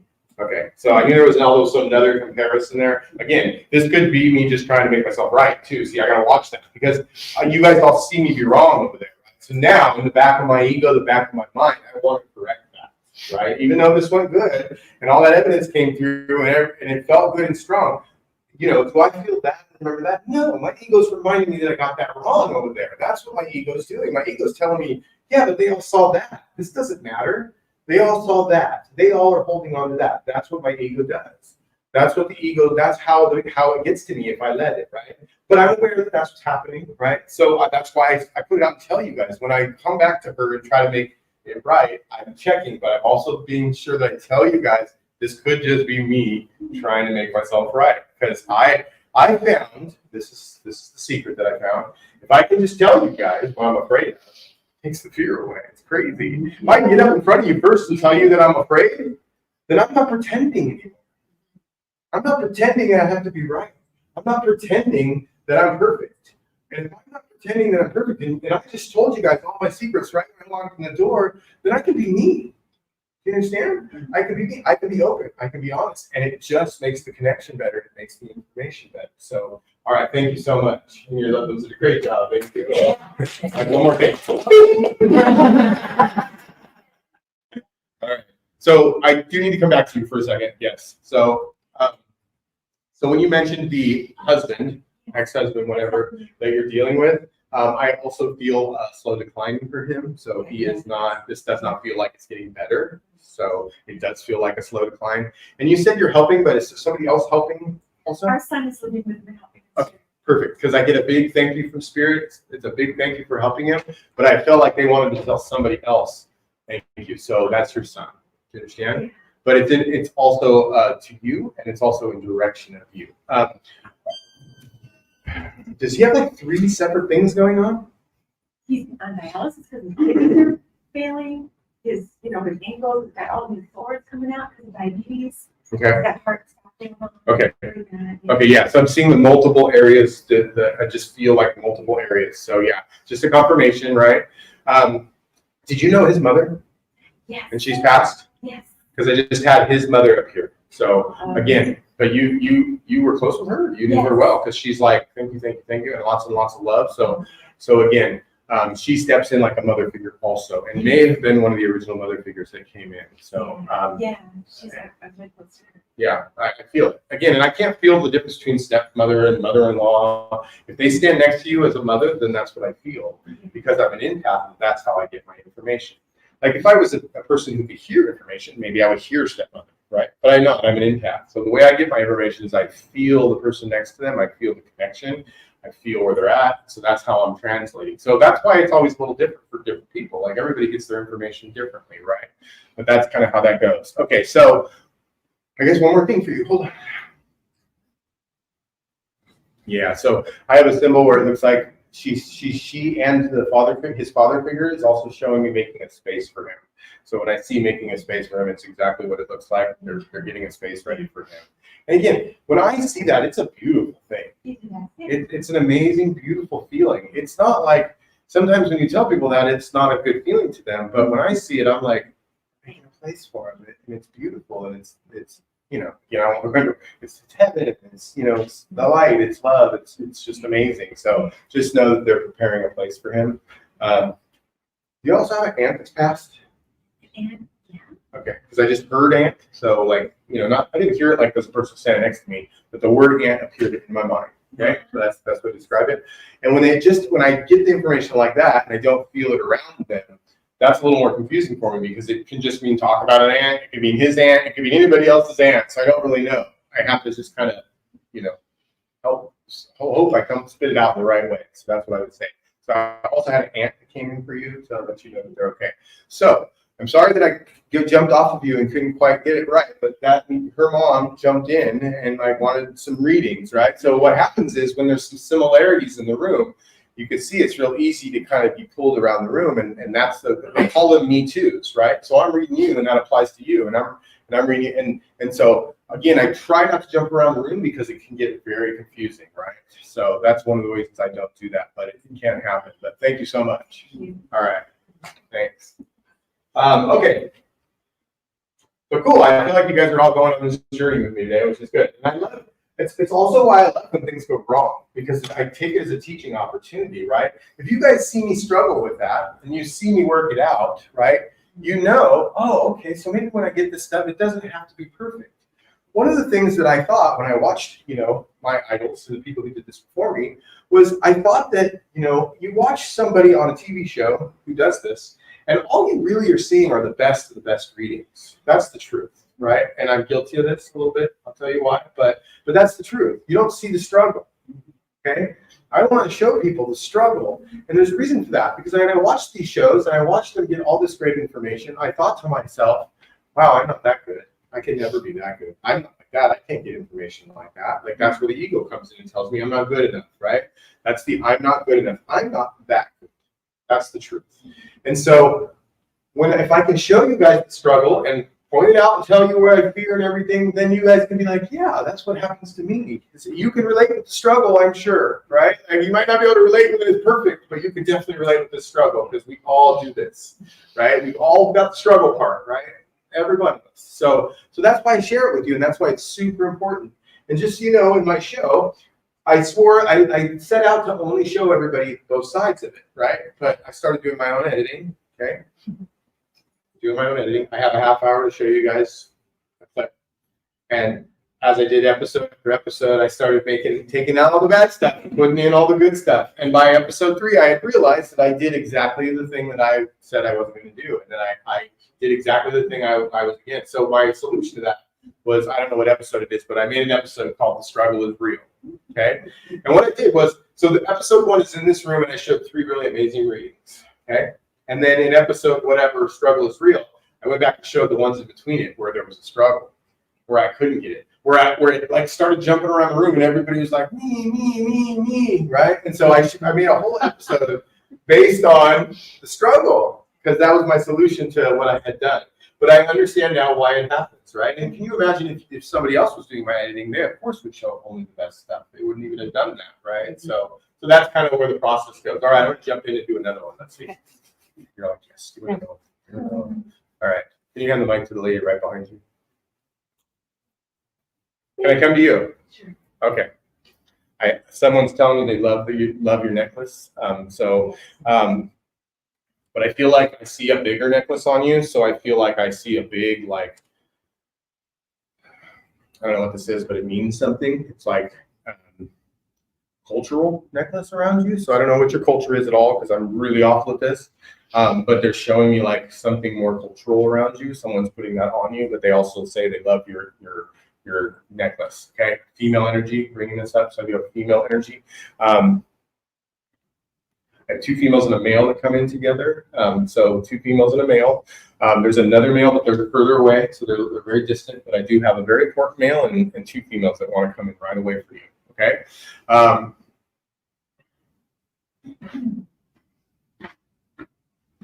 Someone just punched you in the arm. So punching in the arm is usually means I want to talk about siblings. So I know. So you must have. Do you have brothers or a brother? I do have a brother. Okay.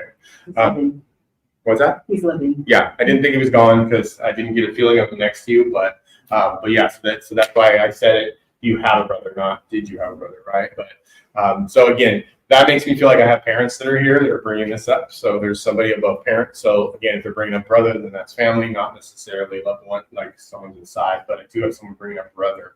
And again, when I get the punch, where's the addiction in your family? Or mental illness?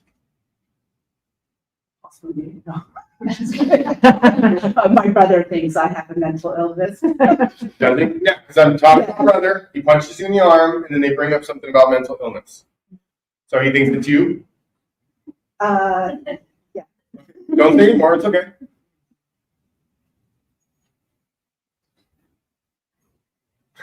They just pointed back at him. And they're like, he's got no room to talk. Do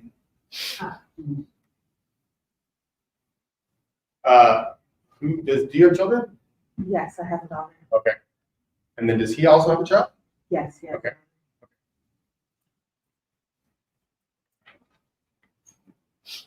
And then I'm seeing a child in spirit. So when I see a child in spirit, that means one of two things. It either means one of you lost a child somewhere along the way, or one's coming back, or you're having another one. So do you understand either of those? Yeah, I had a miscarriage. Okay. Before my daughter was born. Okay. And then here's what I'm going to tell you because I just got chills. And when I said that, I don't know if you guys caught that, but I said one is coming back. That's not what I meant to say. What I meant to say is someone's going to have a child. That's not my normal speech. When I say coming back, it means something else. So I just slipped and said that, which when she said, you know this already, your daughter. My sister just had a baby, and I think it was reincarnated. From the child you lost. Yes. Exactly. Chills all over. It's just like my daughter, and nothing like them. Chills all over. So that's exactly what I was getting. And again, I didn't get it on purpose. It wasn't something I got. It was something that slipped, right? So another way this works is I go to say something and they slip the words in, right? And I don't know. And I go back and notice, hey, that's not what I was saying. That's not what I meant to say. If I'm not saying it, then who slipped that word in? That's always accurate. Not always, but 90% of the time, those are accurate messages. So, and you've already had that feeling. You've already thought that. Usually that's the case. You already know. I already knew coming into it what I wanted if you came to me, what I wanted. And I would like to elaborate on the three souls, the two female, one male. Okay. You stopped talking about them. Okay. I'm assuming I sat there and I asked if you guys can be embarrassed. I'm going to be so embarrassed if my cat recently, she's a girl, one's a boy. And one's a boy. And I said, I would like for them to come through. But then again, I said, oh my God, everybody in the audience is going to say, we wasted our time on that. So that's what I was saying. I'm like, okay, the kitty cat, I wanted my sister's new son. And I was just telling her that my brother had some crazy. Literally? Yeah, so you got all three. That's awesome. Yeah. Thank you. And just so you know, I would have done the same thing if they would have said cats. I would have been like, I'm not talking about cats, because I would throw that out too. Yeah, so that's why I stopped. I stopped abruptly. We need to go. Yeah. Waiting for everybody to kill me. I wanted my cat. Well, just so you know, they did come through because I mean, again, I'm not one to say that was cats or dogs because I feel ridiculous just saying your dog said this. Like, even that coming out of my mouth makes me. I know. I'm just telling you, it feels ridiculous to me. It's me. I know. I get it. But when I feel ridiculous saying it, so anyway, I would have felt ridiculous saying that. So that's why it didn't allow me to say it. So okay. So, ma'am. Oh, sorry. It's okay. Are you ready? All right. So I really want to emphasize the child thing, that's not a loss, and that's a big deal. And they're like, I got this female energy from spirit, just like, oh yeah, this isn't a loss, and so she hands it back to you. So it's really, really important you know that child was not a loss, and that child came back, and that's the way it was supposed to be. My sister had, I think, 4 miscarriages before this baby came through. And as soon as her 4th one, we just all like prayed. And I said, well, maybe perhaps the one I lost will come back. And if you see like this child and my daughter, who looks like my husband, doesn't even look like us. That's crazy. And he looks just like her. So I'm like, awesome. Well, thank you so much. Thank you. Yeah, sounds good. All right, so hopefully you guys are learning something today, kind of how the process works for me. And again, it's different for everybody, right? This is just my process. This is just what I've learned over the years of working with spirit, but it does apply to all of you. This is all something that you all can get. This is all something you guys do. Like, I mean, this started for me with my kids. If you have children, you know that this works because you know when there's something wrong with your children. It's, you have mother's intuition, father's intuition. Like, you call it whatever you want. I don't care. I don't care. I'm not picky. God, spirit, it doesn't matter to me. Just trust it. Just learn it. Trust it. Trust the feelings you have. They're always right if you know where it's coming from. Okay, let's see where else I want to go. Make sure this is right. I'm not making this up. think I am. Can I come to you? Yeah, you. I know. Yeah, you know me? Yeah. Okay, you don't know you like that. Me? I'm trying.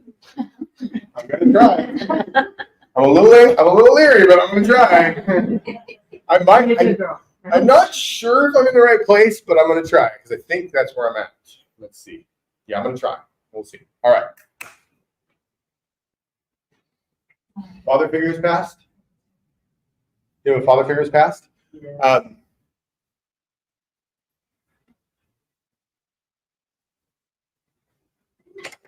So what'll happen is I get the figure and then I want evidence. Like I need something to confirm it's him. I need evidence for me to make sure I'm in the right place, and I need proof to you guys that I'm right. Right? That's how that goes. So I close my eyes and I go in my mind and I either see things or feel things. And so I started seeing some pretty fast random stuff. And my job in that moment is just to start talking about it because I don't know what they mean. If I try to figure out what they mean, then that's me. That's where I say my own thoughts, my own ideas get in the way. It's not my job to decipher it. I'm supposed to start talking about it and let her decipher it. Okay, so first I saw a coffee cup, which is random. I know, it's weird. I saw a coffee cup. Is there military on your dad's side of the family? Mm-hmm. Okay. See, I might not be there. I'm trying to go to her, but I feel like I'm not in the right place. So let me see. Is that you? Do you understand the coffee cup? Like world's greatest dad coffee cup or something random, like some kind of weird coffee cup thing? Say that again? Yeah, my husband had baby. Okay, because he's a what? He's a pilot. Oh, pilot? Is there military above him? He was. He was military, so he's passed. Yeah. Okay, so he was military. He's still in the military. Okay. See if I let her lead me, I can get all the wrong information. So that's why like information can be bad because I hear that and I'm like, oh, he's passed, but that's not true. And I could go on the rest of the reading being completely off because I heard that, and this happens sometimes. And again, that's why like the less information I have, the better, right? So okay, yeah, I think so too. Let's just see. Okay. Okay, so again, I see military with your husband, but there's also other military. There's got to be more people in your family who are military because there's more saluting going on. So there has to be somebody else, either police, military, or fire. Has to be another person. So above him, maybe. You're not sure? You have to know. Like I don't get stuff that people don't know. So let me think. Yeah, I'm seeing saluting. Maybe great grandfather. Again, too big for me. I don't. Okay, well, let me just keep going in. Let me see what else I can get, and then maybe it'll jog your mind. Maybe it's somewhere else. Let's just see. Let me go back in and get more information because that's all I can really do now. I'm not going to try to make it fit. I'm going to see what else they give me. All right.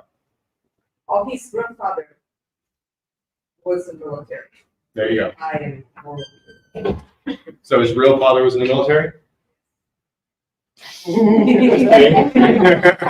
Got to point that off, right?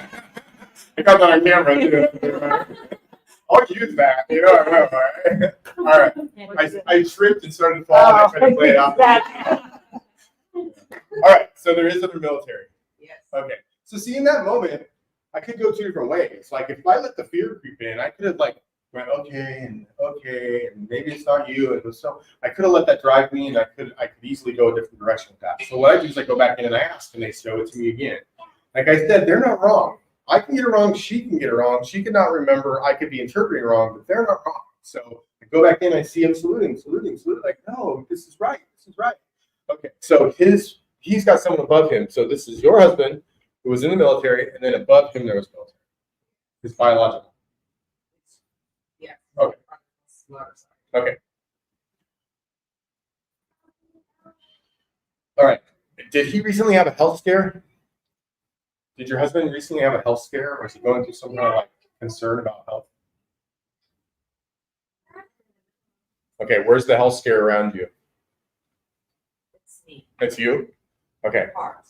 Right here? Okay. So see me doing this, I didn't realize I was doing it. It either means lung or heart usually, but I was going like this with my hand and I didn't even know I was doing it. So until I realized. So you have something going on right in your heart. That's a scare. No. I just had a scan. Everything's fine, but I'm not sure about his health. Okay, so let me just explain. When I say the word scare, to me that's a good thing. That means you thought there was something wrong. Yes. But there's not. No. That's what a scare is to me. So you understand when I say you had a health scare, that's what that means to me. Like, Oh, okay. yeah. So that's to confirm there's nothing wrong. Okay. If I was to say you have a health problem, then it would be different. When I love to use the word scare because that means to me that you thought it was something worse and it's not anymore. Okay. So that's just letting you know that they know that that's okay. You have a grandmother that's passed on mom's side? Okay, so you have grandmother energy coming in on mom's side with this information? Yeah, she just rolled her eyes. Go hours. Okay, yeah. So she definitely came in right away. She's like, I'm the one giving you this information. I'm the one taking care of you.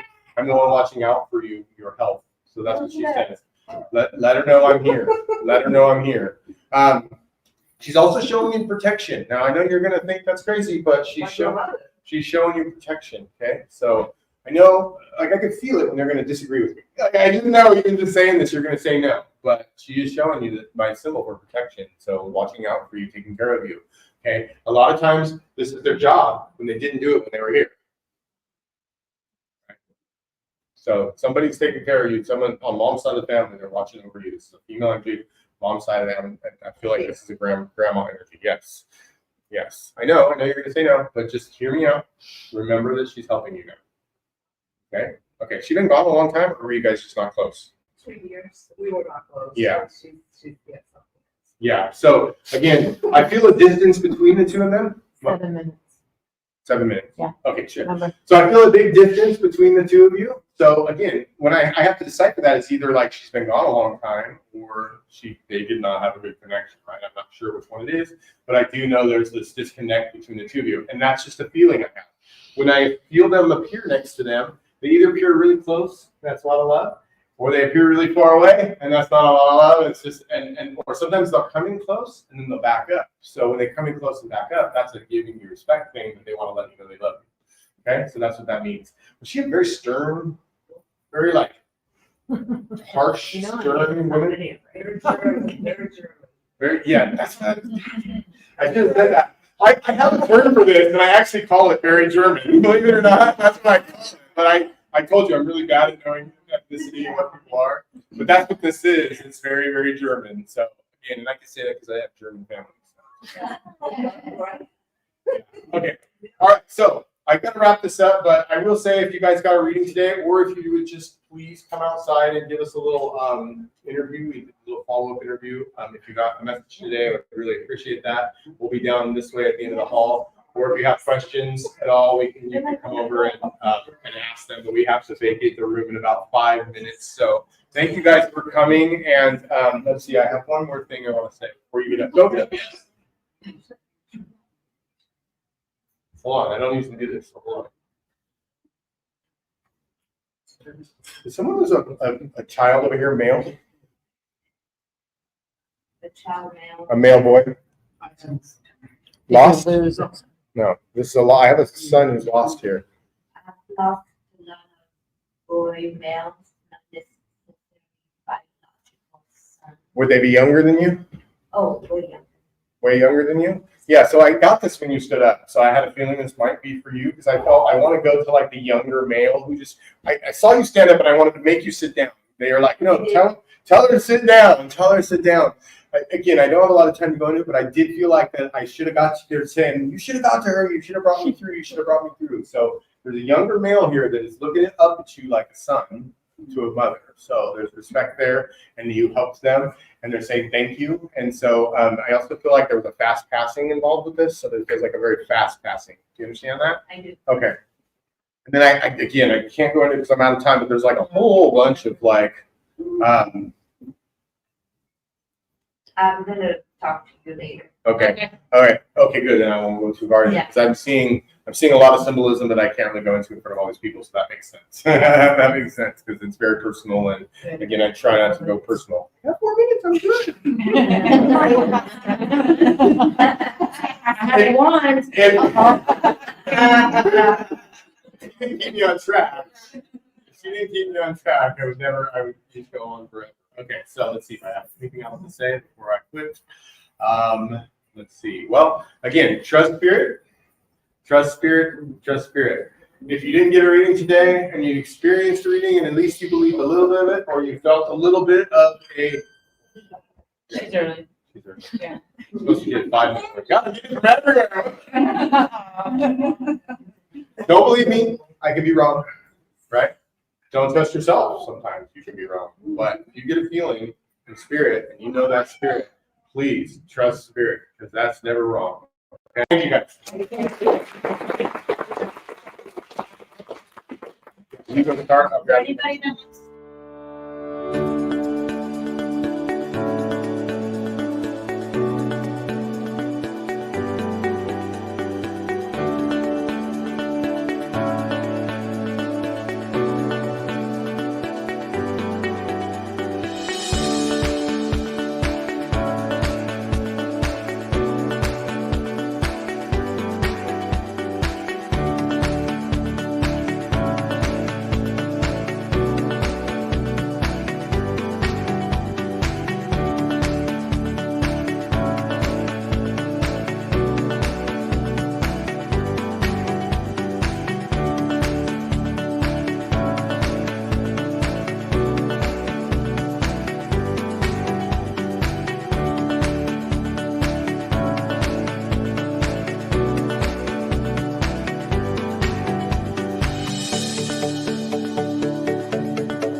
Are you ready for healing, empowerment, and transformation?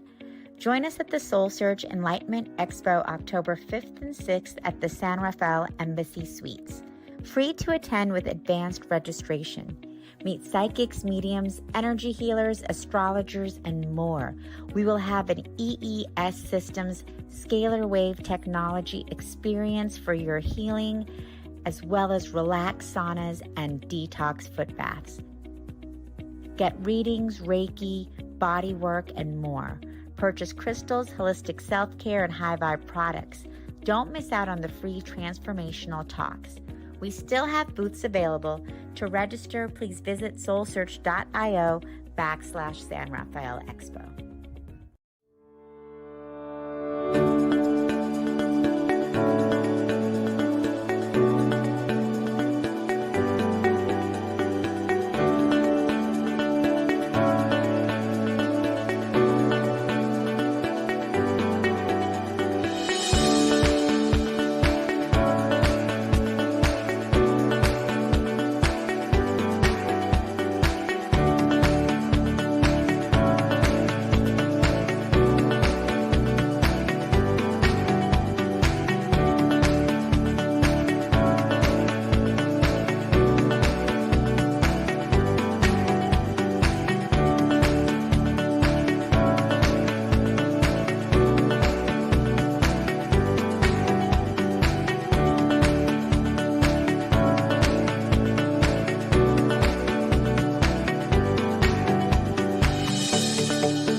Are you ready for healing, empowerment, and transformation?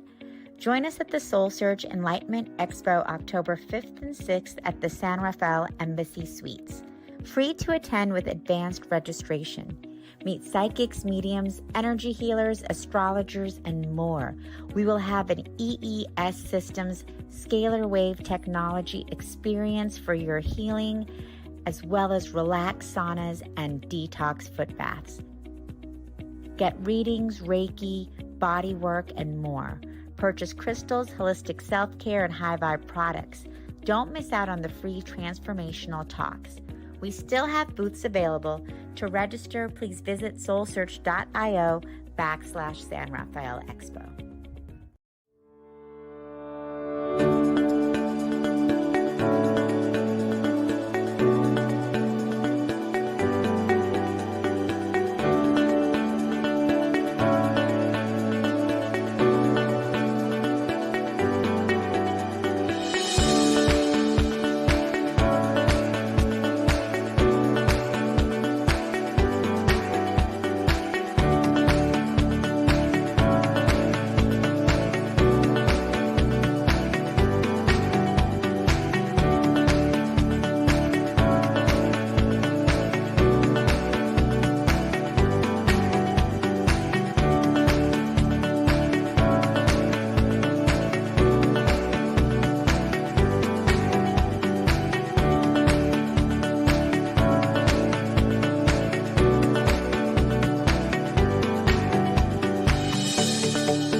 Are you ready for healing, empowerment, and transformation?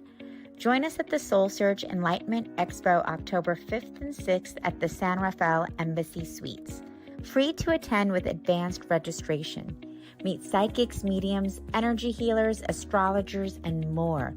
We will have an EES Systems scalar wave technology experience for your healing, as well as relaxed saunas and detox foot baths. Get readings, Reiki, body work, and more. Purchase crystals, holistic self-care, and high vibe products. Don't miss out on the free transformational talks. We still have booths available. To register, please visit soulsearch.io /San Rafael Expo.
Are you ready for healing, empowerment, and transformation? Join us at the SoulSearch Enlightenment Expo October 5th and 6th at the San Rafael Embassy Suites. Free to attend with advanced registration. Meet psychics, mediums, energy healers, astrologers, and more. We will have an EES Systems scalar wave technology experience for your healing, as well as relaxed saunas and detox foot baths. Get readings, Reiki, body work, and more. Purchase crystals, holistic self-care, and high vibe products. Don't miss out on the free transformational talks. We still have booths available. To register, please visit soulsearch.io /San Rafael Expo.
Are you ready for healing, empowerment, and transformation? Join us at the SoulSearch Enlightenment Expo October 5th and 6th at the San Rafael Embassy Suites. Free to attend with advanced registration. Meet psychics, mediums, energy healers, astrologers, and more. We will have an EES Systems scalar wave technology experience for your healing, as well as relaxed saunas and detox foot baths. Get readings, Reiki, body work, and more. Purchase crystals, holistic self-care, and high vibe products. Don't miss out on the free transformational talks. We still have booths available. To register, please visit soulsearch.io/San Rafael Expo.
Are you ready for healing, empowerment, and transformation?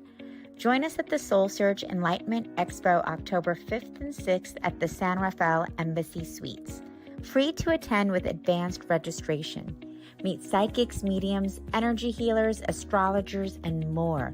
We will have an EES Systems scalar wave technology experience for your healing, as well as relaxed saunas and detox foot baths. Get readings, Reiki, body work, and more. Purchase crystals, holistic self-care, and high vibe products. Don't miss out on the free transformational talks. We still have booths available. To register, please visit soulsearch.io/San Rafael Expo.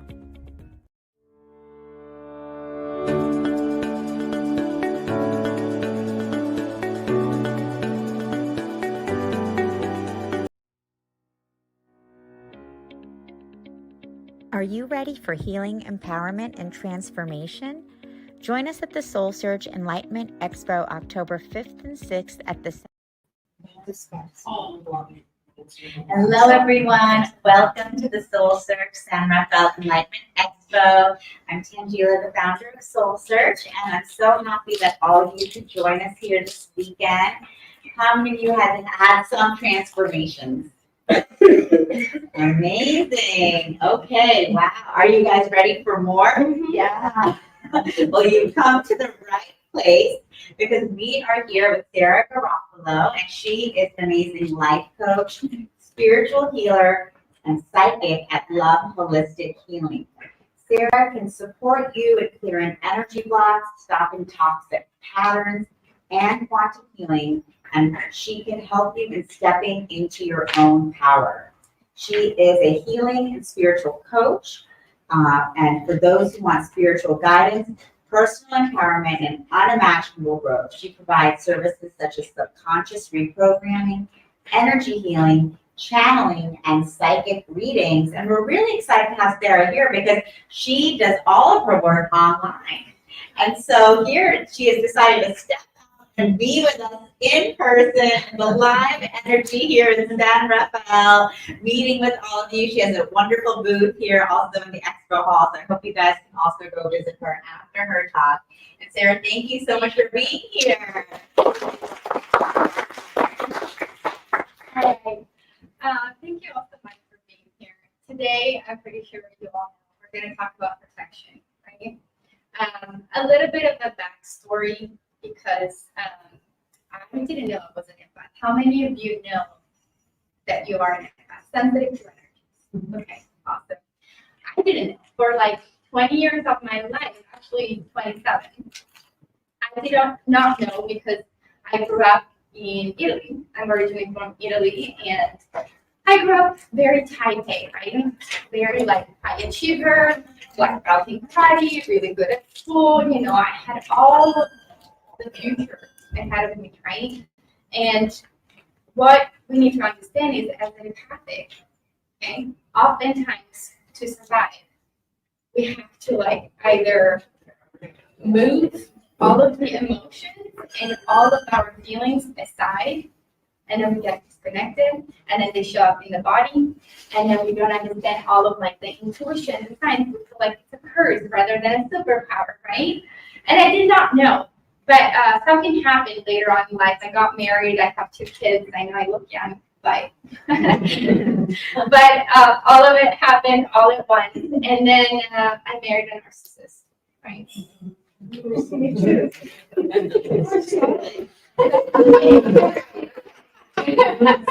that, as you all know, it can be a life-changing experience or a life awakening, however you want to call it. I got really sick at 26 years old, and my body started to break down.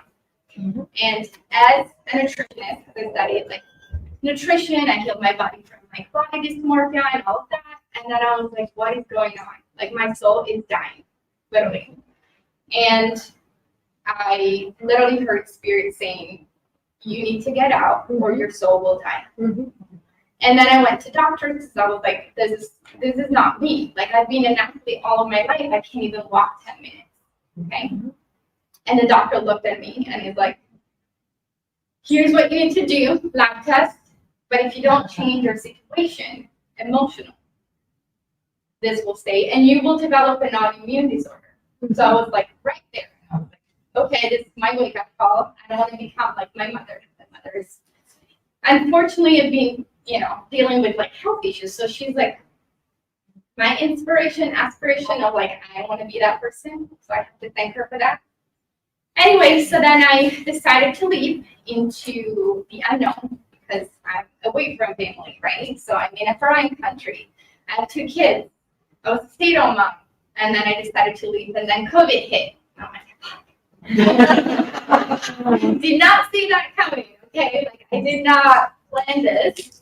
And then I realized in that moment that I was like, I'm saving myself. I don't know how, but I have to gather all of the strength that I have from lifestyle to nutrition that I already had, and then just figure it out, right? So that's when I started birthing my book. That's the cookbook that I wrote about it's gluten-free, dairy-free for mind, body, and soul. Because while I was healing the emotional and spiritual trauma from narcissist, I had to keep my body going. I had to heal my body. So in case you guys want to take a look back, okay? So while you keep your body healthy, the autoimmune disorder for empaths are just the symptoms of a deeper root cause, oftentimes lack of protection. Okay? So we're going to get into it. You all know you're an empath, or you kind of have a little bit of an idea. I want you guys to know that empaths are only 20% of the population.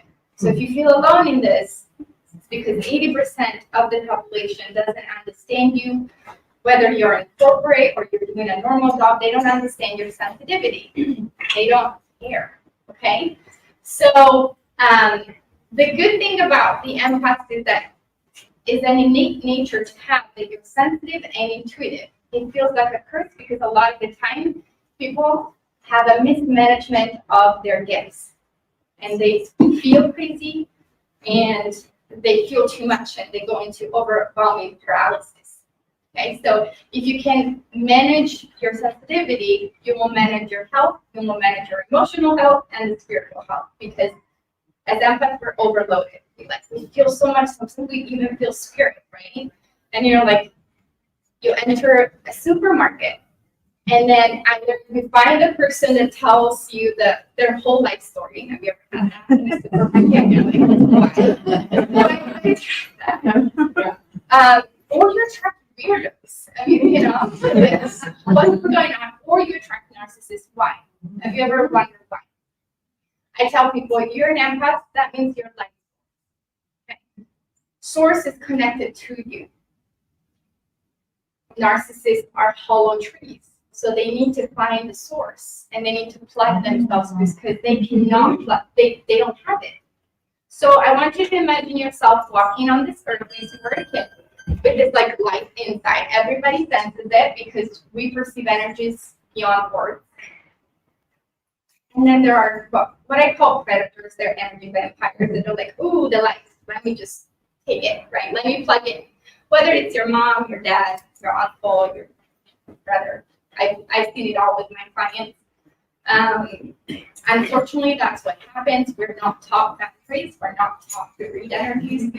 But I want you to understand that you're here to make a choice today and to realize that in order to become an empowered empath, you have to understand the core of protection, which we're going to go over today.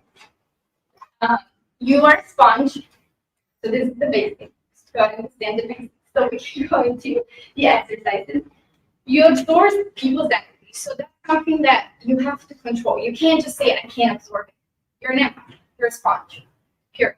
So that means that if you're walking in here, in a supermarket, in a pharmacy, at school, you're just taking out stuff, right? Or if you go into a family reunion, I have so many clients that are like, can I come and see you the next day I see my family? The next day after Thanksgiving? Because I need a client, right? So there are some core lessons that you all have to learn. Today we're going to focus on, but I want you to understand, okay, how can I become an empowered empath?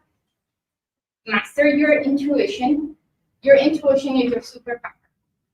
If you don't understand how that works, you're just going to run your life by logic and then feel lost.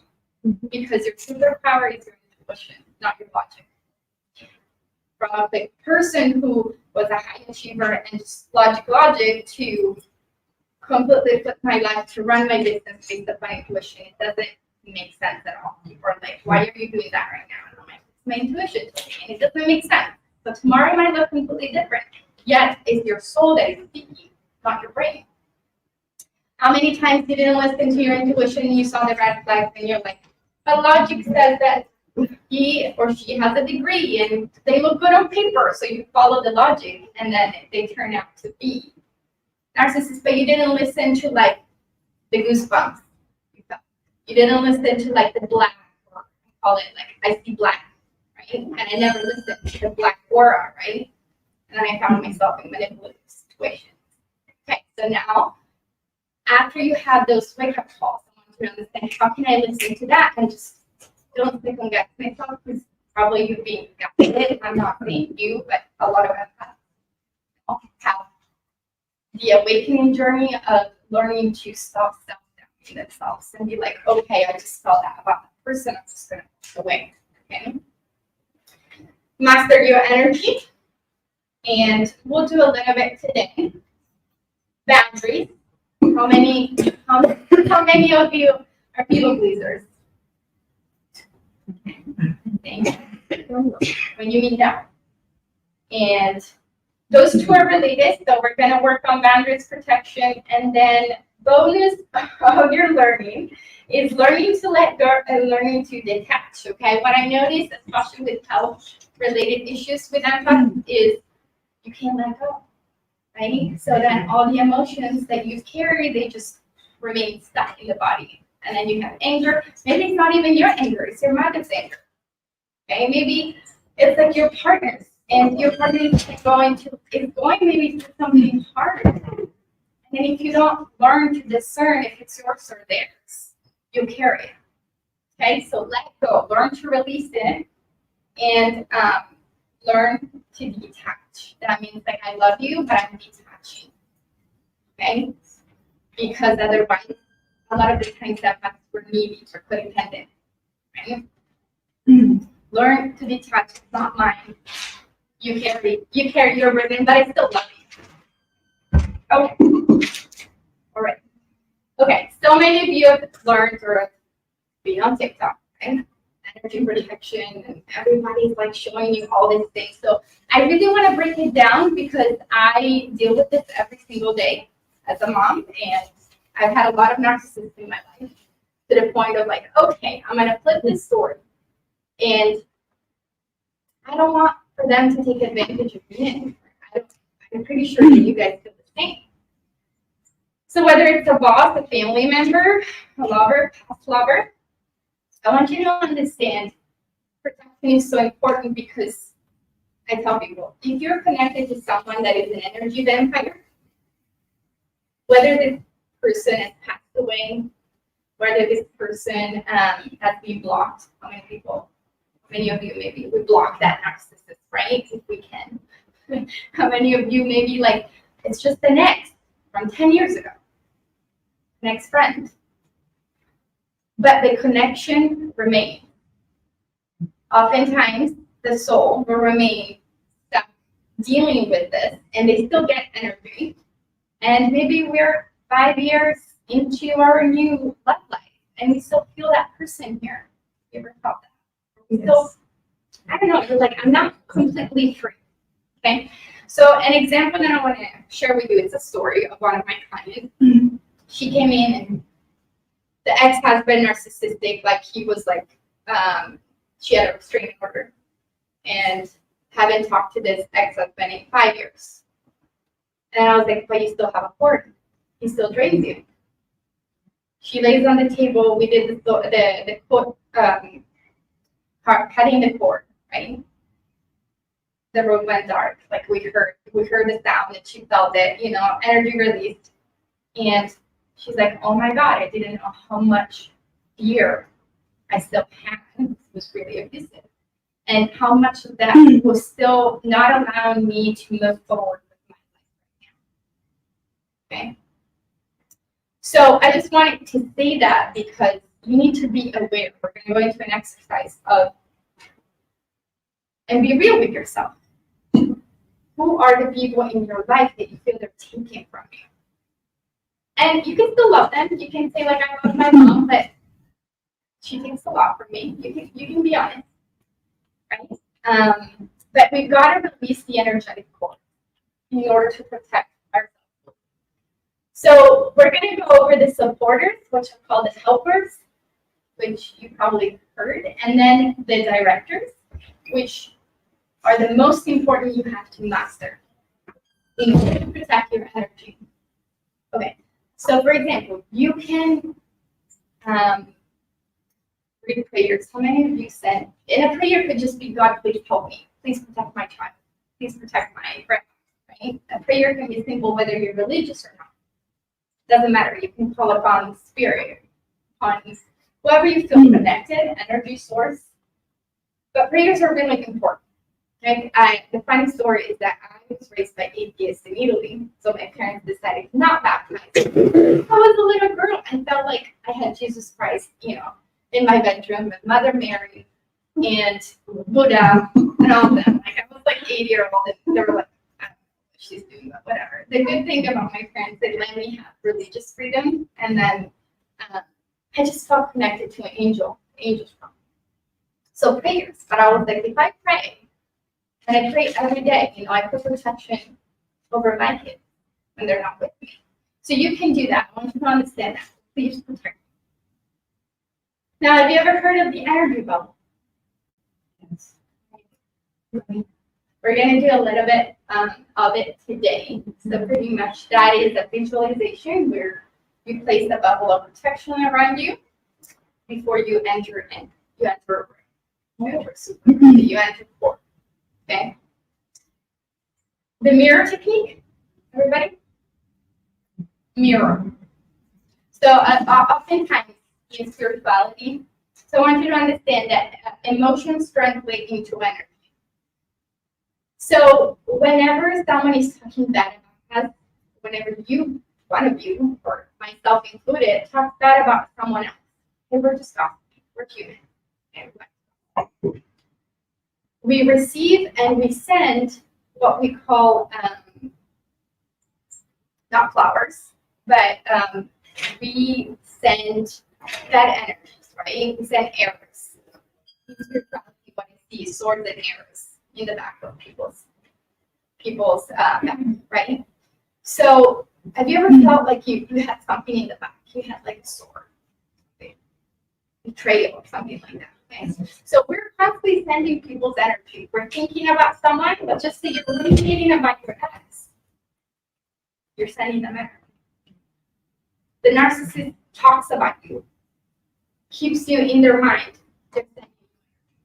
Okay? They're energetically, and that's going to go into energetic boundaries. They're coming into your field. Okay? So what another thing that you can do, over the bubble, is to place a mirror that is face the other person, not you, so that you charge a mirror saying, "Please, mirror, protect me," and any energy that is being sent my way, please send it back to the center. So I just want you to visualize the mirror. So whenever people send, okay, you just send them back. And pretty much we can't create, we can't destroy energy, but we can move energy. Every one of you can move energy, not just me.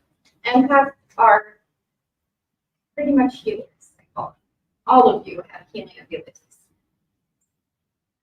And spiritual tools like Palo Santo, sage, crystals, energy spray. We couldn't burn anything in the hotel, but I have the energy spray you can do, if you're working in an office.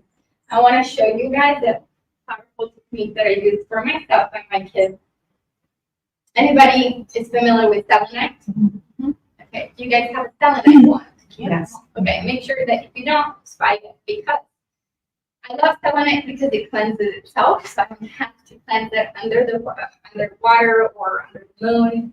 It's very low maintenance. It makes it feel phenomenal. It's selenite. And then what you can do, obviously make sure that has your energy, okay? That nobody else touched it, or you can say, I'm removing all the energy stuff from mine. Then I want you to visualize any cords that are attached to you. Let's just say you go into an office, and then you just, when you get home, or you go to the bathroom, right? Between meetings, they go to the bathroom and do this. And then you just say, please, Archangel Michael, I'd like to call any cords that are attached to me that are not helping me. I'm releasing negative energy, whatever intention you want to set.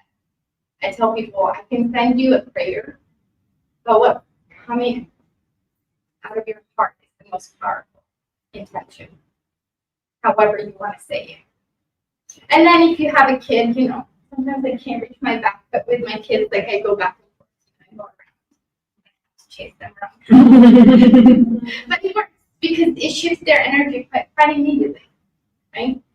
So I want you to understand that these are helpers. Water. How many of you know about like taking a shower, cleansing yourself with water, drinking water? I just learned yesterday, a healer was like, when you do energy work, make sure that you have like a cup of water full. That's for me to drink. No. Okay. But so that it can retain energy. And I was like, oh, that's cool. I just drink a lot of water because it moves energy, right? And then you take showers. And then I go into the ocean a lot. Okay. Nature. How many of you go into nature every day?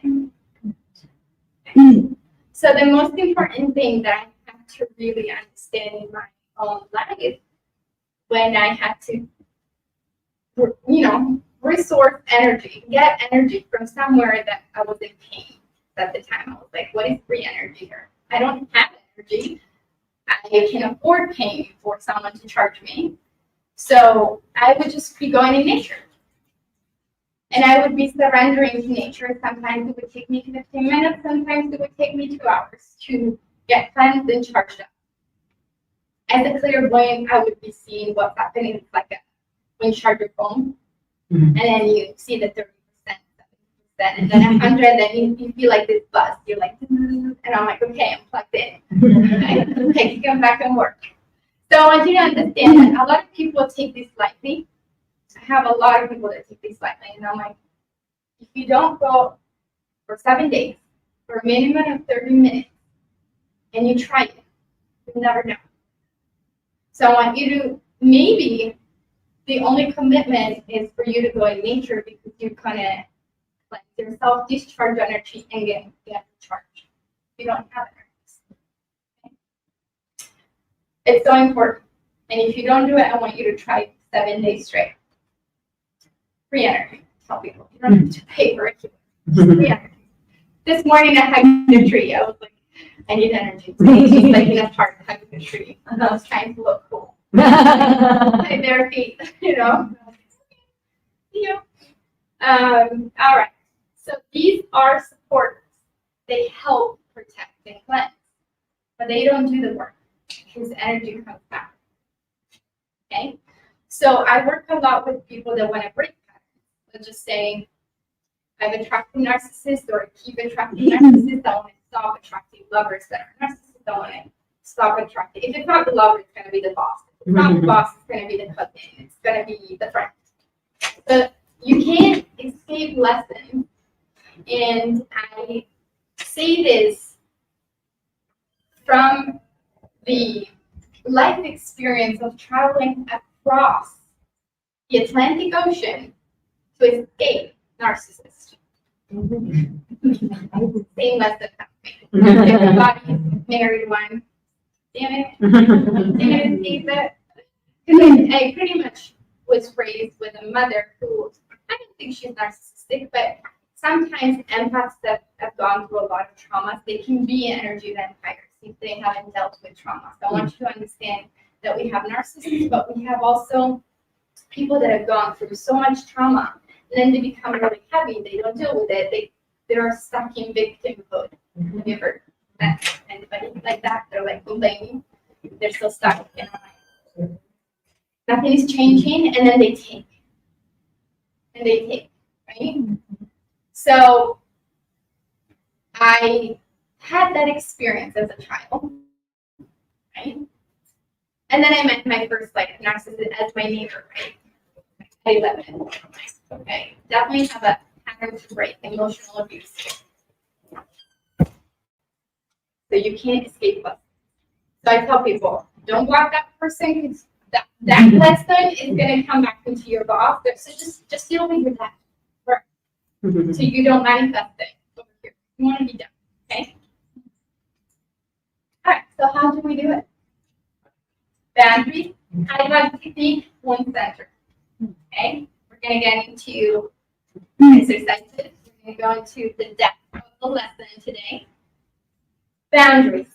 That is always something that you will work on. Even for me, in years, and I still get tested. There's another layer, right? But I want you to understand that we have physical, emotional, and energetic boundaries. The high vibe, and then the bloom center. I'm going to start with boundaries. So, we're going to start with the physical. First exercise. Before I get into the exercise, I want you all to know that you are the byproduct of the 5 people you spend the most time with. So think about the 5 people you spend the most time with. Okay.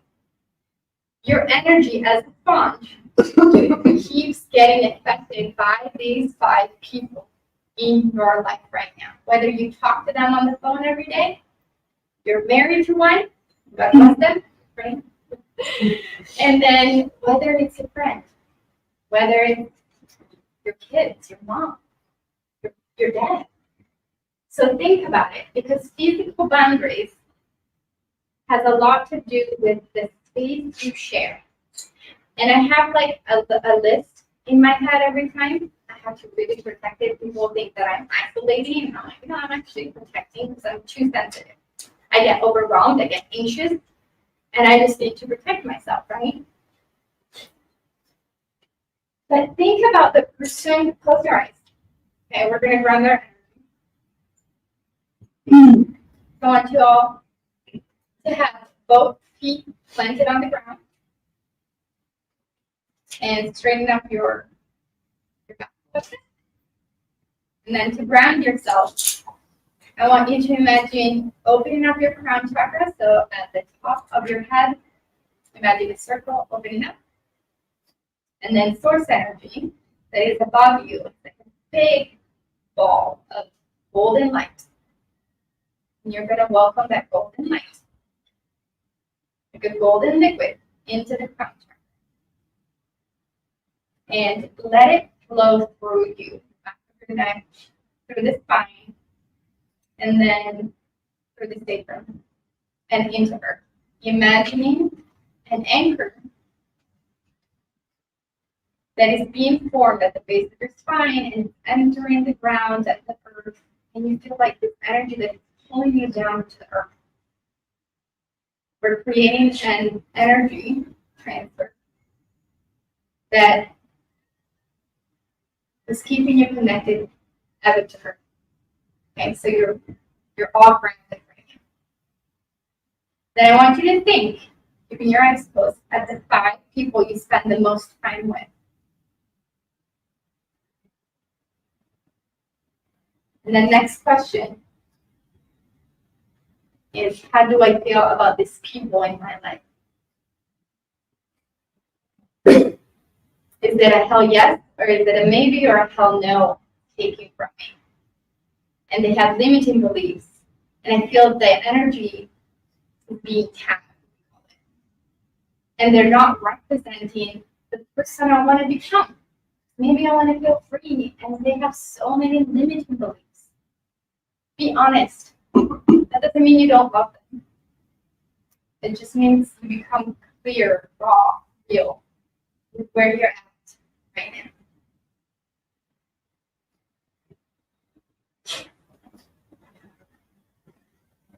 All right. When you're ready, come on back into the room. Raise your hand if all these people are serving the person you are today. All of these 5. They are all high vibe. One person. Maybe 2. Okay. Then I want you to understand, and I want you to, this is an exercise you can take home and really meditate about. What do I want to do with these people? How much time do I want to give? I have people that I spend a coffee with. They like invite me for dinner. I'm like, I have time for coffee. I have time for a call. I have time for text. And rarely I give my time for a whole day. I don't do it anymore. Why? Because who pays is you at the end of the day. You pay the price if you don't set those boundaries. Then I have to deal with regaining my energy back, cleansing it, and get back to serve people, serve my kids, right? Serve myself. So at the end of the day, you need to become a little bit more selfish. Something that we learn from narcissists. So I want you to also understand before we get into it that empaths attract narcissists as narcissists attract empaths. Why? We have to learn from each other. Narcissists have a medicine we don't have, which is be a little bit more selfish. It's okay. If you're not a bad person, a lot of times people are like, I'm a bad person. I'm doing something bad. So I'm like, no, just be a little bit more selfish and have boundaries. Because they have boundaries, right? You can't come into my life. You can't take, but I'll take from you. Now, an empath, you will never be manipulative. I can tell you that. You will never be. You're not capable of doing something bad. So, let that old program out of your head. And learn from the narcissist. I was like, okay, if the narcissist in my life is not living my reality, or they're not living my reality, how can I learn and become more powerful at their game? Okay? Just take it as a game. Be like, they're showing me what I need to work on. Boundaries, they're showing me, we're going to go into the wound center, they still feel not good enough. I'm going to work on that. There is a reason why. Okay, so when you go home, I want you to think about how much time do I want to give to these 5 people in my life? And then we need to release guilt, shame. Sometimes I'm guilty. I can't support my mom every day on the phone, and we feel guilty. Okay, then you have to process that. I can't take all the burden from my best friend. She's not changing, right? Or, male. Okay, and then the emotional and the energetic boundaries. I want you all to understand they're like tangled up, okay? Because the emotional is what emotion are you feeling that is yours? And what emotion are you feeling that you're carrying? How do you understand that? You remember nature? You remember taking time for yourself? So in order for me to be a clear channel, I meditate every day and I take my time to clear my energy because I need to understand what's mine and what's yours when I read people. So my job, my career, my purpose is allow me to have those boundaries with myself. Okay. I want you to understand that you have a superpower. And you have to understand if the sadness you're carrying is yours or your best friends or your mom or your partner. You have to understand that. And then you can make a decision and be like, the grief is not mine to carry. Do I want to carry it? Or do I want to enable them to grow? Tell people boundaries. When you say no, you enable people to grow. When I say, no, I'm not going to pick up that toy. No, I'm not going to call every time you go back to the person that treats you badly, right? Then they start to be like, okay, I need to save myself. That's one thing that I have to learn. Be like, okay, I think I'm enabling for you to grow because I have to grow up, right? So what emotions are you carrying that is yours, and what emotions are you carrying that is not yours? Understand that. And then my favorite technique is the highlight technique. Okay, the real protection is when you have a conversation with someone that is heavy. Let's just say that you have a coffee and someone is going through a divorce, someone is going through something heavy, health issue. I don't know. I got fired. How can you be high vibe? Like in terms of how can you be stable without lowering yourself? And emotions are not bad nor good, but they can be lower or higher. That means that if we are at a frequency of fear, it's a low vibration, anger. If we feel joy, and positive feelings, that's higher vibration. Okay, so I want you to think every day, I'm gonna cleanse in nature, meditate, whatever. I'm gonna feel my energy so that when I talk to that person, I understand that when I walk away and I feel angry, it's not mine. And then I also, what you need to master, it requires training. You see the blue and the red, which means, let's just say that you're a high vibe and we're constantly getting bombarded with energies. Now you have a choice every day. And you can say, I'm gonna lower myself and I'm just going to feel what they feel and allow for that energy to come in, for that emotion to come in. If we're so sensitive, we're like, if you're crying, I'm crying, right? Looks like that, right? So, or I'm going to be so anchored into the ground, into Mother Earth, into Source, that whatever shit you throw at me, I don't move. I'm an oak tree. Okay? So it's different with a best friend than with a, let's just say, narcissistic ex or narcissistic mother that maybe treats us badly or they try to trigger us. Why narcissists love? They literally feel pleasure to trigger the empath, right? Because they get source energy, right? Emotions, energy. So the more hyped up you get, the more energy you give. So understand that about protection. If anybody's triggering you and you're like, you're looking for my energy, then I'm just like, right, okay, thank you. Bye. And I just walk away. Do you think it's easy? No. When you have like past life with someone, they will trigger the hell out of you. They will try and find anything from your past to trigger you.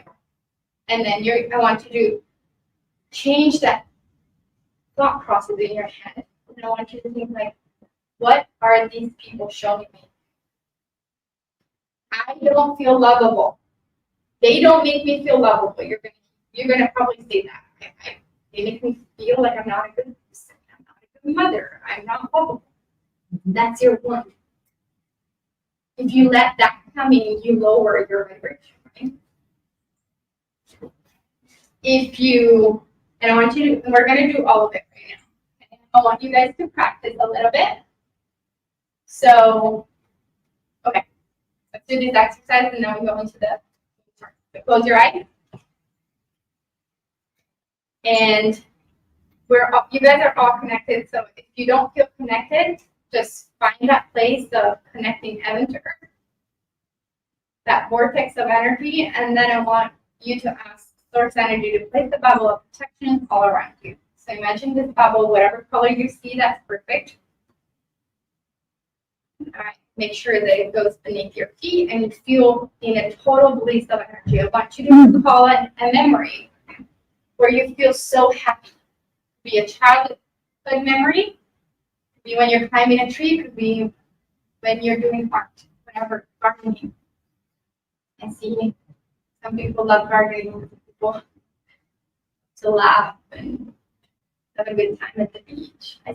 So recall that memory. And when you have it, expand it throughout the body.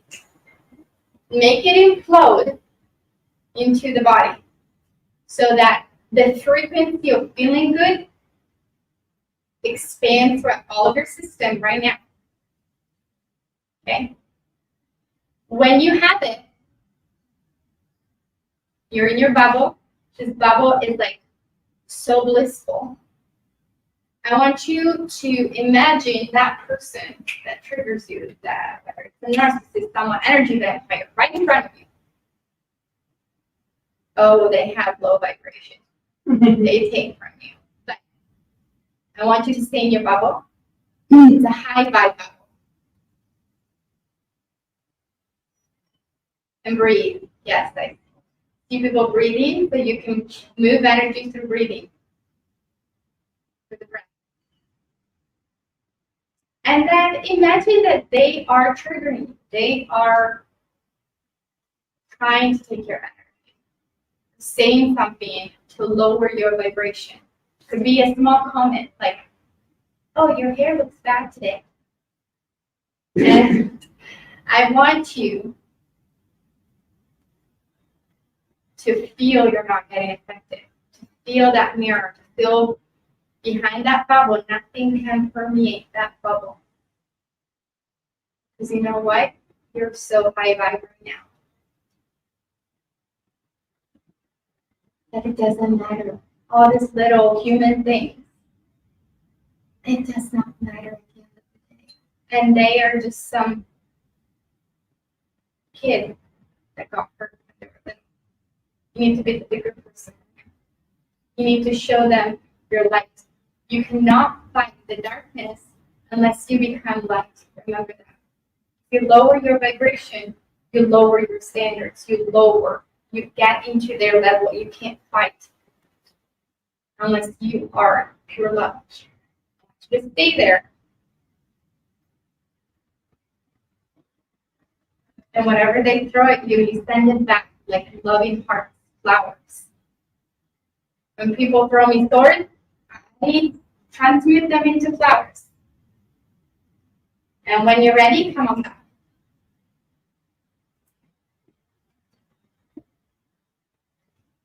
You're all high vibe.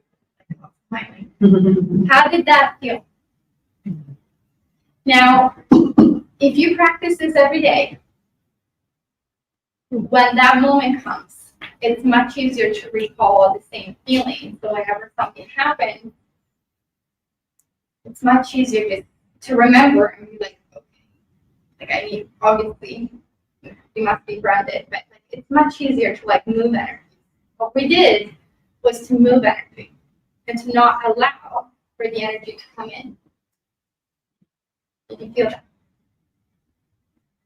Now, as a clairvoyant, I feel all energy happening all the time. People just throwing things and being talking, right? But I want you all to know that with the 3D eyes, the guys that you guys see right now, you might not perceive that, but you sense it.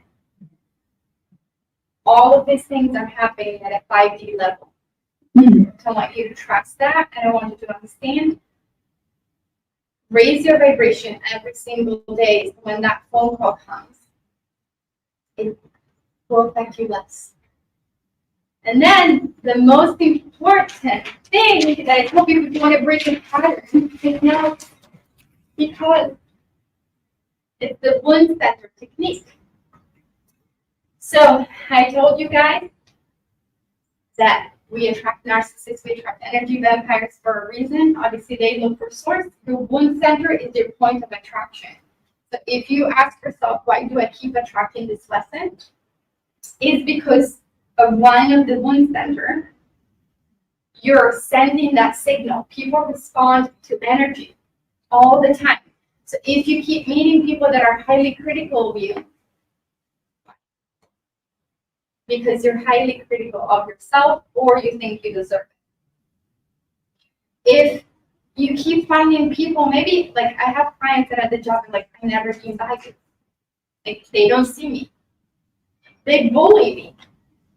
And I'm like, okay, so we found the wound. Great. How do we shift that? How do we let go of the limiting beliefs and reprograms? Because when we shift it, we shift the pattern. I want you to understand that whatever is mirrored back right now, it's different for all of you. Fear of abandonment. I'm not good enough. Codependency. Why do I attract codependent relationships? You're codependent. At one time, I was like, and I was already my spiritual journey 2 years ago. I was like, why do I attract men that are emotionally unavailable? And I'm so spiritual. I'm doing this work. Yet I didn't really acknowledge or admit to myself that I was emotionally unavailable. I'm emotionally unavailable. And I think that I want a relationship. So sometimes we have to get real with where we are. So fear of rejection, neglect. If you've been neglected, you're likely to neglect your emotional.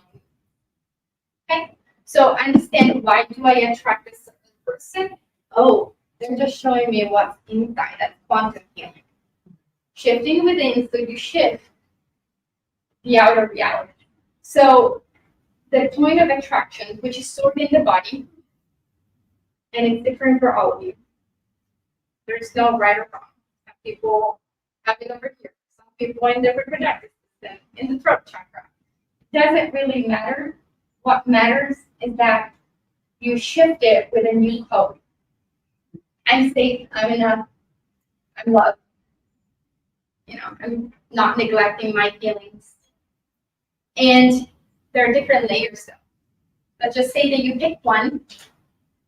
Let's just say you pick that I'm not good enough. There are many layers to cleanse and clear. That's never an ending story. Okay. So let's do the last bit of an exercise. So I'm going to teach you how to recode yourself. That's what I do in subconscious reprogramming. Okay. We use a neuroscience technique to help you get in the subconscious mind, which is the body. Release trapped emotions that you don't think you have. Believe me, in 5 minutes, you can be bawling, crying, and you don't even remember. So some people start remembering. And then we release trapped emotion and we recode the system. Okay, so I'm going to teach you a little bit if you want to practice at home, and close your eyes. So you get the full experience. You're already all connected. So I want you to scan your body from the top of your head down towards your shoulders. belly. Your knees down towards your feet. And just scan your body and be present and breathe. Now set the intention to find your emotional core. Whatever that is, I'm not good enough, whatever is present, abandonment, rejection. And then ask your body, where is it? The first thing that comes up in the shoulder, in the heart center. In my knee, feel it. Okay? Raise your hand if you felt it. Don't overthink this. This is about trust. Trust your body. And now go a little bit deeper and look at the color. Ask your imagination to give a shape of form. Maybe it's amorphous, maybe it has a shape. Black, it's red, it's a triangle, it's a pineapple. Trust whatever comes. Okay? This is the code, and that's where it's stored. Go a layer deeper. What emotion is trapped? What do you feel? The first emotion you feel, anger, is that meant for pain, crazy. Let it come up. You don't know it because maybe it's been blocked for many years. Don't worry. Just know that it's happening. It might come next time. And then next thing you're gonna do is you're gonna visualize this shape, form that is stored in your body is a DVD recorder. And you're gonna eject that disc with old programs. And then that disc is gonna float out of your body and above your head. Send it above your head. Floating right above you. Good. Yes. And then do whatever you want. Burn it, destroy it, release it, send it away into galaxy world, whatever you want to do. Plant it. And ask Source to send you a different disc, a different code with whatever you want to plant today, whatever you want to recode your system with. I am safe, I am loved, I'm lovable, I'm good enough. I'm capable of this. Whatever disc you see, color, shape, form, you're going to insert it into the DVD player.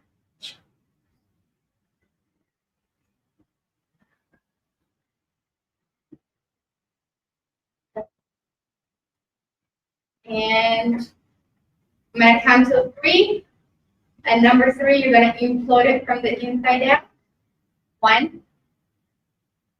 Feel it entering your body. 2. This new code. Feel that frequency of I am safe. I am loved. I'm good enough. And then 3, make it implode from the inside out. Cleansing all of the cells, regenerating all of the cells in your system. You become light. Feel your body releasing, opening up, becoming light, letting go of that burden.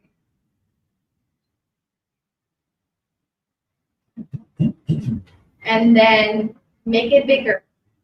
Make that light bigger than this building, bigger than this state, bigger than this continent, bigger than this planet Earth, into the universe. Across all time, dimensions, and reality. We have cleared, released, elated this LinkedIn belief. Across all time, dimensions, and reality. And now when you're ready, come on back into the room and feel the difference.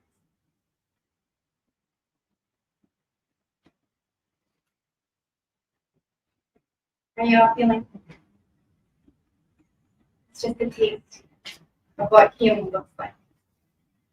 So find your one center, write down your boundaries, Write down what you want to do with the 5 people who are in your circle today. And give yourself the permission to release what's not yours. As you're walking, you're like, I don't need to carry that. You're going to sleep good tonight. I know that for sure. Thank you, guys. Thank you.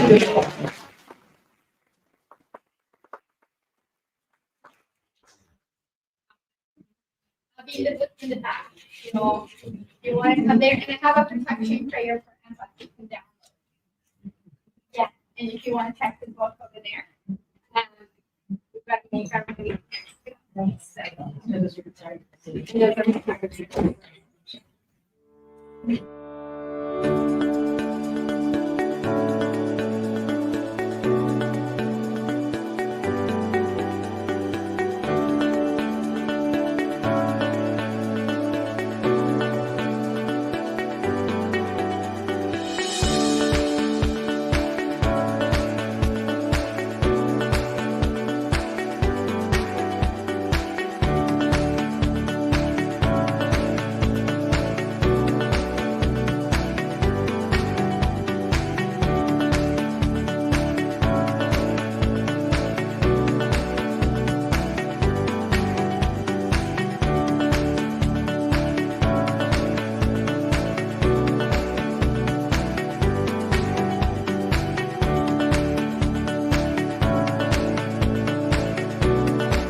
Are you ready for healing, empowerment, and transformation? Join us at the SoulSearch Enlightenment Expo October 5th and 6th at the San Rafael Embassy Suites. Free to attend with advanced registration. Meet psychics, mediums, energy healers, astrologers, and more. We will have an EES Systems scalar wave technology experience for your healing, as well as relaxed saunas and detox foot baths. Get readings, Reiki, body work, and more. Purchase crystals, holistic self-care, and high vibe products. Don't miss out on the free transformational talks. We still have booths available. To register, please visit soulsearch.io/San Rafael Expo.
Are you ready for healing, empowerment, and transformation? Join us at the SoulSearch Enlightenment Expo October 5th and 6th at the San Rafael Embassy Suites. Free to attend with advanced registration. Meet psychics, mediums, energy healers, astrologers, and more. We will have an EES Systems scalar wave technology experience for your healing, as well as relaxed saunas and detox foot baths. Get readings, Reiki, body work, and more. Purchase crystals, holistic self-care, and high vibe products. Don't miss out on the free transformational talks. We still have booths available. To register, please visit soulsearch.io/San Rafael Expo.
Are you ready for healing, empowerment, and transformation? Join us at the SoulSearch Enlightenment Expo October 5th and 6th at the San Rafael Embassy Suites. Free to attend with advanced registration. Meet psychics, mediums, energy healers, astrologers, and more. We will have an EES Systems scalar wave technology experience for your healing, as well as relaxed saunas and detox foot baths. Get readings, Reiki, body work, and more. Purchase crystals, holistic self-care, and high vibe products. Don't miss out on the free transformational talks. We still have booths available. To register, please visit soulsearch.io/San Rafael Expo.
Are you ready for healing, empowerment, and transformation? Join us at the SoulSearch Enlightenment Expo October 5th and 6th at the San Rafael Embassy Suites. Free to attend with advanced registration. Meet psychics, mediums, energy healers, astrologers, and more. We will have an EES Systems scalar wave technology experience for your healing, as well as relaxed saunas and detox foot baths. Get readings, Reiki, body work, and more. Purchase crystals, holistic self-care, and high vibe products. Don't miss out on the free transformational talks. We still have booths available. To register, please visit soulsearch.io/San Rafael Expo.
Energy, good energy. Healing, okay. Has this been transformational for you all? Awesome. Well, I'm so excited you all are here because it's going to continue to be transformational because we have an amazing speaker next. But I am Tangela, the founder of SoulSearch, and welcome to the SoulSearch San Rafael Enlightenment Expo. How many of you guys are your first time in one of our events? Oh, wow, a lot of first timers. Well, welcome. Thank you for being here. And now you have a little understanding of our SoulSearch family. We're here to support all of you in your awakening journey, and we are completely a safe zone. You can say whatever you want. We're here to uncensor your soul so you can go on your exploration journey, wherever that might take you. And we have amazing teachers, healers, and guides here to support you on that journey, including Dr. John Gray. And of course, he needs no introduction, but he is the #1 trusted relationship expert in the world. He's the author of Men Are From Mars, Women Are From Venus, which was the #1 selling book of the 90s and continues to sell hundreds of thousands of copies every year. Today, he has his whole Mars Venus series, over 23 books, including Beyond Mars and Venus. And he also still teaches and writes and shares, and we're really blessed that he can be with us here today at the SoulSearch San Rafael Enlightenment Expo to talk to us about love and longevity, romance, love, and longevity in the modern world. So John Gray, thank you so much for being here.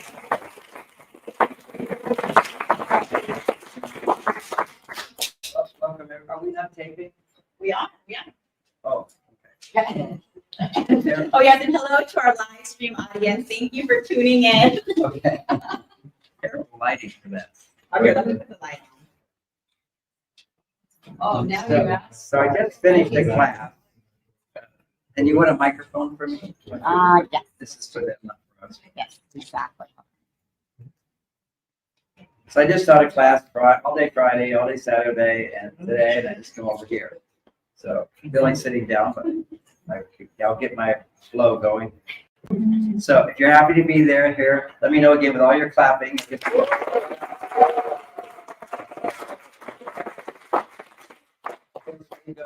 You know, men cannot make as much energy as women.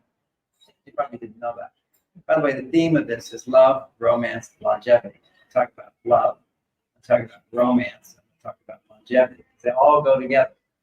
It turns out that married couples, which we symbolize people who are committed to love each other, and I just have to stress the data. The data is heterosexual married couples actually have the longest life and the best health outcomes, and that's my specialty. So you can be gay or whatever here. You can take what gleans from this, but everything I teach is my expertise is heterosexual relationships. And I'll toss in a few things how gay couples, gay people could benefit from this information. But I talk about that. So just to know that's what I'm talking about. I'm talking about rocket scientists. I'm not leaving out geologists. Okay, that's what I'm talking about. So the first thing is energy.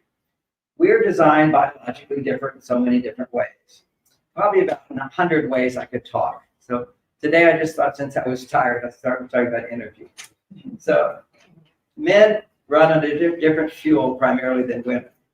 Men run under muscle fuel.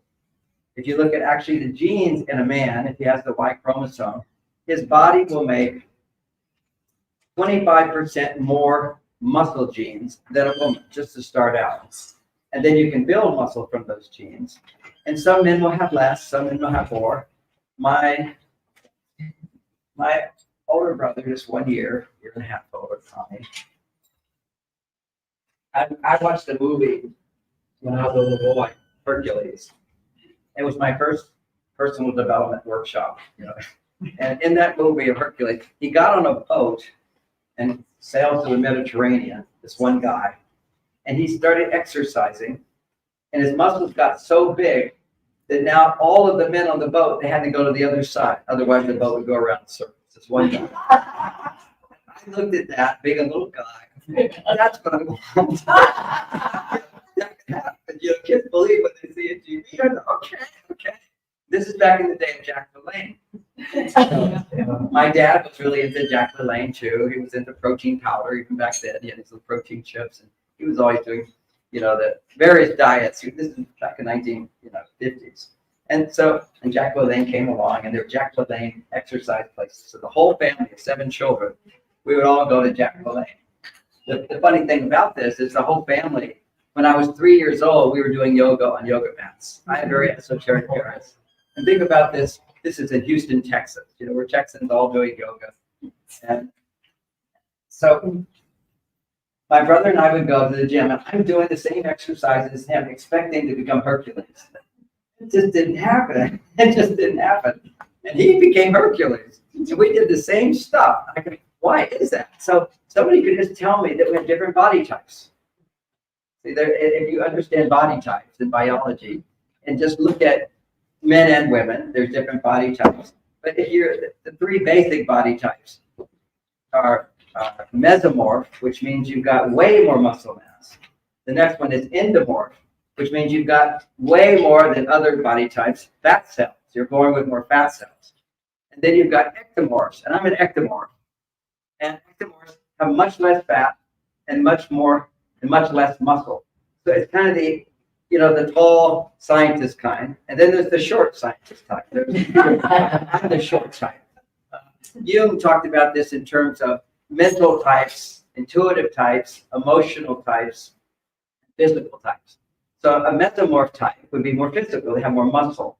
The emotional type would be more endomorph. The more fat cells you have in your body, fat cells actually have many functions, of course, but one of them is supporting emotions. So the more fat cells you have, from the theories of these people, and to some extent things are true, is more emotion. So you'll see it's not necessarily over fat, it's just more round. It's more round. And I seem to be drawn to round types. I've been married 3 times, but I only divorced once. My first wife, we were married for 2 years. That's when I realized what mistakes I was making. This was a mistake. So that then helped me learn the next lesson. I married Bonnie, my wife of 34 years, and then she passed with cancer. So she was very sad, and I grieved a lot. And then I got married again. And somehow I'm attracted to endomorphs. And I remember when my new wife met my first wife, and just on the phone, and my first wife said, "You must be a very loving woman." And I go, "Yeah, she is." Because John needs a lot of love. Okay, that's why I teach all this stuff. I fuel on love. I need love. And also, when you clap for me, that's a form of love. Because love is the primary source of energy, particularly for men, ironically. Okay, so this is that kind of love, the clapping love. And just as a simple lesson, when you clap for a man, and that's simply express appreciation, or anyone who's putting themselves on stage, for example, and men having more, now we looked about just as all people, you have mesomorph, endomorph, ectomorph. But now you've got male sex. There's a difference between male sex and female sex, and that males are all born genetically with at least 25% muscle mass, muscle cells, compared to estrogen cells. Okay, so there's a balance there. Because women have 25% more estrogen cells, actually, it would be fat cells. Men have more muscle cells, women have more fat cells. Now, does that mean that a woman can't become muscular? Absolutely. She can use her muscle cells and build them. Can a woman lose weight? What happens with fat cells? They're overweight. It's the same number of cells. It's just they expand and then they contract. They expand and they contract. And part of that's why we have a crisis in America for many people, which is overweight, obesity, is the toxicity. Because when you take toxins in, one of the major ways our body deals with toxins is to store them in fat cells. So they just get stored in fat cells. And then you try to lose weight, and your body says, no, we don't want to release toxicity into your bloodstream. So that's a protection to keep you alive. So I remember Andrew Well, who knows Andrew Well? Okay, wellness guy. And he's real round, okay? He's real round. Maybe some people might think a little too round. And when I met Andrew, he says, I just looked at him a little bit surprised because he's teaching like wellness and health. And he said, you know, John, that having a lot of extra fat actually makes you live longer. I said, okay, it's great to know. And that's why. Because some people, they hold their weight in as long as it's not too much. Because if it's too much, then you're vulnerable for cardiovascular disease. Now, I don't really know if that's true. Okay, but what I know is that's what a lot of people say, and that's what they say. And what I know is that they say, remember we're talking about longevity. We don't want to die early. I talk all about that. How relationships can help us, how diet can help us, how detoxification can help us. Everyone want to hear that? Raise your hand if you do. And sometimes people hear John Gray, oh, we should just talk about relationships. But the title is love, romance, and longevity. So that's where we're into this. And you know, at my age, I'm 73. I want to live a long life. And part of it is my children are greatly dependent on me. I spoiled them with, you know, I have a lot of abundance, and now they have houses take a lot just to maintain your, what is it, your Lifestyle. well, the lifestyle in general, but one is just state that land taxes. You know, just here, you know, it's $35,000 a year. You have to pay for that, which I just want you to mention. Part of longevity is to understand what's going on in the world and how toxic our government is. Our government is toxic. And you know, we have this thing called the Bill of Rights, and one of them, maybe you know, is the right to own your property. See, that took away slavery. See, prior to that, you had the serf system in Europe. People couldn't own their property. Well, we came to America to own our property. Did you know that was taken away? See, I have a mortgage. Actually, I don't have a mortgage, but if I say I own the house, if I don't pay $40,000 a year, they take my house away. Yes, that's it. Right. There's actually people that go away who are scalpers, and if you had a hard time and you can't pay your taxes, they can go to the state, pay your taxes, and now they own your land. You do to get a warning. It's a land grab. Oh, you mentioned land grab. Land grab. Maui, excuse me. Maui, excuse me. Yeah. We have another law that says if there's a natural disaster, the government can now do a land grab. They can now take that land and do what they want. Did you know that's another law? Yeah, that's what. And that's actually what's happening now. In Jacksonville? Yeah, what is it, North Carolina? Because they've been planning. They were planning a smart city. Now they got all that land, beautiful places, which connect the two sides. So they already planned a smart city 6 months before. Then before that, they did a declaration. They once again emergencies. They affirmed if there's an emergency, we can rezone the area because they want to zone that area. It's a bunch of poor people live there, you know, and they don't want to sell. They'll never gonna find anything so beautiful. So that just coincidence, right? We're just talking coincidence. Well, it turns out that the North Carolina people, when you go online, besides network news, thousands and thousands of people's bodies are floating down the street. They're just grocery stores, 8 feet of water at the grocery store. These people are wiped out. They all live in the mountains. They're not allowing any heavy equipment to come in. I listened to one trucker, you know, they say, oh, natural disasters, that's where we make our money. Because you have to bring in the tractors, the bulldozers, the generators and everything. They're not being hired by FEMA. FEMA's answer is, oh, well, we don't have any money. We spend all our money on the immigrants who get $3,000 when they come in a month. $3,000 a month and airplane tickets and no taxes, and you don't have to take vaccines. You have vaccine exempt. Excuse me, $700 per household. Say that again? $700 per household. Oh, yeah, that's the other thing. Oh, they approved that. People, they get $750. Oh, they got another 50 bucks. Can you go back to the subject matter rather than have a political discussion or conspiracy discussion? It's just part of my talk, okay? But I will come back to it. You don't need to point it out. But it's right happening in the news. And part of what causes us to die soon is we don't know the truth. So if you can't hear that, it's okay, go. I'm going to do my talk. This is on longevity. And I heard that you don't want to go back. But the reality is, if you believe a lie, okay, if you believe what you hear on the 3 networks is true, that only 200 people died, you're hurting your health. Anytime you believe a lie, you're going into a stress state.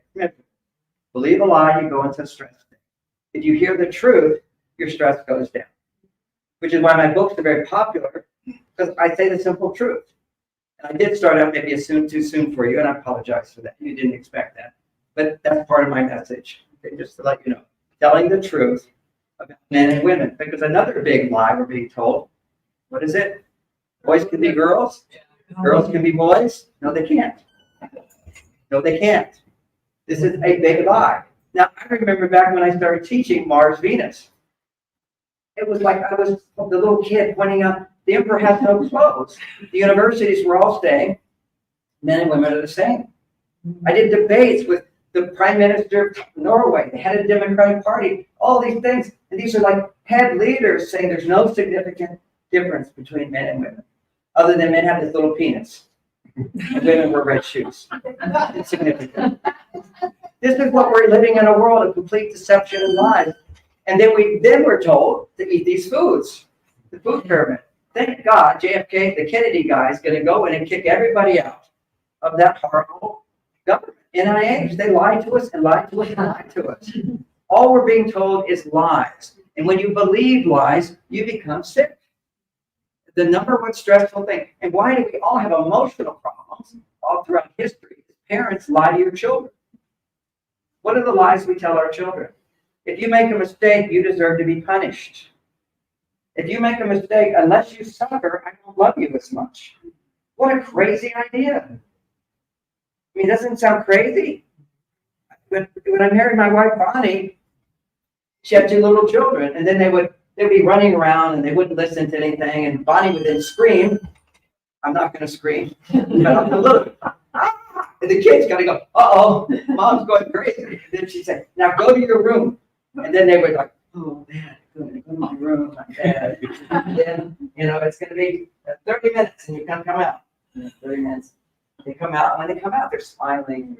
Mommy loves us again. It's like, so if you punish yourself, mommy will love you. Our daddy will love you. I have a different perspective. And maybe it's why I've been wildly successful in my life. I don't know. But one thing I can do is self-correct very quickly. A lot of people, when they make a mistake, they have to justify the mistake. Because if you tell your mistake, you will lose love. So I was pumping out, when I was writing books, a book every year. I just go through, oh, that's not a good idea. Just repeat that, redo that over, do that over, do that over. As opposed to trying to justify your mistake. Not feeling safe to tell the truth. And how many times have we held back from telling our parents what we think and what we feel because they may not love you? And then let's say somebody mistreats you, probably 30% of the women in the room have been somehow sexually inappropriately touched. Now, were you able to go to your parent and say that? No. So now I was inappropriately touched. I remember what happened as a child growing up, 6 years old, 8 years old. And I shared that story in the Oprah show when I was teaching Oprah's company. And I did 16 Oprah shows, but I did Oprah's company, a 5-day course. And in that course, you share a lot of intimate secrets and tell stories about your life. And I talked about this inappropriate sexual experience that I had. And it went in the National Enquirer. Yeah. This is like a crazy world. And so you get a lot of, and that what they said is, okay, somebody paid me $25 to do something. So they said I was a prostitute. As a child who was a boy prostitute. It's just bizarre. So there's no safety to share things that seem inappropriate. But I want to give you my experience of when that happened. As soon as I was just a kid, $25, good, I can buy candy. So you do this thing, I'm going to do this thing in the closet, literally in the closet. And I'm like, what is that? And then I just came out of the closet.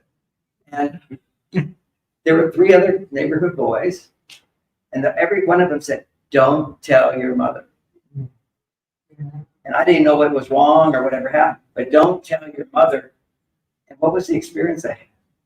Right then, I just felt this weakening in my knees and this whole shift. which is now I've done something I shouldn't tell my mother.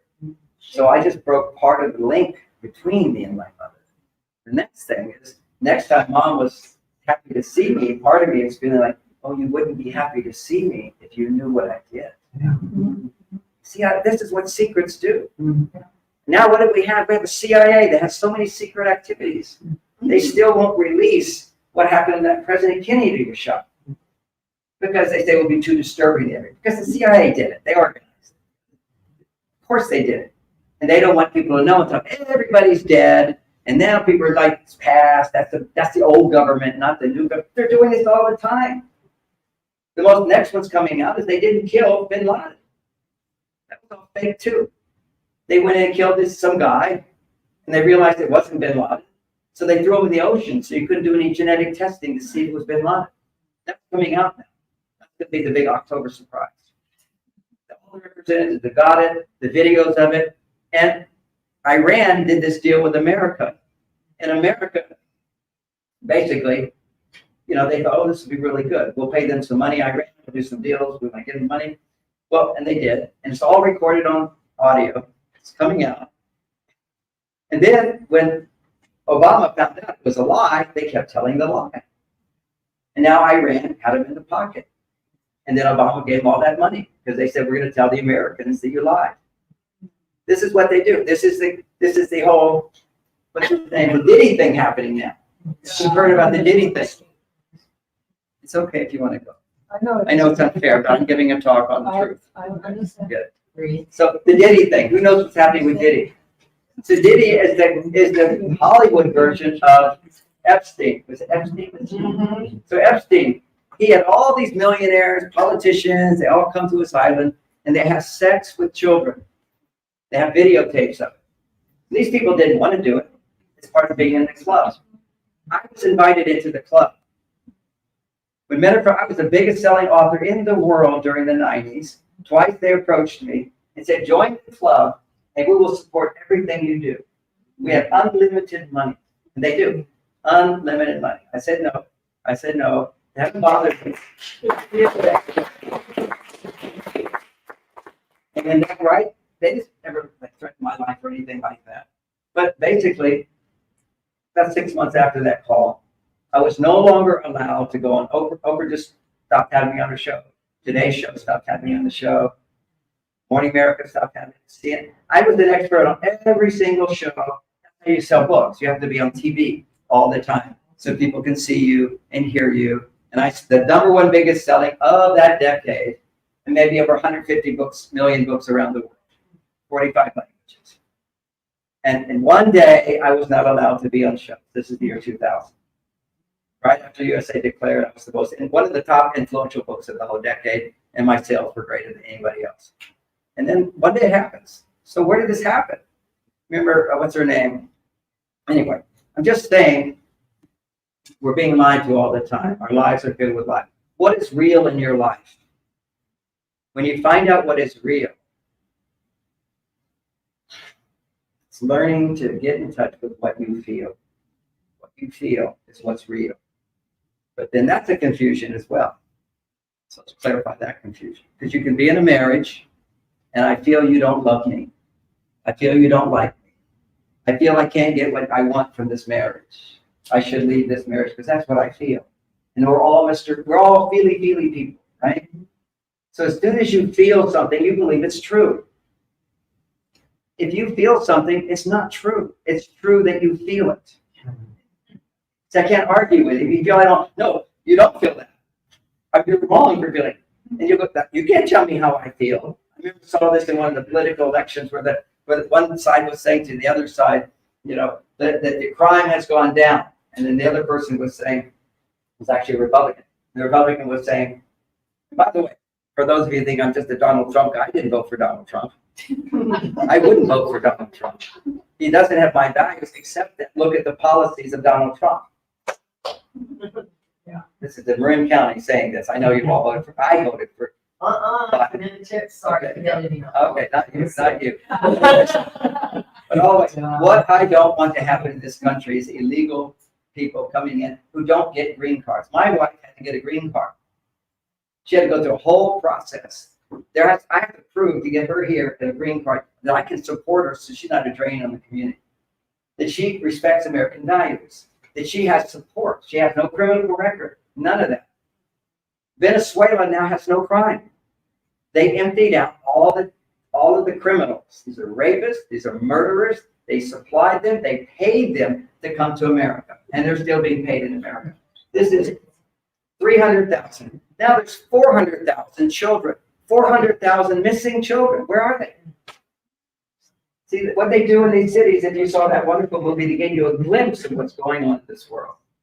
So this is just to point out to us that, you know, when you read the Bible, some of you don't, whatever, because who knows what's true in the past and the people, right?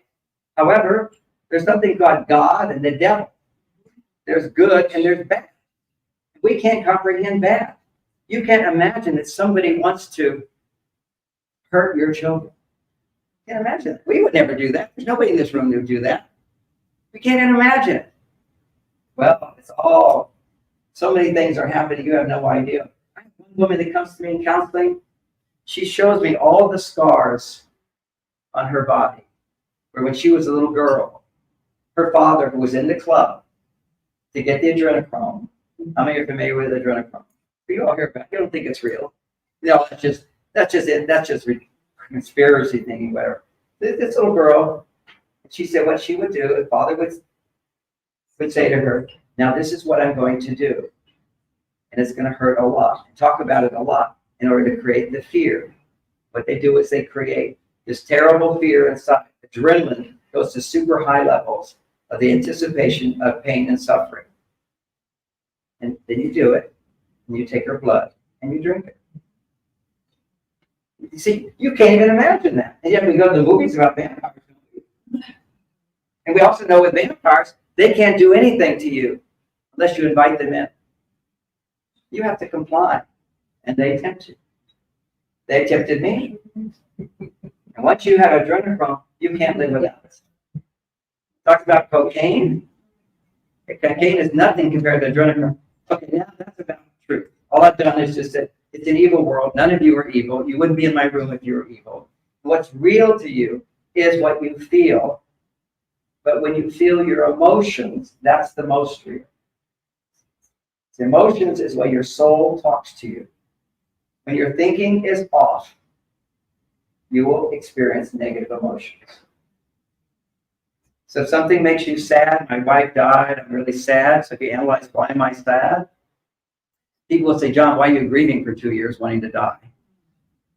So, are you feeling bad for your wife? No, I know she's in heaven. I talk to her all the time. You come here and talk to all your spouses. they're having a good time, right? So they're fine. I'm not fine. She's a part of me. I'm missing that part of me. She's the love of my life. 34 years. She's my soulmate. And it's like literally my brain bonds with her. She is the primary source of my love. And when you take that away, intellectually, I know I'll find love again. I have no problem finding love. But my brain goes, when somebody is the source of your love on a deep level, sexual relationship, deep bonding, when you're the source of my love to the brain, this limbic system that doesn't have this prefrontal cortex, it thinks I can never have love again. So that's why people suffer so much when you lose someone. So you have to engage that part of you and feel the emotions of that time. So finally, by feeling the emotions of sadness and fear and regret and anger, for me, the anger was with the medical system, she had a tumor blocking her ability to digest food. I said, it's in the belly. Couldn't just get into the intestines. She couldn't get the food in. She starved to death for 9 years, for 9 months. But basically because they would not take the tumor out. I said, look, other people, it's only this big tumor, just right in the wrong spot. Just go in and take the tumor. There's even a $10 treatment that they keep away from you, which is simply to put a little tube in there with a little iPhone showing where to put the little pointer and then have nitrogen going. Nitrogen goes in 10 minutes, it's gone. Tumor's gone, just like that. Or you can go through 9 weeks of chemotherapy and her particular form of cancer would have killed her. There's no survival rate of that. It's like, and I said, just take the tumor out. Would you give her a chance to digest the food and go on a better, healthier diet, take supplements? Couldn't do anything. Hate those guys. Hate them. Angry. That's real. That's me being real. But it's also be, at least I'm real. And then I'm real and I go, okay, if I'm angry, I get herpes breakouts. So I can never be angry. I get punished right away. It pops right up. Really, if I get angry, I get herpes break. Thank you God for herpes. Because if I see what happens when you get angry is, and my anger is fierce. You know, I'm furious. My love is furious. My passion is furious. I'm totally in touch with feelings and love, and when that love gets blocked, you have rage. See, that's all negative emotions. You just block love. That's why so many of us lose their life force. That's why we age earlier, because we stop loving. And what stops you from loving? What's the sign that you stop loving? Is that you feel frustrated, you feel angry, you feel afraid, you feel mad, you feel sad. All those negative emotions means God's light's trying to come through you and tell you everything's okay. But you, a glass of water. So this is the whole thing about all the energy healing. Energy healing is letting go of negative energy so positive energy can come out. Now, a lot of the healers don't understand this, and some healers here, they get sick all the time. When I used to do energy healing, healers would come to me because they would be sick. Because a lot of energy healing is sending energy into people. And women, it's easy to learn how to send energy in.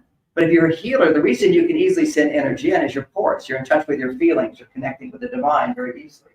Some people are born that way. You can develop that technique, take healing classes, learn to activate the energy in your hands and your fingers, let the energy flow through. But these people, the really good healers, they're already born where people just talk to them and they get healed. Because these are like absorbent beings. While they're sending energy into you, they're feeling compassion for you. When you feel compassion for somebody, you're lifting the negativity out of them. And it comes right to them. So they give, but they're also taking in. My mother was an energy healer and astrologer. She said to me one day, because back in the they had these prayer groups, and they would send energy to people. You know, if somebody's sick, let's sit together and let's bless them and send God's angels to them. And my mother said to me, she goes, you know, John, this is a phenomenon. I didn't know any of this stuff. I was a little kid, but she just decided to tell me. What I'm noticing is that as we're sending energy to these people, some people in the group are getting sicker. See, for me, I can put my hands on somebody and have sickness. I can feel it in my body where they're sick. Because it will go straight to me. Because I'm absorbent. I'm emotional. I'm in touch with the divine. Meditate. I was a celibate monk for 9 years. So I had that basically ability to conserve the semen. For males, when semen goes out of your body, you lose energy. Of course, you want to make a baby, it's a sacrifice you do, but it's not that much. Because you can always build it up again. I just heard Tesla reading Tesla. Tesla said, I never want to be with a woman because they suck your energy. What he meant by that is they turn you on and you ejaculate. And that's life force energy going out. This is the number one thing for longevity to men is how many times have you ejaculated? That's Asian Taoist knowledge. They understand this. The children today, 20-year-olds, their testosterone, males, big problem for males. Whenever a man dies, but typically men dying earlier with women with heart disease, what is the consistent thing that's always the case? High cholesterol is not the case. Half the people who die of heart attacks have very healthy or low cholesterol. Half the people have high cholesterol. That makes it scientifically insignificant.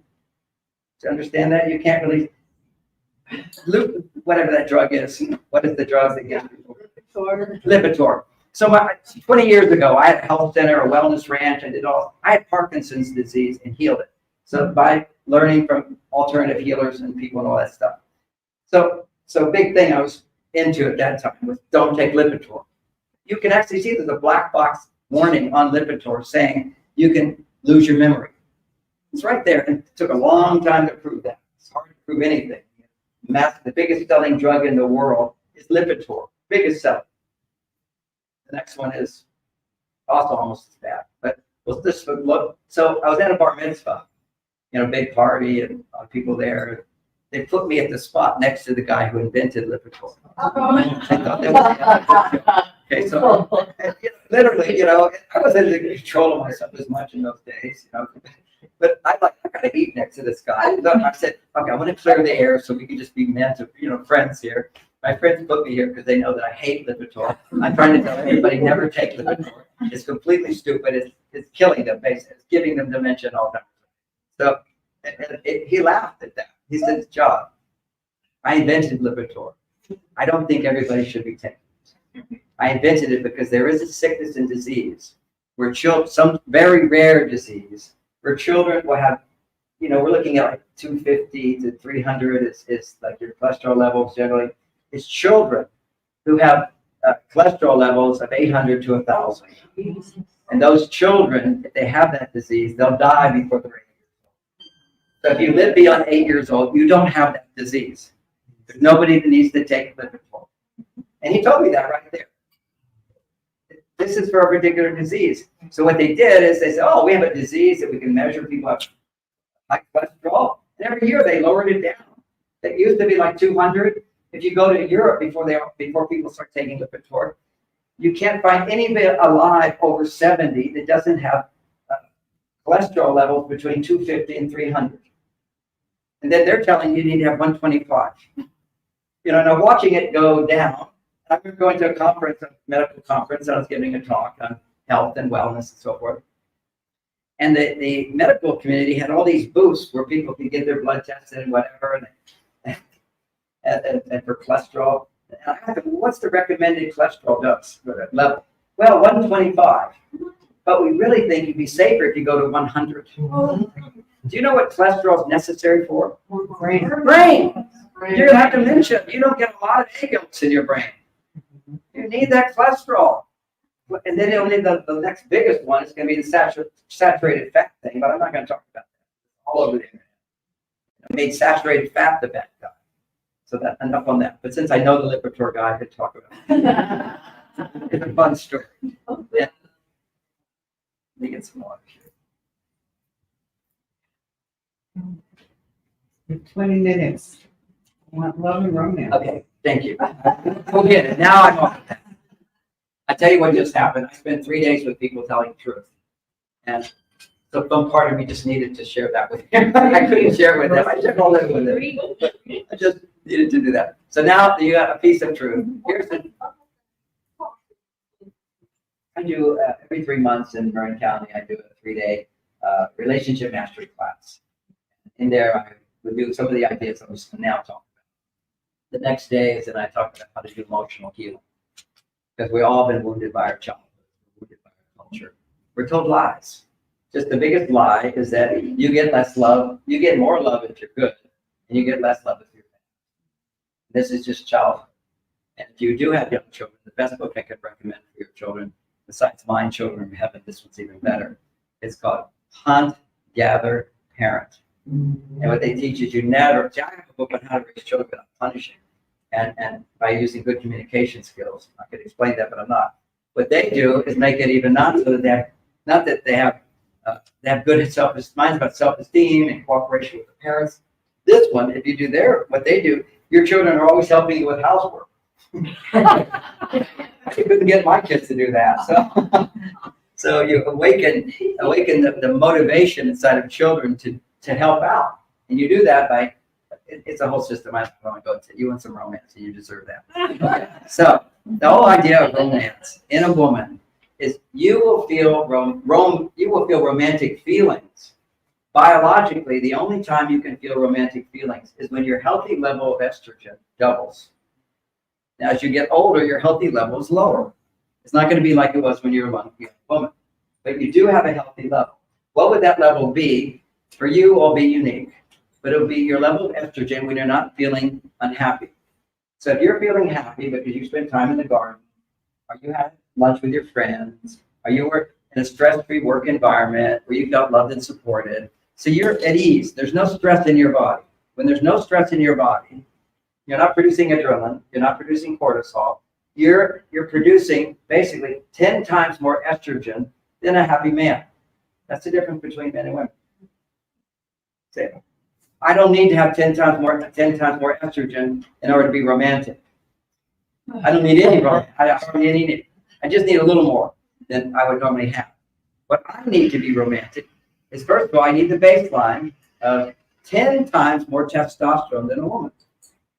Now, women make a lot of testosterone. You have to make testosterone for sex drive. But when does your testosterone naturally come up without taking testosterone? If you can look at your baseline of estrogen, which is 10 times higher than your average male, then what you can do is double it. And when you double it, your brain produces luteinizing hormone, which goes to your adrenal glands and produces testosterone. And now you want to have sex. Testosterone, in the appropriate setting, says, if I'm a woman, I want to be penetrated. I want to be effed. What a great feeling that is. As opposed to, I'm not really that turned on. I'm tired. I have things to do. Okay. Somehow when my testosterone goes up, there's nothing to have to do with sex. Yeah. But that's not a woman. A woman needs a lot of estrogen, double what her healthy level is. The brain will release luteinizing hormone that sends a message to your adrenal gland. And your adrenal gland will produce testosterone, and you will want to be penetrated. So that's why, if you're in a relationship, young or old, the older you are, could be you need less foreplay, sometimes you need more foreplay. But the idea is foreplay that men don't understand is that if I want sex, I want it right away. And actually, if I don't get it right away, to some extent, I'll have blue balls. You know what blue balls are? You know. Have you had blue balls? No. But you heard guys talk about it, you're a teenager, you're rubbing all over a girl, and afterwards, this is so painful. What happened? But if you ejaculate, then you don't have blue balls. So for men, that's our testosterone level, just normal, not horny, just normal, is 10 times higher than a woman's. From the place of 10 times higher than a woman's, if a woman shows interest in sex with me, and she's not interested at all, but if my brain thinks you're interested. Okay, for example, you show cleavage.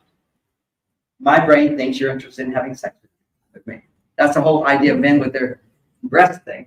What's the big deal about breasts? But half the population has breasts. Your mother has breasts. What is it? Well, in the subconscious mind, this is the anthropologist talking, when you see cleavage, the monkey part of your brain thinks you're a monkey ready to have sex. You're ovulating. Because what monkeys, when they ovulate, is their butt turns red and they show their butt. It swells up into cleavage.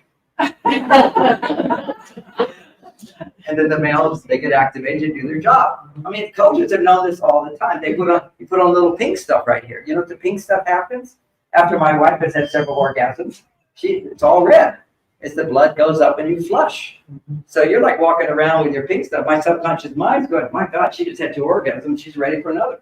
Okay, so this is, the body does that. Look at the high heel shoes. There's no logical reason in the world that women would try to fit their feet in these terrible shoes. It hurts their posture and so forth. But what happens is when you have to walk this way, it clenches these muscles. You see these muscles here? It clenches those muscles, which are the same muscles they clench. The same muscles they clench is when you're in high heel shoes, but also when you're lying on your back and your legs are out, the muscles clench.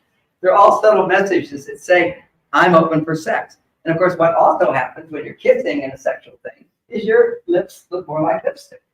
So all these things are to actually activate a man's interest. We just look. And so it's that interest, not like we want to marry you or get to know you or whatever, but it just grabs our attention. So one of the upsetting things is women get upset with their husbands for looking. Yet you want a man who likes to look at women. Okay? You want a man who likes sex. That's a good thing. It's just don't look too long. Because it's a little embarrassing. So, Bonnie, she would just elbow me. I wasn't looking that long. You were drooling, John. You go into a trance. So I learned. So, if ever she elbows me, I will turn back. I love you, honey. Because it's embarrassing. This is your husband. He's looking at some chick over there. You just have some feeling towards her the embarrassment she has. Okay, so this is about hormones. This is a profound idea, not yet well known. The science is there, is that when women are stressed, their estrogen levels are too low. Their testosterone levels are too high. Meaning, why is it too high? Because if her estrogen levels would go up and her testosterone will come down, she will have a balance of male-female hormones inside. Why do we say, for the people who think I'm a sexist, why do we call testosterone masculine hormone, because everybody always has. But actually, if you just look at, for a man to feel well-being, his testosterone has to be 10 times higher than a woman's. Then for him to have romantic feelings, it has to go even higher. So for me, I should never look to a woman to make me happy. For a man, he has to look to his life, my work. So what happens when men die? Most of them have retired. Because when you retire, your testosterone levels go down because you stop working. Men have to work. And when they stop working, their testosterone goes down. And guess what goes up? Their estrogen. So now we're going to go into the psychology of what makes testosterone, what makes estrogen. Because when you're busy making money at a job where you feel responsible and you feel a time limit and I have to get it done, you're making testosterone. When you're in your garden or when you're talking to your friends or when your husband's being attentive to you or doing things for you and you feel have attention, affection, warmth, priority, you're important, estrogen goes up. So what are you doing at those times? When you go to a doctor, your estrogen goes up. Probably 80% of the good any doctor ever did was that you were a woman, your female side was afraid, and you went to the doctor and it raised your estrogen. You have that feeling of trust. When women feel that I can trust someone, and then you feel I can depend on them. When you depend on someone for something, your estrogen goes up. Very, very important. This is why 90% of the women, 90% of the people who go to therapists are women. Why? Because you go to therapists so you can talk without somebody interrupting you. If you want to share what's going on inside of you, man, he's going to interrupt you over and over. He's going to say, why would you feel that way? That's irrational. Well, that doesn't make sense. Honey, you're upset. There's nothing you're upset about. You're overreacting. You're not, well, look at this. You live in America. You should be happy. What's the problem with you? Other people roll of suffering.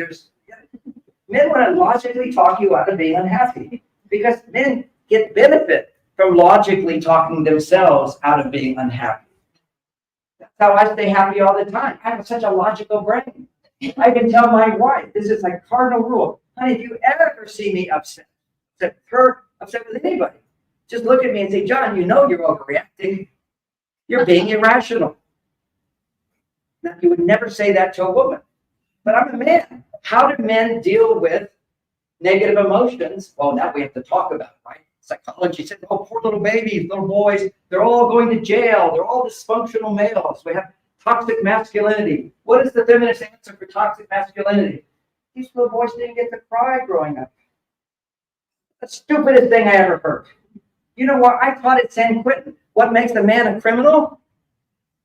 Not he didn't get to cry. He didn't have a mother and father loving each other. He grew up without a father in the home. He grew up with a mother who was stressed out all the time. He doesn't even know what love is. He's never been loved. He doesn't know what it is to be a man. He doesn't know how to be cool, calm, collected, friendly, nice, supportive, selfless, serving your family. Those not one of those soldiers, not one of those soldiers, not the mean soldiers. Those people in San Quentin where I was teaching. Inmates. None of them got that. And when a male doesn't get that, he doesn't know how to love. The way a male learns to love is through a mother's love. And if he didn't get it then, he gets it by finding a woman and she loves him and he earns that love. Somebody teaches him how to get it from a woman and he gets that love and that opens his heart. A woman opens a man's heart. We do not have the genes that you have to produce estrogen. We can produce a certain amount. How do I get an erection? So many men can't even get erections today. A psychopath, by the way, can't get an erection. And he has the highest testosterone. What's going on with him? He has no estrogen, so his testosterone goes real up. What that means is I'm so powerful because I don't care what you think. I don't care what you need. I take your money, it feels good to me, but I don't care what happens to you. This is almost every politician. There are books from Harvard written on this subject. We call Harvard because it's so great just because people think it's great. It's also lies, and a lot of smart, without a doubt, a lot of smart too. But several of them have written books that politicians are either sociopathic or psychopathic. And this is who they are. I mean, does anybody here want to run for politics? No, you're the normal people. Who are these people? You know, they're just like, and they all seem normal. What I read in the books about sociopaths and psychopaths, they can fool everybody. They're the best at bullying because they're just acting all the time. And they learn how to do it. They manipulate. Oh, they sound so good. So that's why Trump. I don't know if Trump's a psychopath, whatever. All I know is the policies promoting are healthy policies for me. I don't want these immigrants coming in my family. I don't want them cutting off the breasts of my daughters and my little boys and all that. That's not a law in California, but this Mr. Slick, whoever he is, it's now a law here that if your school says your child is a boy who wants to be a girl, they don't have to tell you about it at all. And then they come tell you that we're going to do an operation on your child. And if you say no, they can take your child away and they can take them the whole thing. Parents are looking at her story. Just listen to X. You'll hear everything. Come on, X. I limit myself to 30 minutes on X every day. That's my limit. Just goes too much. It's an addiction because it's when you hear about danger, your dopamine levels go up. So it did happen the other day. I drank coffee at night, and so I couldn't sleep for a couple hours. So I just watched X. Rather than lying there doing nothing, which makes you not go to sleep. If you have, for whatever reason, you can't sleep, just do a little thumb stimulation, pump some dopamine out. Then you'll be able to get, whenever you go up, you always go down. Gavitrol. I love Gavitrol. Did you hear it through me? Yeah. Oh, yeah, okay. Gavi is a brain chemical that makes you feel euphoric to a certain extent. Also gives you great sleep. Ideally, you make it yourself. Okay, Gavitrol is a good thing to have, but you want to make it yourself. And how you make Gavitrol yourself is you make a nice balance of dopamine and serotonin. It's like that. Dopamine is your male. It's like danger. Let me go solve the problem. Dopamine raises testosterone in men. By the way, dopamine raises estrogen to a woman if she's in a slightly dangerous situation and the man is protecting her. So I just had a couple of my workshop, and he's like a biker. You know, he's I don't know, 50 years old, but looks 70. But he's a grandfather. He's got a big belly, which, by the way, any guy with a big belly, way a lot of estrogen. Your belly produces estrogen, and so that's why they say if your belly gets too big, you're at higher risk of cardiovascular disease because high estrogen can lower your testosterone. If you look at the big tests. For the men in every age group, men's testosterone goes down 1% to 2% every year. And Time Magazine, that's normal. My testosterone is 50% higher than it was a young man. It has only gone up over my life. Also because I never ejaculate. I don't masturbate. I was a celibate monk. I meditate. Then I have lots of sex. But I learned in sex how you can have sex without ejaculating. Then you can go for hours. It's fantastic. It's what a lot of people heard the thing Tantra or Taoist sex. Wonderful thing to learn. I teach that. I can't teach it in 20 minutes. How much more time do I have? 5 minutes. Now I'm going to end officially 5 minutes, and then they'll let me go on if you want to stay, and I'll answer questions. So how do you create longevity? Love creates longevity. If you're in a loving relationship, now I'm going to give you real data here, just to know how important it is to find a heterosexual partner, if you're heterosexual, and marry them. And then read my books, learn how to make a marriage work. I'll give you the number one tip to make your marriage work. If you're a woman, don't expect much from him. You'll be so much happier. Okay, what can you just hold that idea? Don't expect much from him, because if you don't, he'll be a nice guy. If you have unrealistic expectations of a man, he becomes an asshole. You make him an asshole, but I'm only asking him to talk to me or listen to me, or I'm only going to pick up after himself. No. You're unhappy with him because he's not fulfilling your emotional needs. Because what happens when you live in America, where we're no longer that's going to change, but we're in a survival mode. When you're in a survival mode, your emotional, your needs change. And this is Maslow. When you're basically, if there's no grocery stores and there's no food and there's no heaters, you're in survival mode. You don't argue with your wife. One time, Bonnie had a ranch up in Mendocino. And we went there the first time and had no heaters. And it was single pane. It was winter. It was cold. And we were arguing on the way up. As soon as we got there, it was cold. We built a fire, sat by the fire. Oh, it feels so good. We were so cold. No, whatever we were arguing about was petty. Gone out the door. Everything couples argue about is so petty. You said this. You said, okay, I'll take it back. No, you can't take it back. You said that. You said it. I know that's who you are. So much pettiness. And we don't know what to do with it. Because we're kind of like crazy in America because we're not in survival and we're not in security. So, and that's how it's playing when you're out of survival when you can provide your own survival and security to a great extent, another need emerges, and that's the need for romance. That's why it's part of romance. Romance for a woman is when her estrogen levels will double. Anytime before that, if your estrogen levels double, you just don't want it. You don't feel it. Or if a man tries to do it, it's not enough. Not enough to have estrogen levels too low, you will have the experience that so many women have today. Not enough time. It's called overwhelm. Not enough support. Not enough money. Not enough is always the case with our American women today. It's just not enough. Men are like, I'm going to, I actually did, but it wasn't for that reason. My wife's Chinese. They're also living in not enough. So it's just, I teach a lot in China. I'm a Taoist master and so forth. So is she. And she also teaches relationships. So when Bonnie died, after a while, that became an easy choice for me. Somebody thinks just like me, and we get along quite well. I love that. Of course, being married to Bonnie, I wasn't a master teacher at the time and learned all this stuff. Bonnie did not want to learn from me. She loved my seminars. My first seminars were healing the heart. So I was this very, very soft, loving guy. And then I started learning Mars Venus stuff. And she was just never fully, she adjusted to it for a while, and then she didn't adjust to it. And we had a beautiful relationship because I don't ever try to change her. I expect people to be different. I don't demand someone to always agree with me. I don't demand, and part of it, I have plenty of people to agree with me. Why do I need everybody to agree with me? And so I had this beautiful relationship with my wife where I never tried to change her. I just loved her just the way she was because she's an amazing, amazing woman. And she loved me just the way I was, unless I tried to teach her something. You shouldn't be teaching your partner. And of course, unless she would also try to improve me, and she learned you can't.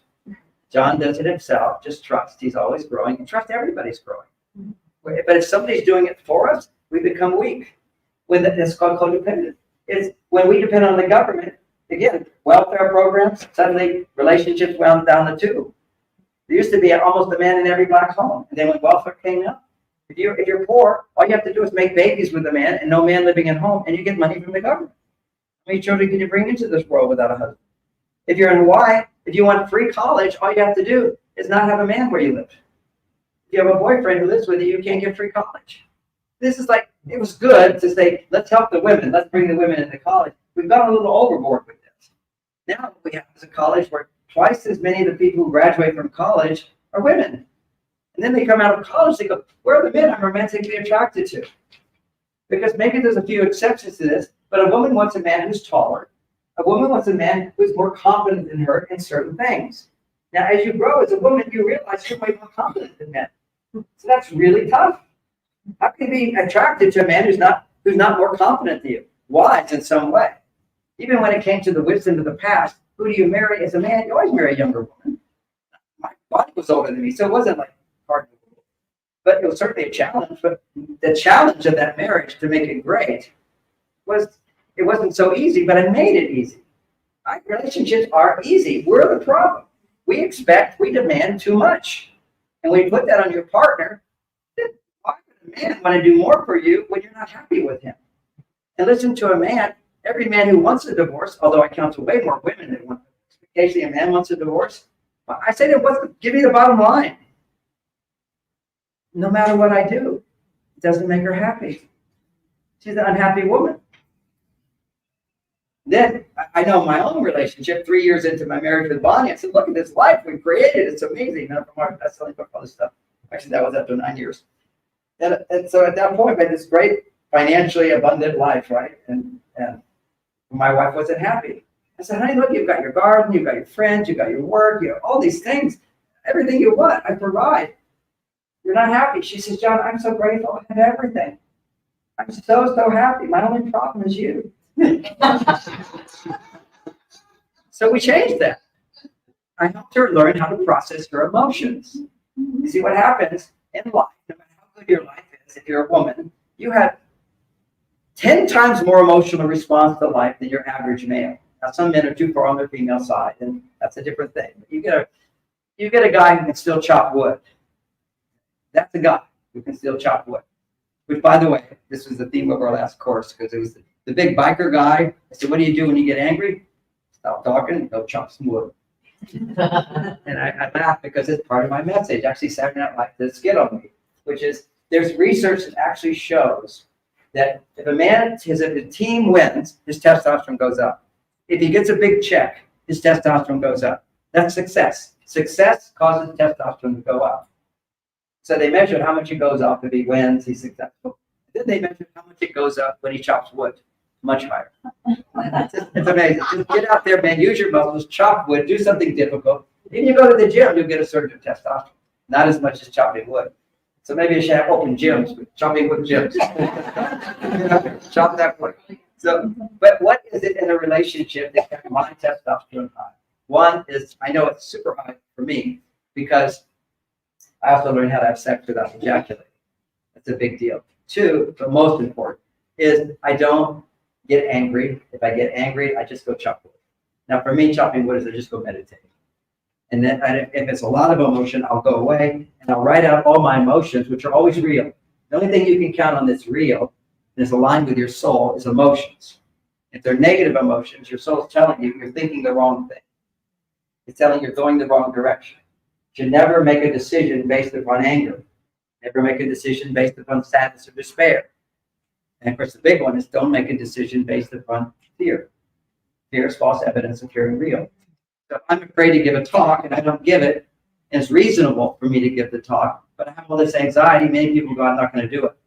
But if you let your fear control you, then what happens? Your brain just goes, that fear is real, as opposed to it's irrational. Because you know we get afraid about things all the time. You don't need to be afraid of it. Phobias, whatever. I've been through it all. I'm born to be a teacher.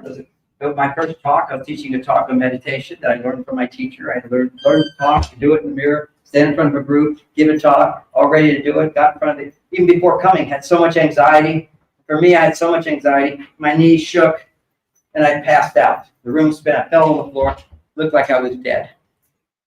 It was called Develop Your Full Human Potential. and I thought, I should probably quit this. This is too painful to do my mission. Because when you follow your mission, your soul's coming through, a huge amount of energy comes through. And if you don't have confidence, then you hold back. You feel afraid, hold back. It's just you stop trusting, you stop believing. You don't believe in yourself. So you hold it back, that produces anxiety. That's distress, that's tension. All tension in your body, all sickness comes from us not following our heart and expressing love and receiving love. That's what it comes down to. And in our society, romance is so important. So how do you create romance? Well, ironically, a lot of practical tools. Now I'm going to give you some real fun things to do if you're in a relationship. I can't teach how to find someone in this talk, but be less picky. Just start using men to raise your estrogen. It's a different way of looking at it. If you want romance, use a man to raise your estrogen. Because if you get a man to raise your estrogen, and I'll tell you how in a minute, but this is the big macro picture.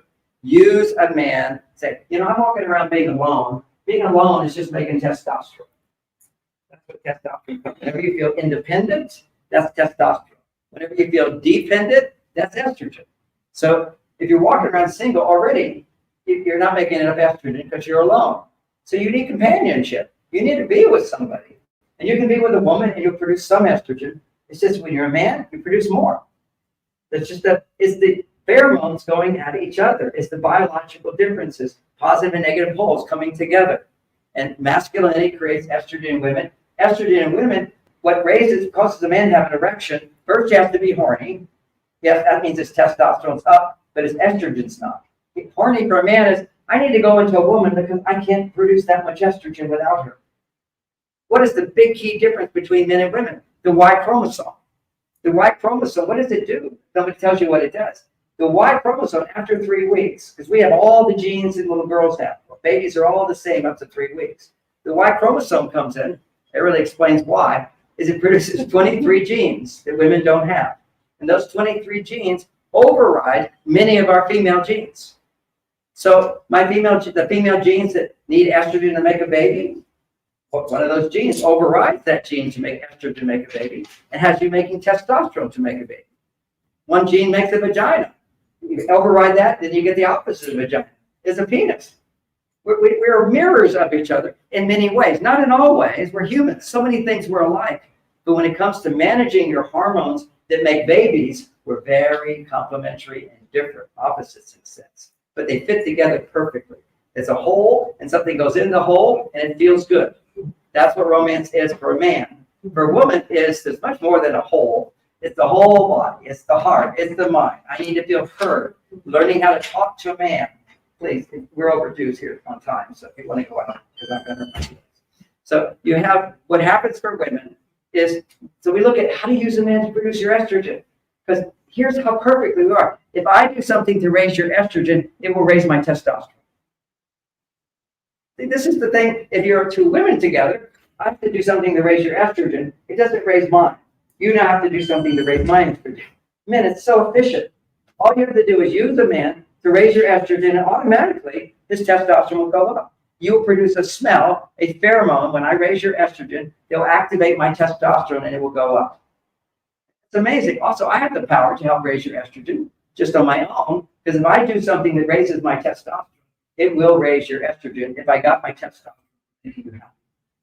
So when men learn to do things that make women feel happy, their testosterone goes up. So we're like perfect fits.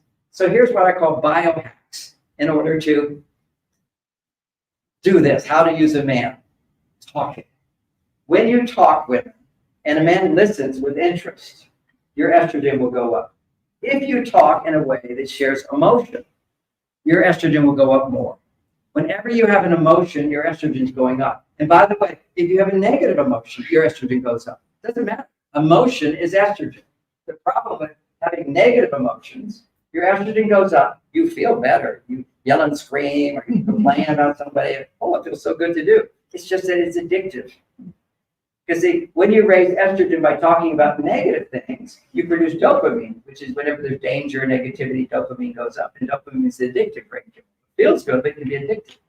So talking can make you feel good unless you practice using your negative emotions, which you all have them. You're born with them. You see, we have two parts of our brain. This part of the brain right here sees positive. This part of the brain sees negative. This part of the brain activates positive emotions. This part of the brain activates negative emotion. Why do you think God gave us both sides? Because you're supposed to feel both sides.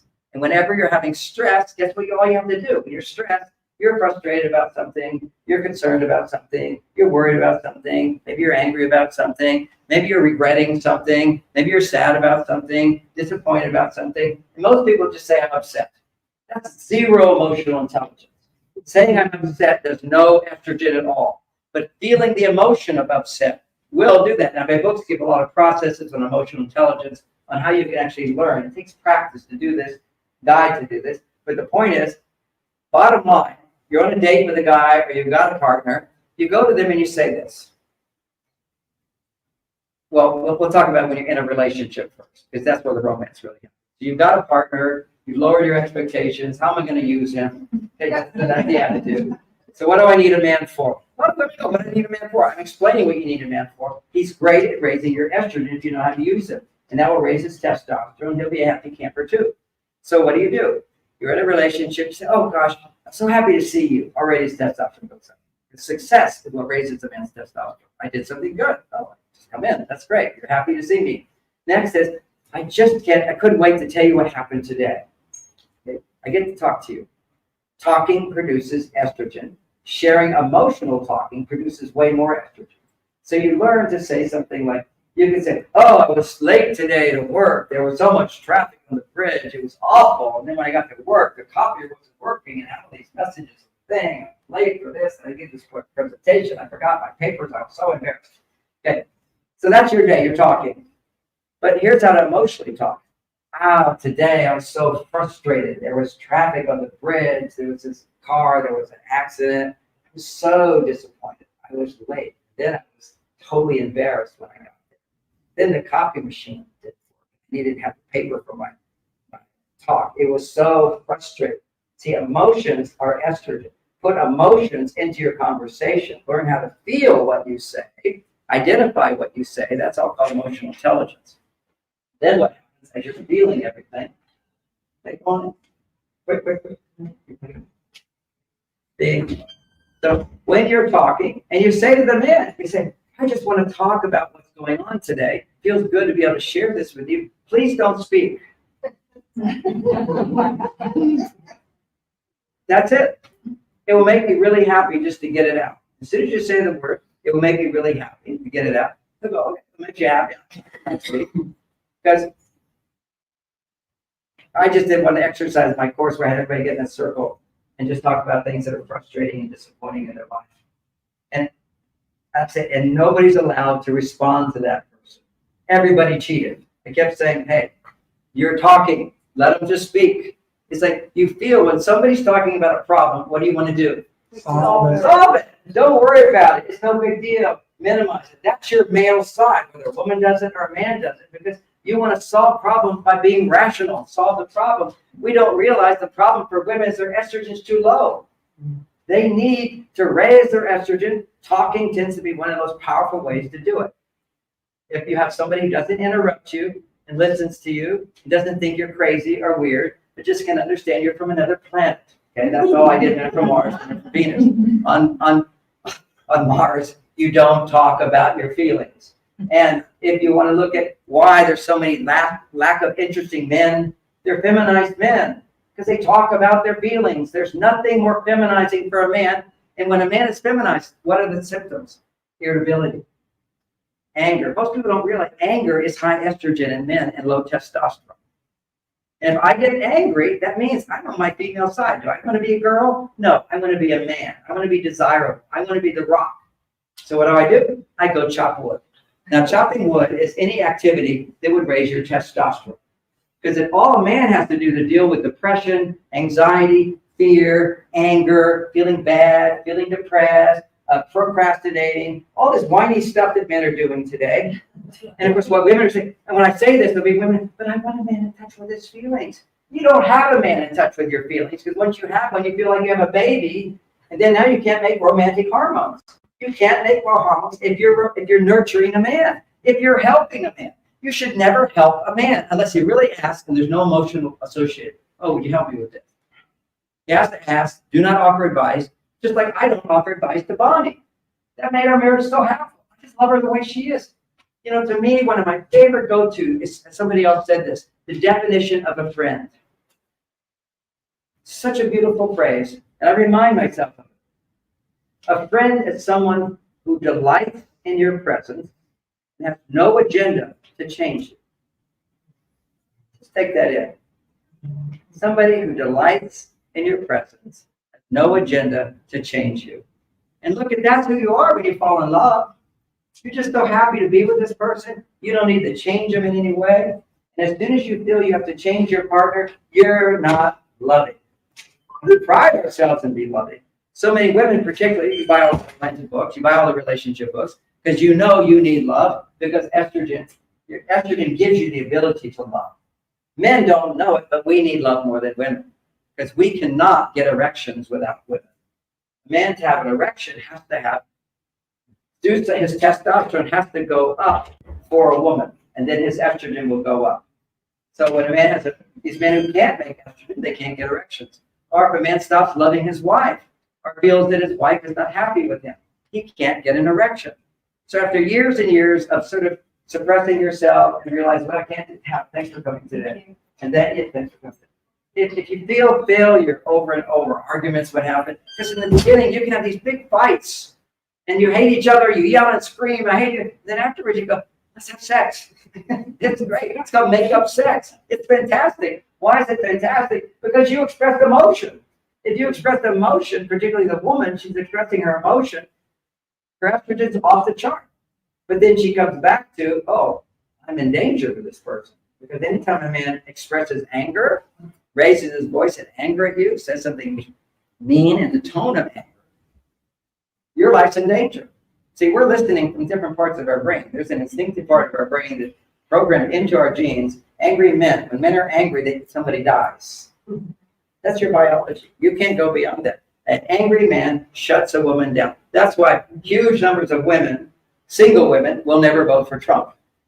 Because he's like the epitome of a selfish man who thinks about himself. Although he's got great grandchildren, they all love him. He's got a great life. The media has just painted this terrible picture of him. It's all fake. The guy's a good guy. Maybe you know, when he had that show, you're fired, you're fired. I didn't like him at all just because of that. I never fired anybody, but you can't run a big company without firing people. I just have a little company. I'm still paying people who don't work for me just because I feel sorry for them. Terrible, codependent, you know, it's like weaken them. Yeah, really. I mean, there's one person I support. I have all these people I support, and they do nothing. But because they can't do nothing, I go to bed in the street. You know, I say, get a job. I tried. Okay, I'll keep supporting you. And I could do that because I had extra money. But really, when you start helping people, particularly males, when you help them, they can just become too dependent. Now, what's the biology of I'm dependent on you for my livelihood? Am I dependent on you for my livelihood? That means I'm depending. Depending produces estrogen. Men, when they have estrogen, their testosterone goes down. Estrogen's good. That's the romantic feeling of men, but his testosterone has to be high, has to be higher than normal. Then his estrogen can come up higher than normal. We depend on women to feel love. Every man knows that when you have sex with your wife, you feel more love.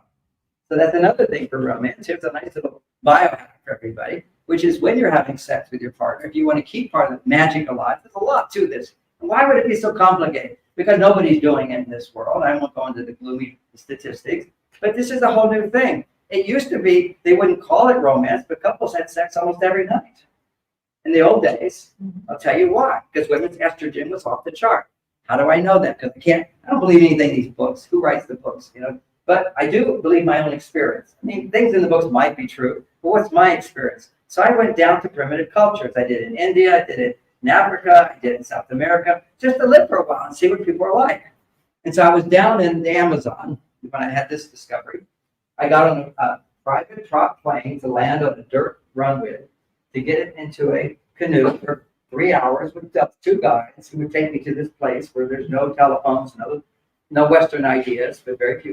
Two translators, one Mexican and one Afghan. Go 5 hours through the jungle. I remember it so much because after about 4.5 hours, my wife fainted. And she just couldn't, she can't do it. It's hot, it was jungle. And then I did this magic trick. I have little things with me all the time, but one of them was salt, because I understand you can become dehydrated. So I pulled this out, little white cups, and you just put this on your tongue. She put the salt on her tongue. She came alive again. And ever since that moment, she thinks I'm her hero. You know, that was a big thing. You know, at least I remember it. Because men want to be heroes. Heroes are people, I was successful in making you happy. I was successful in providing something for you. That's a big testosterone booster. So we got to the little village. We made it in, and we're sleeping there, sleeping bags. But the little village is little huts that they all make. And the huts are around like that. And it's nighttime, so I decided to go wander around and listen in what goes on. And women are having orgasms. Every hut, or almost every hut. They're having orgasms. Now, if you see these people in the day, there's no sort of romantic gestures. There's nothing. You know, and they don't look romantic at all. You know, this is like nothing like what we consider romance. And the men were not interacting with the women at all. They weren't opening the car door. They weren't planning dates. They weren't listening to their wife's wishes. They weren't doing any of this stuff. What they had was I'm not saying go back to that. I'm just want to get why were they having sex when that was the case? Well, they had division of labor. It was very clear rules. Women are not allowed to go into the jungle. Only men go into the jungle because the jungle kills people. Snake bites, animal bites. It's dangerous in the jungle. So women, you can't do dangerous things. Now, was that oppression? Did we oppress the women back then? In the jungles, women were not oppressed. There are primitive cultures in India, a lot of oppression. As the British came in, and all Western ideas came in, suddenly you got huge amount of oppression. But you go back to actual cultures that have been around for thousands of years. There's one, Ashwar in the jungle. This is traditions from a long time ago. Women could only work in the garden. Why? Because they chose to. They didn't want men in the garden. Men just stepped on the plants. Okay, so they were in the garden. They didn't have birth control. You see, women were all, younger women, all carrying babies. Older women were helping them raise those babies. They're walking down to the river as they're going through. They have all their little bits of clothes, and now they're washing it together. They're talking together. They're sharing with each other. They're laughing together. They're complaining together. They're pounding their things with their rocks. They're getting their aerobic exercise. Their muscles are healthy, and they go back, and they're happy. And they have women all around them all the time. Men are happy too. we're quietly sitting around doing nothing, waiting for the kill. See, we have the ability to do nothing. You don't have that ability. See, you can just sit down and wait. You can't do that. Harvard did this study. You have a man sit down and say, relax. His brain activity, it just goes down. Women, it goes up. They say to the women, what are you thinking? Everything I should be doing that I'm not doing while I'm sitting here trying to do nothing. For the men, their activity just goes down. Hardly any activity when he sits down. So then you ask a man, what are you thinking? Nothing. You think that's impossible. You're lying to me. You're angry. You're cheating on me. There's some secrets going on. You're lying. He's thinking nothing. That was what was called meditation. Okay? This is what Buddha taught, meditation, which is forget your problems. That's good for us. I should forget my problems. Rationalize. This is not a big deal. This is one of the most important romantic phrases you can ever say to a man. Honey, would you do this for me? It's not really a big deal. Maybe he's forgotten to turn out the lights, pick up his socks, hasn't done. It's these little petty things that really get annoying in a relationship. So instead of just like, you forgot again, you basically something like, honey, I noticed you've been picking up your socks lately. And I wanted to remind you how much I love it. It just makes the house so pretty. And it's not a big deal. And then walk away. But that's it. But women will typically get it. This is the third time I've asked you so many times. You expect me to clean up after you? What the hell is a mess because of you? I remember one time I used to always leave my t-shirts on the floor. I'd take them off in the morning to go take my shower. And there'd be like a pile of t-shirts outside the drawer. And right in the closet right over here is the dirty clothes hamper. And Bonnie would come, John, can you just put the t-shirt over here? I said, I'll try. But I would forget. I'm just take it off. It's like right there. I would go, I'm on my way to take my shower. I would take it off. And then she said, what can I do? You keep leaving your t-shirts around. Just let them leave. Let them stack up. And I'll notice it. Do it on my own and remember to do it. I just never done it. Well, she tried. Then she came to me and she said, 3 t-shirts. Look, you didn't even see that? I go, no, I didn't see that. So then she saw the problem. She's so smart. So what she did is she basically t-shirts. She goes, oh, John, here's that stack of t-shirts. Would you put that in the hamper? I said, sure. Then I put it in the hamper. She had already cleaned up the whole room. The whole room's t-shirts are here. So I took my t-shirts, put them in the hamper.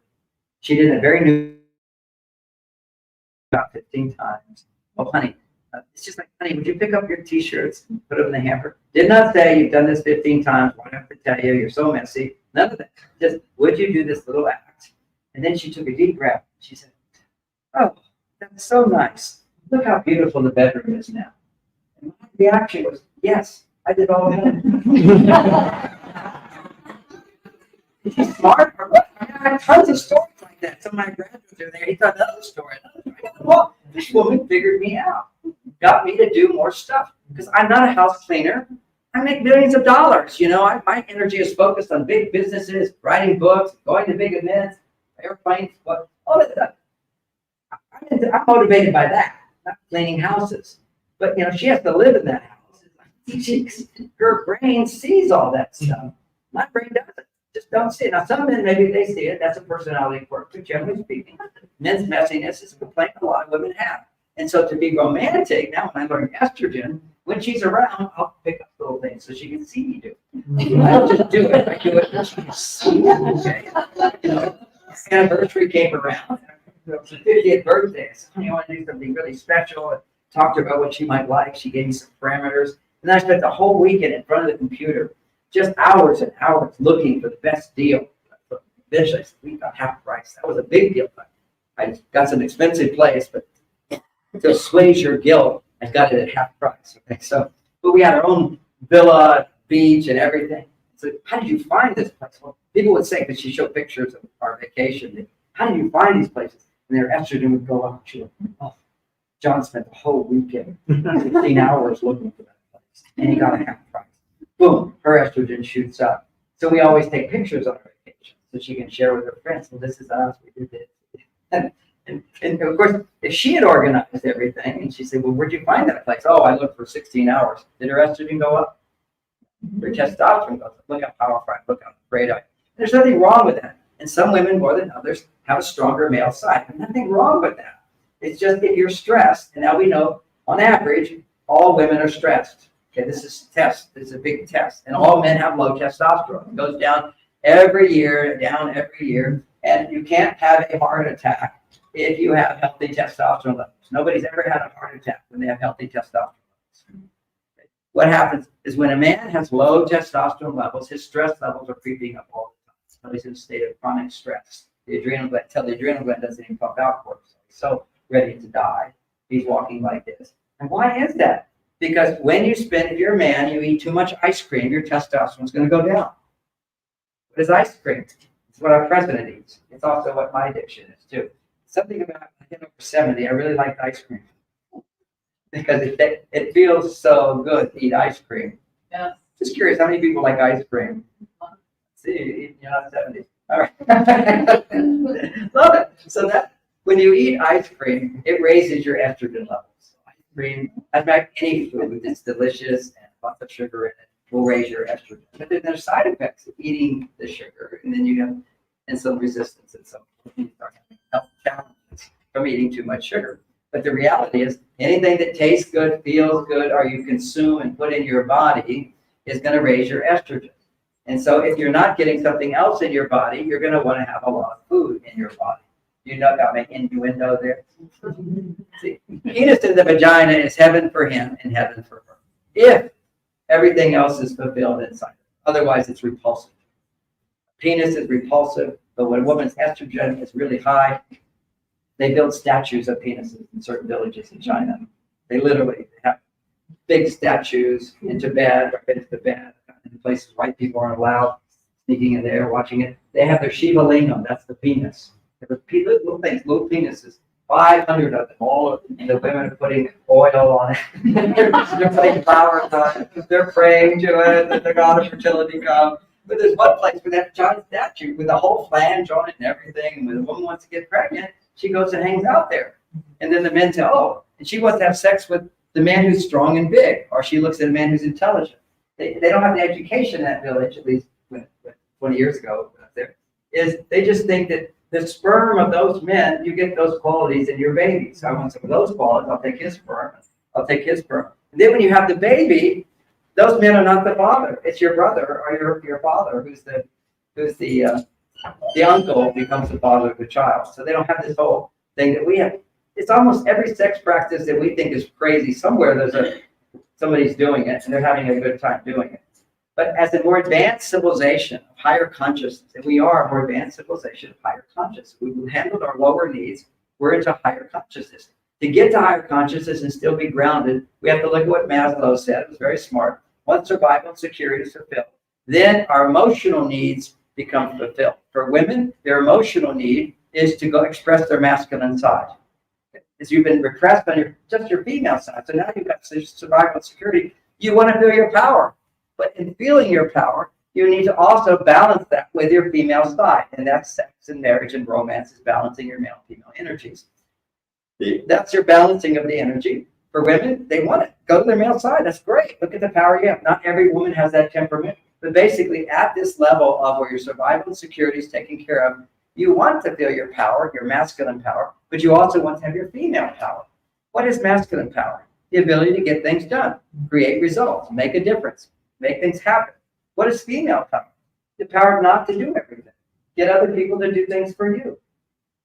We're empowering women to be men, but how about empowering women with their female power, which is, I mean, what do you want? You want to be able to do everything? Which anytime you hear women stressed, they say, I'm doing so much, I'm doing so much. Rarely do I hear men say that.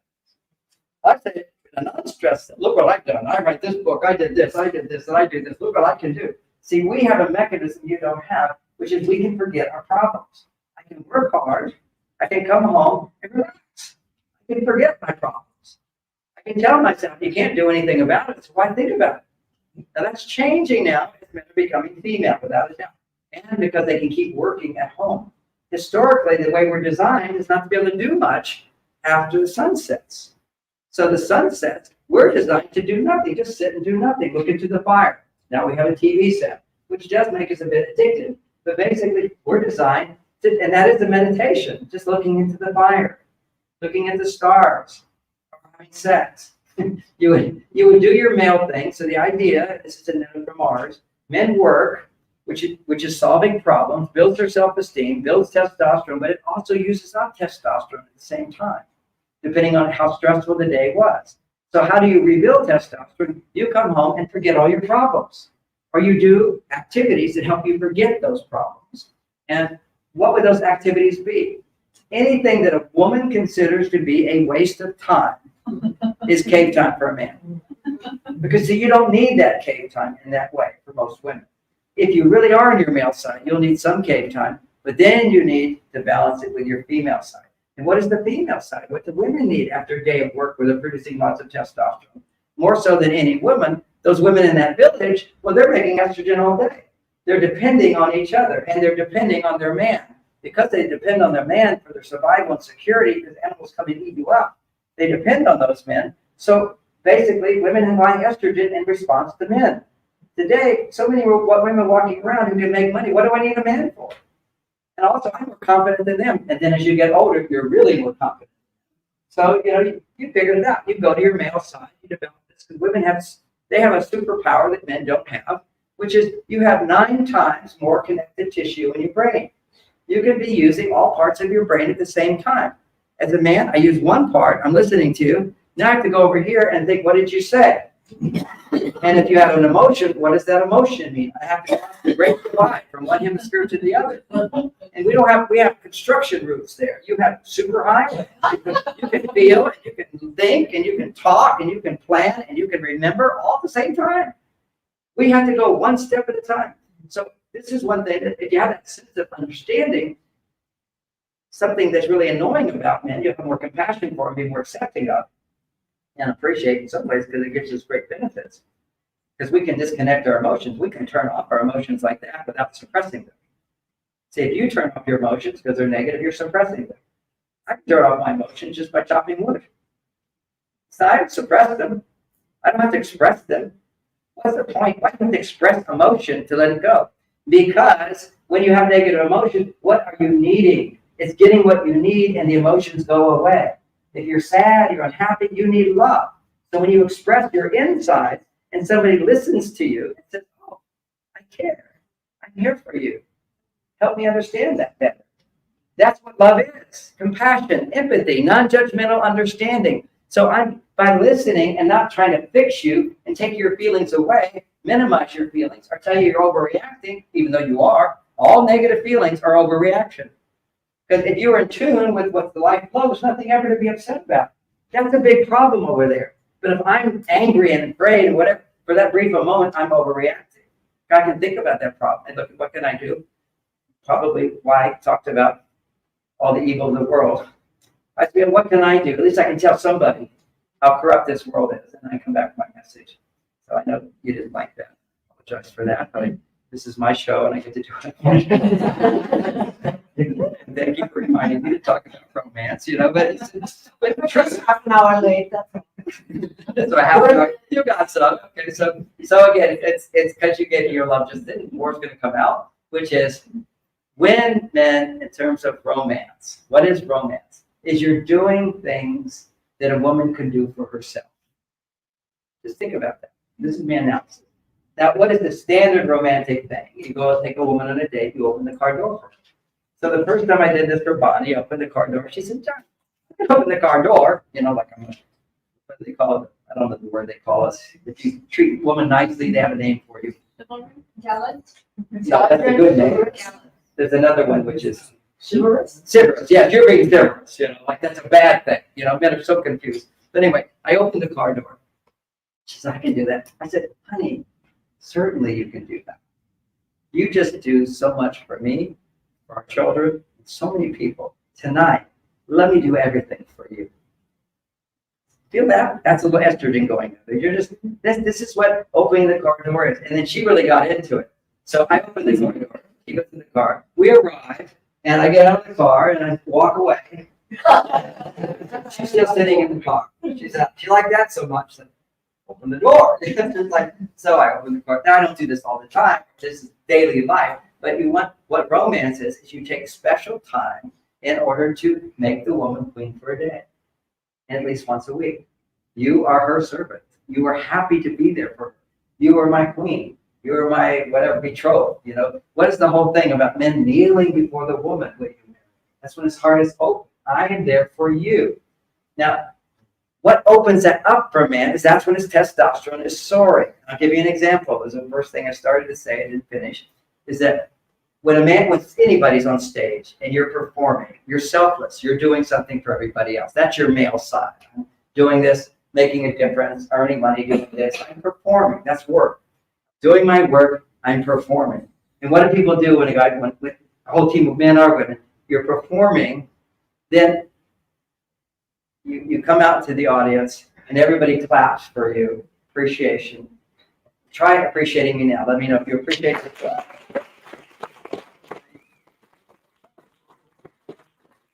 So my response, and this is you see in theaters, what am I going to do when I'm appreciated? This is all men need in their lives to be those chivalrous, wonderful human beings. Is to bow. They will bow. That's called respect. What's missing in the world is respect. What's missing in the world is appreciation for men. It's all there. Now, what was so sweet is I'm listening to X and all the reports of disaster. And so, what's happening? FEMA's not doing anything, and they got blockades, not letting anybody in. I want people to know it's a disaster. It's a cover. It's a massive disaster. And there's guys who have helicopters. Companies have helicopters. They're flying their helicopters in. They land their helicopters with supplies. You're going to go to jail if you don't leave now. You have to have a license to come in here and help people. This is some kind of insane thing that's going on. But these are the guys. These are these guys that you think are not romantic. Those are the guys that get into the trucks when there's hurricanes and when there's disasters. They're bringing in the water. They can't sleep. But getting out there, getting dirty. This is masculinity. And I had one of those guys in my seminar this weekend. Man, they had a beautiful relationship. He's just he thanked me at the end. He says, thanks for helping me get out of my shell. Because over time, his testosterone went down. But he came so up. It was so beautiful. I had all the couples in the class do this exercise. So beautiful. This is one of my romantic skills to teach. If you have a man who loves you, and then if you have a woman who loves you love, every day, but particularly when you're naked, but every day to learn the technique, it takes 1 minute, and it's so sweet. Is there a couple here I could have them demonstrate? Get naked. Let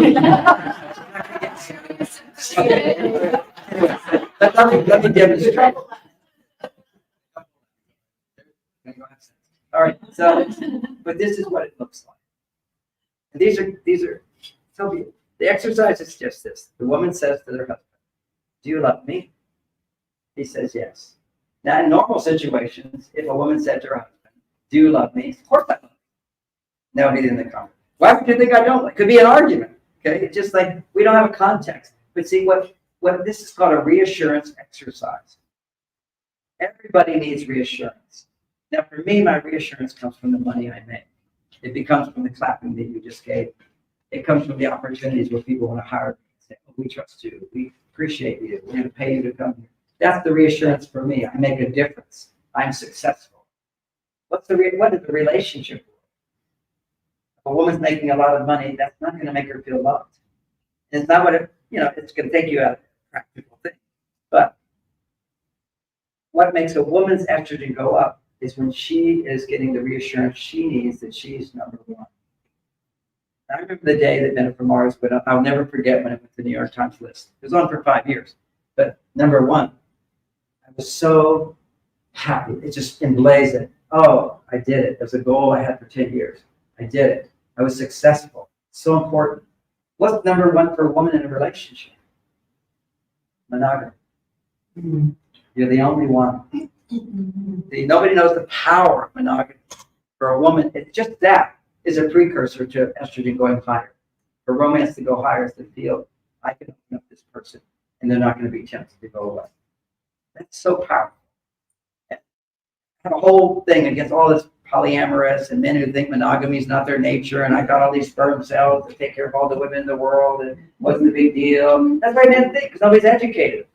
You understand? You want to experience real love?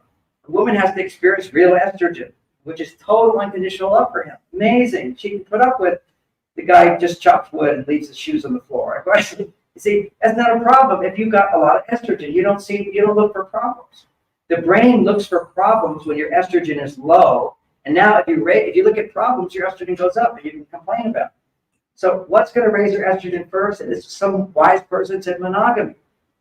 So you're the only one. That's the first. Second is to be assured every day that you're the number one. Even for me, every day I check my books, how many books I'm selling. I'm always checking. I feel so good. I can compare some authors. They talk about themselves. I go, how many do they sell? Where are they? It's just comparing. Well, women are comparing all the time. You know, what's she getting? What's she getting? What am I getting? What am I giving versus what am I getting? That's a big comparison. When they're unhappy, they always say, I get more, he gets less. So that comparing, get rid of all that by getting the reassurance you need. That you're number one, that I love you, and you need to hear it. Not be just saying, oh, I love you, you're so beautiful. No. First, you have to open yourself to receive it. So this is the exercise. You say to your husband, do you love me? He says, yes. You say, how much do you love me? He says, with all my heart.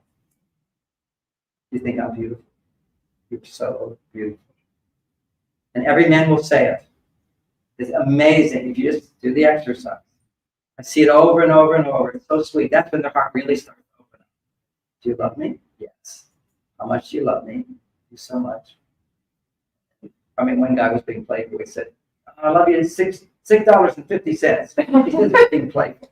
But at the end of the course, he's going with all my heart.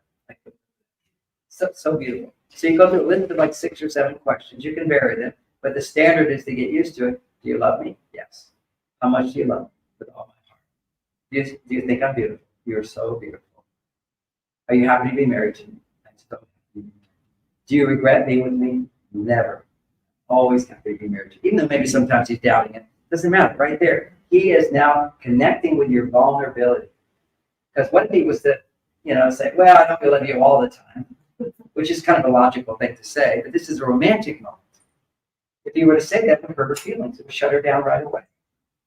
So a man knows that it was instinctive. When you're, if you're a plastic plate, my mother used to have plastic plates, and I was trying to tell her to buy, I want to give her some expensive china.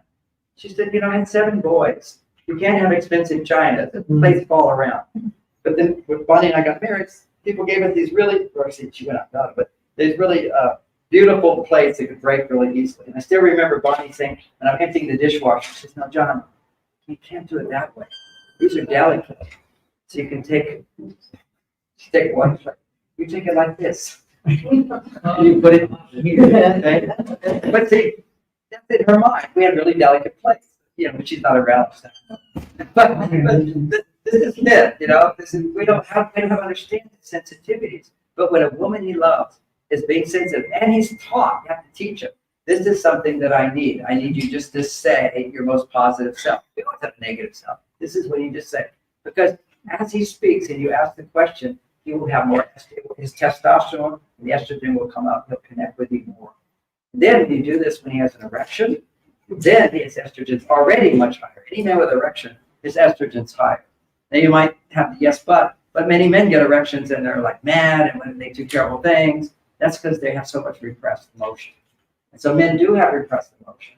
Because I mentioned that men don't suppress emotion, then men have suppressed emotion, particularly from childhood. Because that's where boys have the same level of estrogen as girls. So if a boy is mistreated, a child is mistreated, he will repress it. And then later in life, when basically with a woman, those feelings can come up. If he has low self-esteem, he has no testosterone.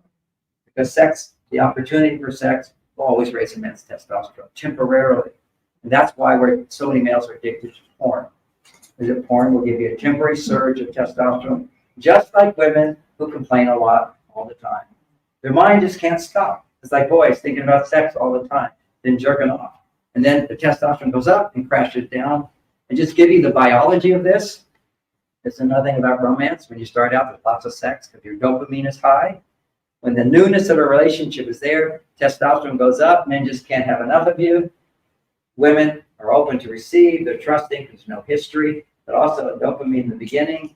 It's a little dangerous to be with somebody like that, somebody new, and you start to open up. But danger plus safety produces high estrogen. So here's another, like this one couple who are very happily married. He's a biker. You know, he's a grandfather, 16 kids or something like that. He's this biker, big belly, rides his motorcycle, and she rides on the back.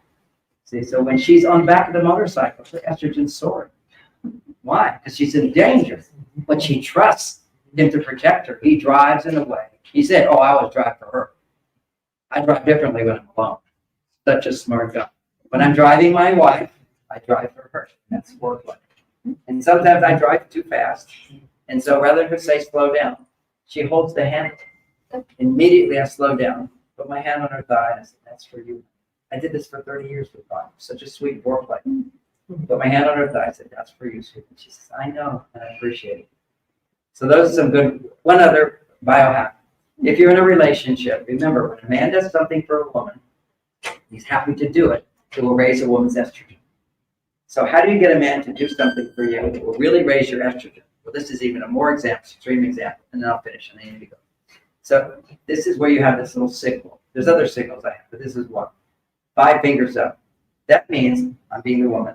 I'm going to ask you, this means I'm going to interrupt what you're doing. I'm going to ask you to do something for me. It's not really that important. And it's something I could do for myself. And it's something I can easily do for myself. And I'm going to ask you to do it. And your response is going to be, knowing it's just 5 minutes, you're going to be super happy and jump right away. My genie in a bottle. And you're going to immediately do it. Like she could say. How about a butt massage? Run to get the motion. Run. Women love to see men run. There's no like I'll do it later or I'll put it on the list or anything like that. They don't forget it. It's like women stop asking for little stuff. And they also feel guilty asking for something they can do themselves because they can do it themselves. But psychologically, this is a major estrogen stimulator. So I analyze this. Always when women are feeling stressed, overwhelmed, their mind is filled with things they have to do. So going and getting the lotion, asking them to do a foot massage, whatever, if she went to get it, that's something she has to do. She'd do for herself. Oh, honey, you give me a foot massage. Well, and that's also an ask. You do 5 minutes, give me a foot massage, but give them some more work to do. You got 5 minutes of slavery.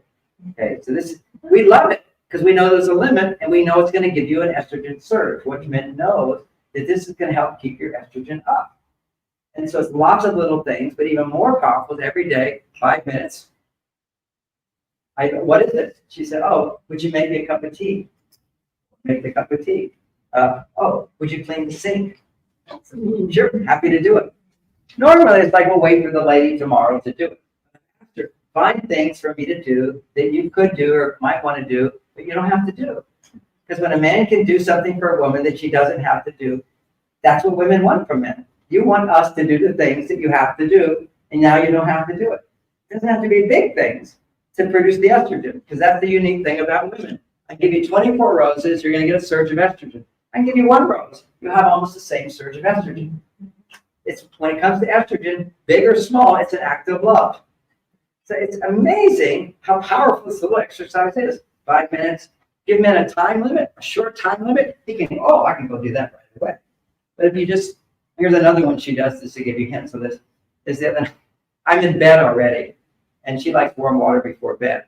But this time, I don't know if it was conscious, but I'm already in bed doing my meditation. She says, oh, honey, I forgot to get some water. Would you get me some warm water? Right away, honey.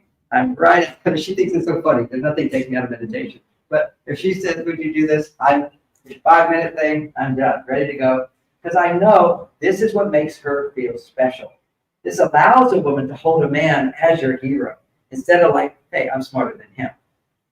It's an energy of I can depend on him for something meaningful. He will feel romantic. You will feel more romantic as he's doing more. It also frees her up to ask for help more. So there you want to go. Let me know with your appreciation.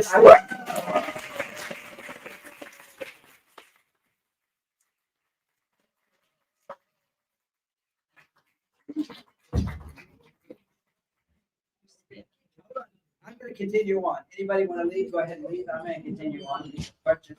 I just go to the bathroom and come right Yeah, back. you have to come right back. This question.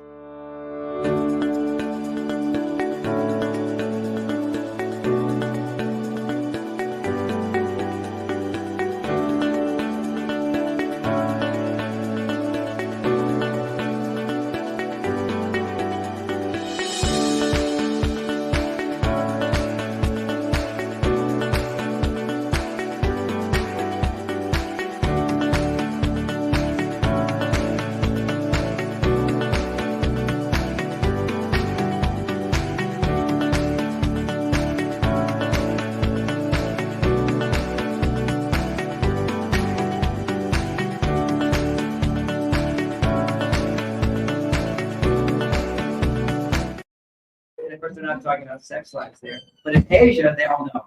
Men that practice sex without ejaculating, and a child would never let your children masturbate. That's just like horrendous sin. You lose brain power that way. But you would teach them what to do, because when puberty comes, you get 10 times more testosterone. So at that time, you get erections. They're just popping up all the time. Junior high school, we wore these shirts over our clothes to show we don't boners all the time. It just like happens all the time. They're just popping up. So what happens is somebody along the line teaches him to do this. Some 8th grader will teach 7th grader, go do this. And as soon as you do that, you will ejaculate. And then when you ejaculate, you have cocaine in your brain. You are now addicted to the up and down movement, which causes ejaculation. So what you want to train your little boys is let them know when they're starting to have these erections, just see, sometimes it's going to get hard. You notice that, you're just talking to your mom, dad, you do it better. Mom needs to teach you the boy. So, well, when the penis gets hard, it sticks up. And you want to always make sure, if you want to be super smart, is when it happens all by itself, just stroke it like this, like it's a sword. It's called sharpening the sword. But never touch the tip. Go sharpen the sword like this. And as you do this, look at the clock and try to do that for 10 minutes. So there's not like, don't do this. Do this, but just do this for 10, and after about 10 minutes, it will become soft again. It's not overstimulating to become an addiction. It would just give a little attention to the penis. And this is how the Chinese figured it out. So as soon as you teach them this, as soon as somebody's going to teach them, boys do this, oh, this is a great thing you can do. They all have that culture that doesn't change, because at school, the 7th graders become 8th graders, well, the 8th graders are all teaching the 7th graders. And there's nobody interceding in that, because it's just like you get the 7th grade, now the 8th graders are the big guys, they explain it to you, then you become an 8th grader, and then you teach the 7th grader. It just goes back and forth. There's just no getting out of that. To me, it's hell. School was complete hell. I'm not ever sending my grandchild to school. Now my daughter's really key into it, because now schools are nuts, basically trying to teach sex lives and all that stuff.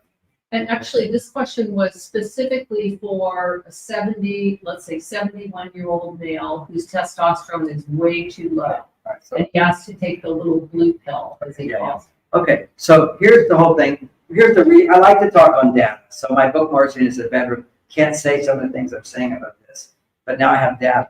So the data is this. You take they want to do it with like 20-year-old men. That's supposed to be when they're peak testosterone, right? So, and they're really horny a lot. Okay, there's research showing that college males, that's what they do it on. They're thinking about sex every minute. It could be like, oh, I never could have sex with you. Oh, your tits are like, I'll show you that guy. It just goes in the brain all the time. Testosterone makes you think sex. It's God gave us so we make babies. And so I'm just going to add a little bit more to this with this story. Okay. So this is not directly. But you're going to tell me how many times my friend should ejaculate. Okay, well, 71-year-old. It was mathematical. Let me stay in this flow. I'm going to get there. It's all mathematical. Okay. So the first thing is we have new research. This is more data. So one level of data is the 25-year-old. You say, okay, have sex on Saturday night with your girlfriend. You find guys who have girlfriends. Okay, you're going to have sex on Saturday night. And they measure your testosterone level. Next day, they went up during sex, but then they go back down to baseline.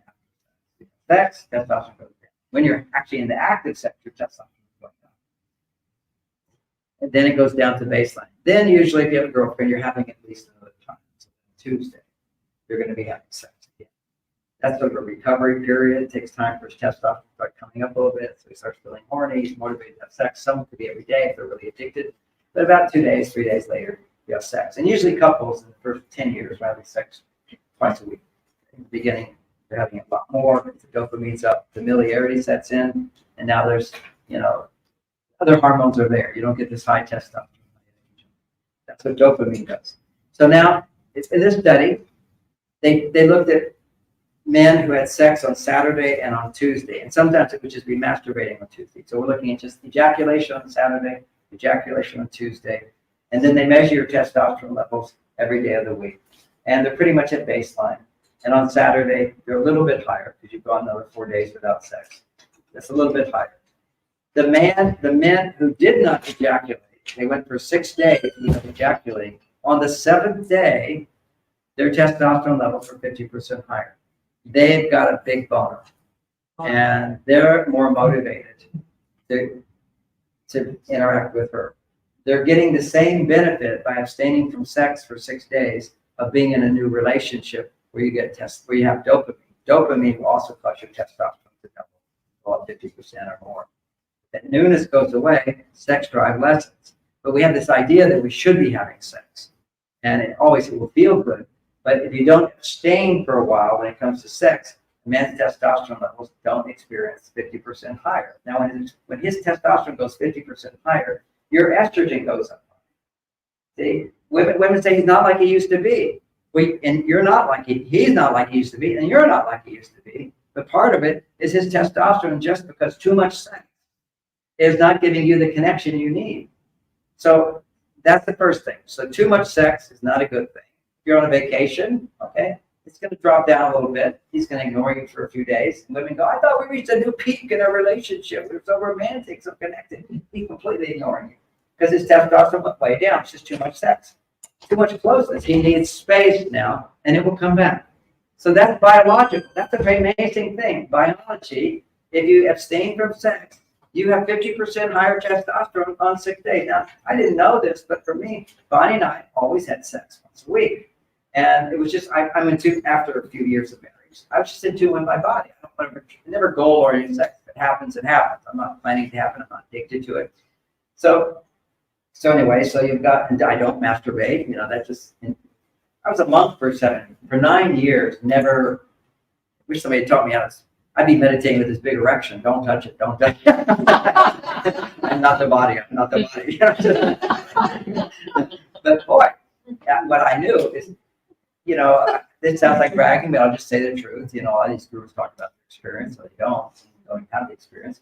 But for me, I'm infinite consciousness. There's a part of me another part of me, it's my other self, always watching me. And I have no idea what I'm talking about. Sometimes I have to have people remind me what I even said. Not having somebody else talk through me. It's just my higher self. It's my source. I'm connected to the source. I can write a book in a month. If I want to take a month off, I just don't want to do that anymore. My life. To go in, and it takes hours. I'll do it 18 hours a day. It just flows through me because of my meditation experience. I earned that. It takes a discipline. I fast, discipline. I masturbate, do long meditations, and it just got longer and longer and longer. I came out in the world. And it's not so exceptional. Some people like workaholics, they can just work for 18 hours straight. It's just that was my work, but that particular work makes your brain fantastic. It allows you to connect with source. It's a good job to have. So having said that, I'm more in tune with my body than most guys. I don't have the addictive tendency most guys have because I sort of overcame that with the prime of my testosterone, not masturbating, so I don't have that big addiction. So my natural thing was to just have sex with Bonnie once a week. And yet I wrote a book on sex, and people always think, how often do you have sex? Like quantity is what it is. I said, well, we do it once a week. Oh, they'd be so disappointed, but we want more sex instead of better sex. Okay, so that was one thing. Now I do have a lot more sex because I mastered having to have sex without ejaculating. So now let's come back to monogamous relations. That's one thing. What happens is a man has sex, and then there's recovery time. And the older you get, the more recovery time it's going to be.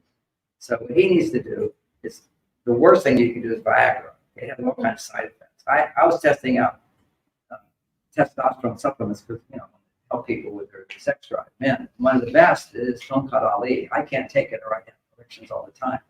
But that's because I have erections all the time. So more is too much. But Tonkat Ali, Tongkat Ali, Tonkat Ali. The other one is lithium, Lithium. Lithium is the most important mineral in the world. Interesting. Now, it's scary, right? It's really scary. That's what they use to treat bipolar. Yes, and what would happen? And it could possibly kill you. What would happen? Their symptoms of bipolar went away. Right. And what they did, it doesn't suppress you at all. It normalizes you. But in order for the lithium they prescribed to work, they had to give you 500 times the dose that you need. Oh, Jesus. 500 times the dose, because they just dug it out of the ground. Lithium carbonate is in the ground. They just take it out, put it in a pill, and give it to you. So lithium, this Dr. Nieper from Germany figured out if you take lithium In a certain process, you bind it with uric acid, a substance in mother's milk. Mother's milk delivers all the minerals into your brain and has all this delivery system stuff going on. Uric acid, a major source of it is mother's milk or cow milk. And they extract this out. You have uric acid. They bind through a process of binding it to lithium. You get something called lithium orotate. Then you only need 10 milligrams instead of 500, instead of 1,000. And they say when you give it to a bipolar person, you have to always check your bloodstream, how much is in the bloodstream, what's the magic amount. If you take a normal dose of lithium orotate, 2 capsules of that would be 5 milligrams. You could do 4 twice a day, that would be 10 milligrams. You can't even measure it in your bloodstream. There's no danger at all. The only danger, which is associated, there is a danger of it, is that when you take a toxic dose of anything, it's a salt. Take 500 times the dose of salt you have, it's going to mess up your thyroid gland. So everybody, I don't want to mess up my thyroid gland because all women have problems with thyroid gland. So they'll freak out. No, the reason you have problems with thyroid gland is because you have chronic stress. So your thyroid regulates your metabolism and your adrenal gland regulates your metabolism. So if you're running chronic stress, the metabolism doesn't do it. It says, okay, this is handling it, so this goes deficient. You got to get out of stress, and your metabolism can be ruled by your thyroid. I will get to how to bring your metabolism down in a minute. So that's lithium orotate. So I have a product at marsvenus.com. I used to have a health food store with 40 products. Now I just have one because you can find them everywhere else. Somebody else was had a good lithium orotate product. Now there's a lot out there, but mine's the best because I know the process, Dr. Niebuhr's process of making it. So they say I've taken lithium orotate, didn't do anything. What was the process? I've had it manufactured by companies. All you do is take lithium and stir it around. Now you've got to dehydrate, you got to fluid, you got to bond it, you have to do all this stuff that actually works as a carrier to go into your brain. And you take lithium orotate, magnesium orotate, you take zinc orotate. So I have a little different pill for men with just more zinc. Women don't need as much zinc. That's the only difference. And it's got ashwagandha in it, it's got copa, it's got saffron, all of your stress reducers, plus your fulvic acid, all of your minerals. But the key factor that makes it different from any other product, stress reduction product, is lithium. What lithium does, one of the things it does so many things. They prove it. I've got a book with 25 things, a whole book on lithium, 25 things it's proven to do for you. But one of the key is brain-derived neurotrophic factor. For anybody who knows that the science is a big deal. It produces it, other things produce it. Lithium in tiny doses, it's really cheap. You can do it, no side effects. And what it also does, rarely any, maybe there's a couple other things that can do it, they're very expensive, is it actually regenerates brain cells. As part of our aging thing, we're losing brain cells.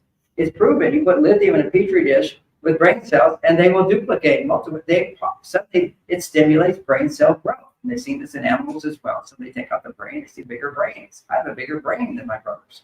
And just because been doing lithium for 25 years, lithium orotate. So many holistic doctors are all doing 10 milligrams of lithium orotate. It's like this big secret. They can't talk about it. I was just in Italy, when I was just in Cairo last week, and I'm in this medical conference. I'm sitting next to the #1 medical guy for schizophrenia, and also, his thing was for alcoholism and addiction. So his whole thing is addiction.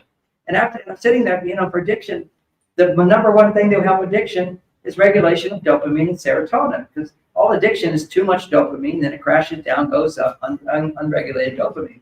And I said to him, have you tried lithium? So, I take lithium. Why don't you take it? Why don't you give it to your clients? This is their story. See, pharmaceutical does not want you to take this. You do not need it. For most people, you don't need any drugs. Okay, this is like a powerful thing. And what he said to me, this is like the #1 guy, Cairo, everybody's like worshiping his feet, the press is there to see him. I'm there, big deal conference. Just saying to him aside, I said, well, why don't you try giving him lithium? He goes, yes, I take lithium. It would be wonderful. Oh, this is their reason. Because we're talking about my small doses of lithium. Everybody knows big doses is not good. It has a side effect. Anything too much is a side effect. Poison is too much of something good. Like being loving. If you're overly giving, too much overly giving, you're codependent. You can have problems in your relationship. Taking care of yourself. America first. Too much America first is not a good thing, but no America first is a bad thing. I can say too much of anything becomes a good, becomes an evil. Too much. Here's the biggest good. And by the way, what substance has the highest amount of lithium? Tobacco. Yeah. Tobacco is super high in lithium. the healing herb of the American Indians. Our government makes it illegal to buy tobacco seeds. And they have said we're going to make cigarettes completely abolished. During the pandemic, the research came out that people who smoked did not go to the hospital. Nobody on a ventilator for smoking. They're keeping this down. Let's keep that. Everybody get any COVID symptoms, you need to get 7 milligram nicotine patches. You put it on your body. For many people, thousands according to studies, their symptoms, their long COVID symptoms went away. Along with ivermectin would help, but then nicotine's even more powerful. It's like stuff, they're not going to tell you that. They're going to tell you just the opposite. They're making money on your sickness.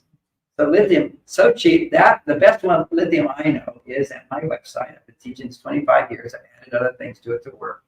But it's cheap. You go to the website, you take 2 a day. If you have any stress in your life, you double the dose. When you're not stressed, just come back to your normal dose.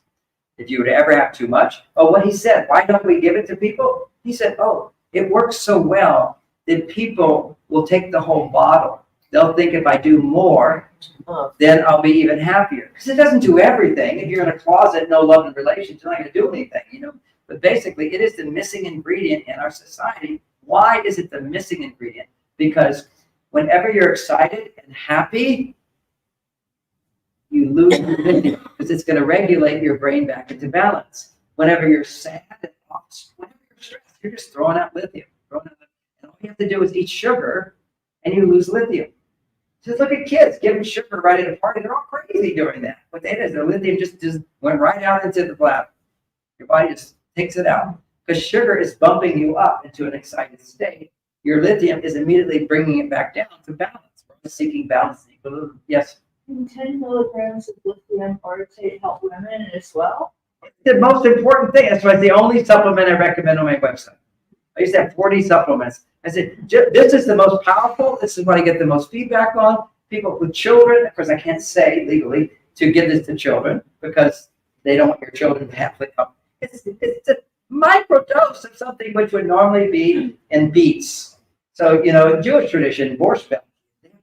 Borscht is beets. Beets came from Russia. Russian Jews were eating it all the time.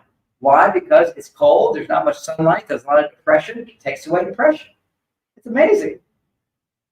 It's like these traditions. But you have tobacco, the American Indians smoking tobacco. Tobacco, by the way, is not addictive. There's a congressional interview where that improved. Actually, the drug company says, tobacco isn't addictive. It's the substances we put in it. 200 other substances in that to increase your addiction. They want you to be addicted to it. The tobacco itself is the most healing, one of the most healing things. It's your peace pipe. You experience peace when you do that. Amazing. So that's lithium. That's nicotine patches. Now we're talking about don't take Viagra. He's masturbated too much in his life. That's a major thing. Now what Viagra did for me, because I would never take it, but I was experimenting with these to see what the good natural substances that might help people. But I think it's like 80% of them all have a form of Viagra in it. The other Cialis is in all of them. So that's why they work. Nothing's just going to give you a boner right away. But it can make you horny and give you more testosterone so that you can raise it. Tongkat Ali will raise testosterone. It's a really good one. You can take double the maximum dose, easy, have a big effect. Every libido pill out there that's not the drug is going to have Tongkat Ali in it. And it's expensive. And so, but I used to just sell just straight Tongkat Ali, and people were telling me this is fantastic. But it's not enough. I mean, you can't be doing this all the time. You're just giving up your life force. What this does is it produces high levels of dopamine, which makes men horny all the time. This is an addiction. Like once you get cocaine dopamine, you're thinking sex all the time. This is why guys are thinking sex all the time. They're doing this, dopamine goes up, life is boring to them. The more your dopamine goes high, normal dopamine stimulation is boring. So now you have ADD. I'd say the number one reason, masturbation, porn. But you have all these kids also eating sweets and sugars and they're lithium deficient. This was my number one thing. I wrote a whole book on ADD. This was the remedy. And then also some good probiotics for their gut, which is messed up. But it was the lithium orotate. It makes such a big difference. We can all benefit from it. Cheap. Anyway, so that's A. She had a question. Let's hear what the question is. Somebody's 70 years old and he needs Viagra. Okay, what does he need to do? He needs to stop using Viagra. He needs to start all over when it comes to sex. I'm presuming, is this your husband? Or? No. This is he's a medical intuit. Okay, already he's done his body. he's All right, I been- understand that. Yeah. You'll see here that all this channel women who are doing all the magic powers, they're all overweight because their weight is there to ground them, to try to put them on the earth. They're hypersensitive peeing. They can't be affected by it. I mean, when you've got a big belly, nothing affects you. You see, you're protected because they're so sensitive. That's what it's about. The psychic powers and all that, they're out of their body, so to speak. So they need that weight to bring them down. Because also, if you've been traumatized, you're women. Most of these women have been abused sexually as children.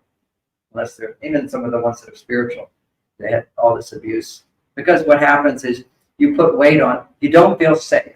So if you don't feel safe, how can you depend on others? You can't make your estrogen. So in order to feel safe, you don't depend on others, you depend on God, which is a good thing. That raises your estrogen up. And also, the easiest way to produce estrogen is eat more. And eat more delicious food. It doesn't have to always be sugar. Just any kind of food. We call that comfort food eating. Where does the comfort come from? You're depending on food to make you feel good. And for men, after you eat food, it makes you feel good. And so beer feels even better for many men. And so that's estrogen going up in men. And then if it gets too high, it lowers their testosterone. And that's called a bad drunk. I'm a good drunk, but I could never drink too much alcohol because if my estrogen goes up, I go right to sleep. I don't need that. All right. So, but I'm going to stay on this track. I mean, this is such a fun conversation, isn't it? Yeah. That's why you're staying. This is so interesting stuff. So the Viagra thing, terrible to do. But I wanted to say what it did for me. I lost 20% of my vision taking Viagra. Oh my God. Oh, they say you can have vision problems. What it is, it dilates this or contracts something. What happened in my eyes? It affected my eyes. That the blood flow into my eyes, the shift caused some kind of inflammatory response. Is there a black box warning on it? Not on Viagra. No, they say something about vision. I don't know the black box. Okay. But it's bad. Not everybody's affected by it. I have some sensitive eyes. Every year my eyes go down a little bit. My testosterone goes up though, but I just have sensitive eyes. New prescription. Yeah. I got 5 years. I need a new prescription. Yeah. All right, so getting back to Viagra. All right, so how do you get an erection? I will say, I know a guy, he has $150 million, and of course, he doesn't have to work. So when a man doesn't have to work, he produces estrogen all the time. And so his penis doesn't work anymore. So what he did is he got a penis. He got something put in his penis. He told me, I just pushed this button and it goes up. That doesn't sound like fun though. No, it's not fun at all. Like that's a fake boner. That's right, it's a fake boner. And just to know, Viagra is a fake boner. That's why after a while men stop taking Viagra. The amount of Viagra has been going way down because it's just so fake. Because that time the boner was there, I can't make it go away. I'm not even turned on. I just got this boner here. It's like, give me a stick. And for some men it is exciting in the beginning because they feel like, oh, now I can show off, I can do something. But then that goes away. You want to feel his energy, coming through into your vagina, the most vulnerable place. He has most testosterone connecting with you. Okay, so what to do? Big problem. I don't have a super simple solution to it, but there is a solution. Solution is at any age for a man to start feeling successful with his partner without any goal orientation in sex. Because already everybody's got this goal, I'm supposed to have a hard erection, I'm supposed to do this. So what he does, now we're going to get into sexual mechanics. This is very R-rated stuff here. Everybody's fine with that. And if you're watching on TV, you should just turn off your TV. Don't have your children listen to this talk. Okay? This is X-rated TV.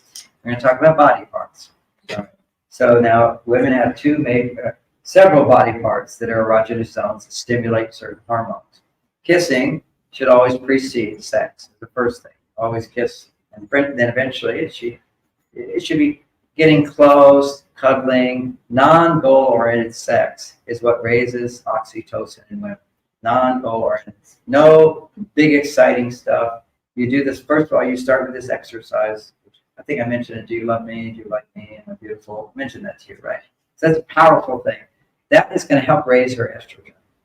So there's no goal here for several months to actually get an erection. We're just going to go, love is most important to women. Women can give up boners for a lifetime if they can have love. But once their love goes up, then they want boners. Okay, so there's a place there. She wants to take you in. Just like she wants to take food in, she wants to take that penis in when her estrogen goes up. So, but she has to. A boner is a disgusting thing if a woman's estrogen isn't high.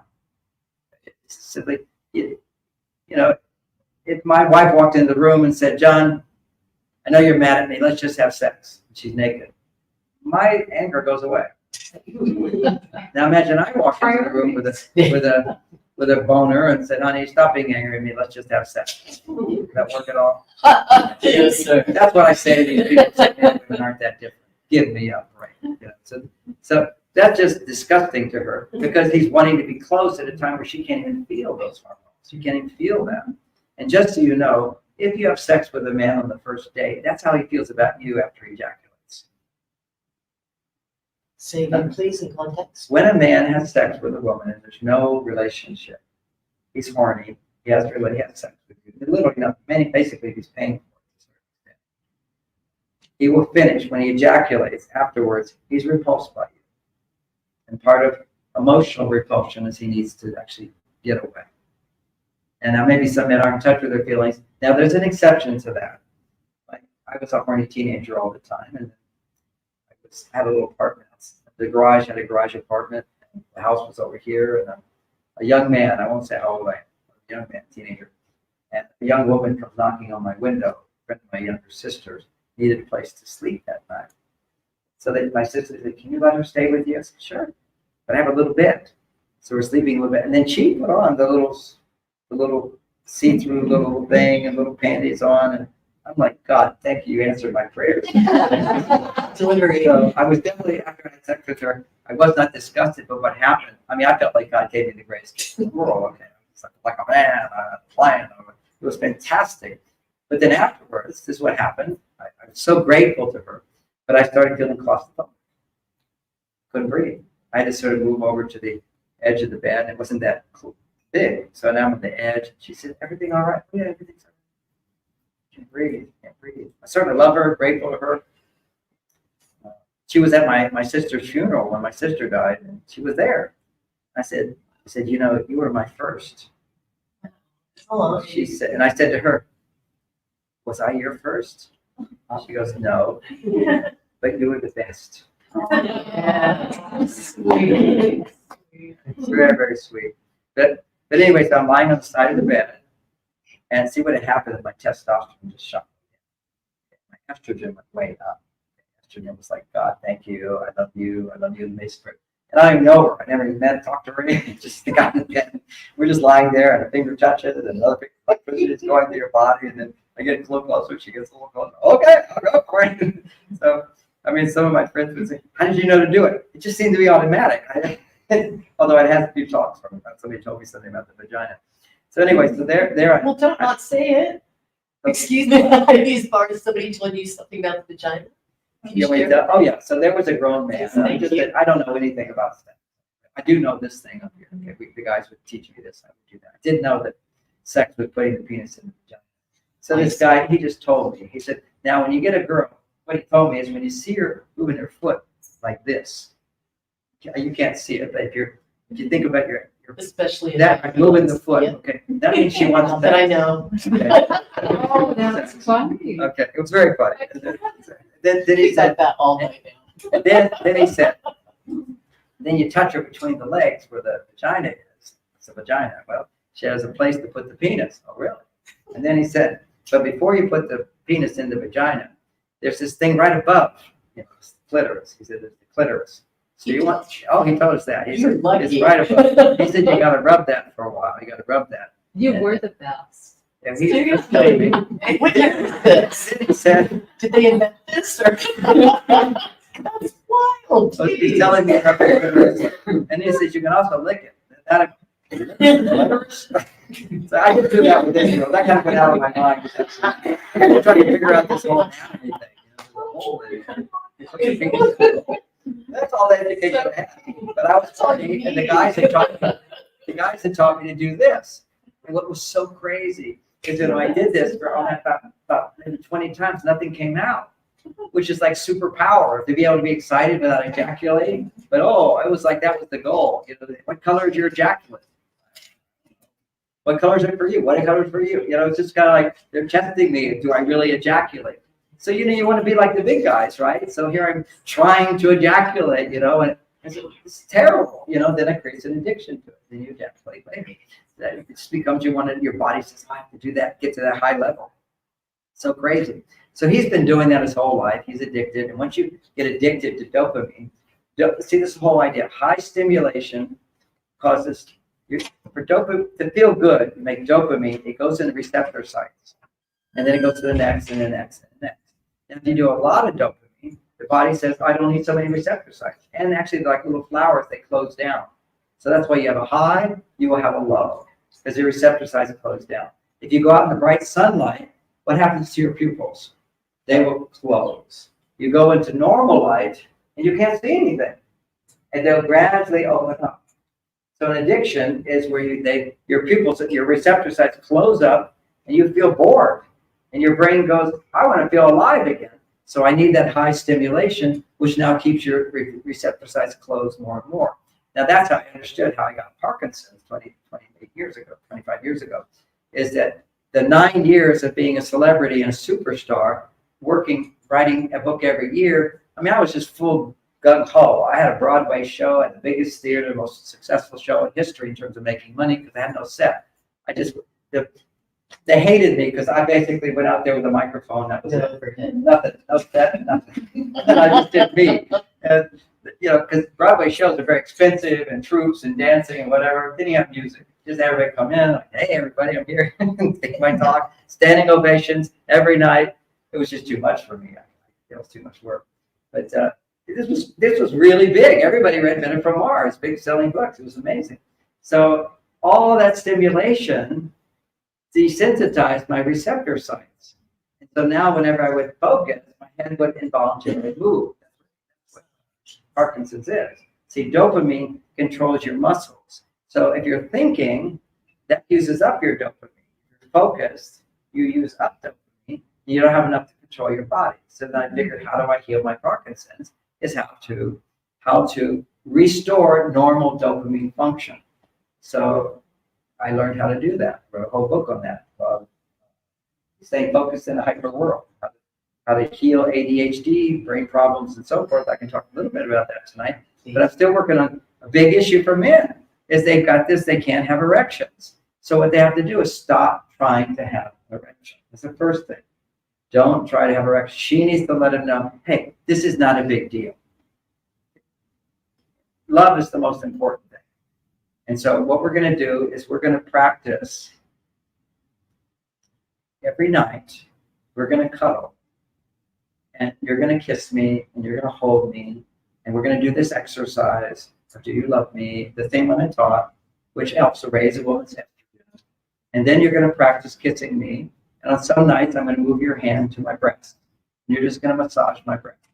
You're going to massage my breast. So you're just doing that with it. You're not having any intercourse or anything like that. Then you grab, this is a lot of sex therapists will do this as well. Just go ahead, start over and go one step. And without no goal orientation. And for her, no goal orientation. And then you're going to start getting to the nipples, and then as he's touching her, he then slightly pinches a nipple, slightly pinches another one. That gives a little extra estrogen for her, with extra oxytocin. And then at a certain point, she'll push her breast towards you when she feels to do it, but only when she feels to do it. There's no other goal. There's no goal except just to cuddle and be loving towards each other. Do that exercise several times. And you can expand it, like, tell me how much you love me. What do you do? What did you do today because you love me? And it's just always her being vulnerable, asking those questions, and being the solution by getting reassurance. See, this is a booster of hormones. And do you have this in a book? No. Oh. So I'm happy to share it now. Okay. Well, then what you do, I mean, everything else I'm talking about is raised testosterone in men. His testosterone is 200. You can go test it. He has no testosterone. So all the other stuff I said is how men have to chop wood and women have to share their feelings. Okay? Yeah. It's a simple vent. And he has to build it up. But what he did is he ejaculated too much, which really lowers your testosterone for a male. Because every man who dies, he has when a man dies, and this is an accident, his testosterone just goes lower and lower and lower. Insurance companies will say that if you stop working, they don't say testosterone. They say if you stop working, you have 3 years before you're going to have a heart attack. That's the most consistent thing of cardiovascular disease. So many people, when they die, they measure their veins. So many people have complete arterial sclerosis, and they live long lives. They didn't have heart attacks, but they have complete arterial sclerosis. So we want to say arterial sclerosis is the problem. What they find is that when the veins start getting cut off, they grow new ones, and some of the angiogenesis or whatever it is, it happens, and they just create a new vein, and they create a new vein. Now, unfortunately, if they took the bad vaccines, some of the vaccines were just placebo. They couldn't kill everybody at once. So they're just testing what symptoms would be. Now we know that the potential symptoms of those vaccines were like 40 different things. They all knew it. It's coming up. These are, for some people, these will be. And what happens is, depending on how you put the injection in, if the needle hits a vein, you die, or you get some terrible side effect. If your needle doesn't hit, it's all chance. They changed the rule. The rule is when you give somebody a vaccination, you're supposed to first put your needle in, pull it back, and see if blood comes in. You got to check to make sure you don't hit a vein. If you hit a vein, then those spike proteins go everywhere in your body. They said, oh. What vaccine? The vaccine. COVID vaccine. The vaccine. I'm not going to say that word. They won't be able to put this on the The internet. C word, don't say the C. Yeah, the C. Don't say the C word. You get kicked off right away. This is like massive. Walgreens. Sorry. Is that a word to say, Walgreens? Sure. Sure. Anyway, so what happens, and by the way, all you have to do is start to kick those out is by using the patch and also ivermectin too. And the wellness company sells it for you. It's right. It's called Wellness Company online. They'll give you a whole package of hydrochloroquine, and they give you ivermectin. They give you all the stuff that the pharmacists won't give you because the pharmaceutical companies paid them to not give it to you, even if you have a prescription. You'd have to tell them, oh, I'm doing it for my horse. You can't tell them you're doing it for anything to have to do with being healthy. All right, so off of that, big subject there. So we're back to our biology. So the pressure, now I'll just give you everything I do is I look at data, but I look at my own experience. So you have to know, this is just my opinion. It seems to help a lot of people. But when I give you data, it's true data. But my own experience, one time I was testing out drugs in New Zealand. I want to tell the story because I don't take drugs. But they had these stores that were selling drugs to teenagers like ecstasy. They said it was a mild form of ecstasy. They decided to make it available over the counter because they said it was a mild dose. And I thought, oh, mild dose of ecstasy. I don't want to take that, but it's a mild dose. And also I want to know, what are they giving to teenagers? So I took it. It wasn't a mild dose for me. My system's pure. I'm already into cosmos. What that did to me was unbelievable. And I had to get on an airplane flying from New Zealand to Australia during that time. And the guy recorded my voice. I was by the time, because I was so dehydrated, you need a lot of hydration, and planes being died. I was asking for water, and they ran out of water. This is a fun story. I got the immigration. They're like going in Australia. They weren't very efficient. They had like 300 or 400 people in line to get through. I walked over here to the police. I said, "Oh no, I need to get through here now." Why? You can't just go get it. No, I'm not going in line. I need water. Oh, you can get water on the other side. No, I need water now. I'm on drugs. I'm like an animal saying, I need water. This is a real story. It's a fun story. I need water now. You can't have to wait. I said, no, I need water now. Where's your manager? Get your manager. I need water now. So then some other place said, no, you're just going to have this big crowd of people around me. Oh, you have to get in line. You don't understand. They didn't have water, and you don't have water. I need water now. And then suddenly somebody said, he's going to sue us. Let's get him out. So I went right there to get me water. Oh, they gave me the water. They were like afraid of me now. Cause lawsuits, you know. And your pupils. They didn't check my people really want. Okay. Get off on that. So know the whole story of that. So I got back making love to my wife. I mean, I had an erection, it just disappeared. This was the most traumatic experience of my life. I'm making this point.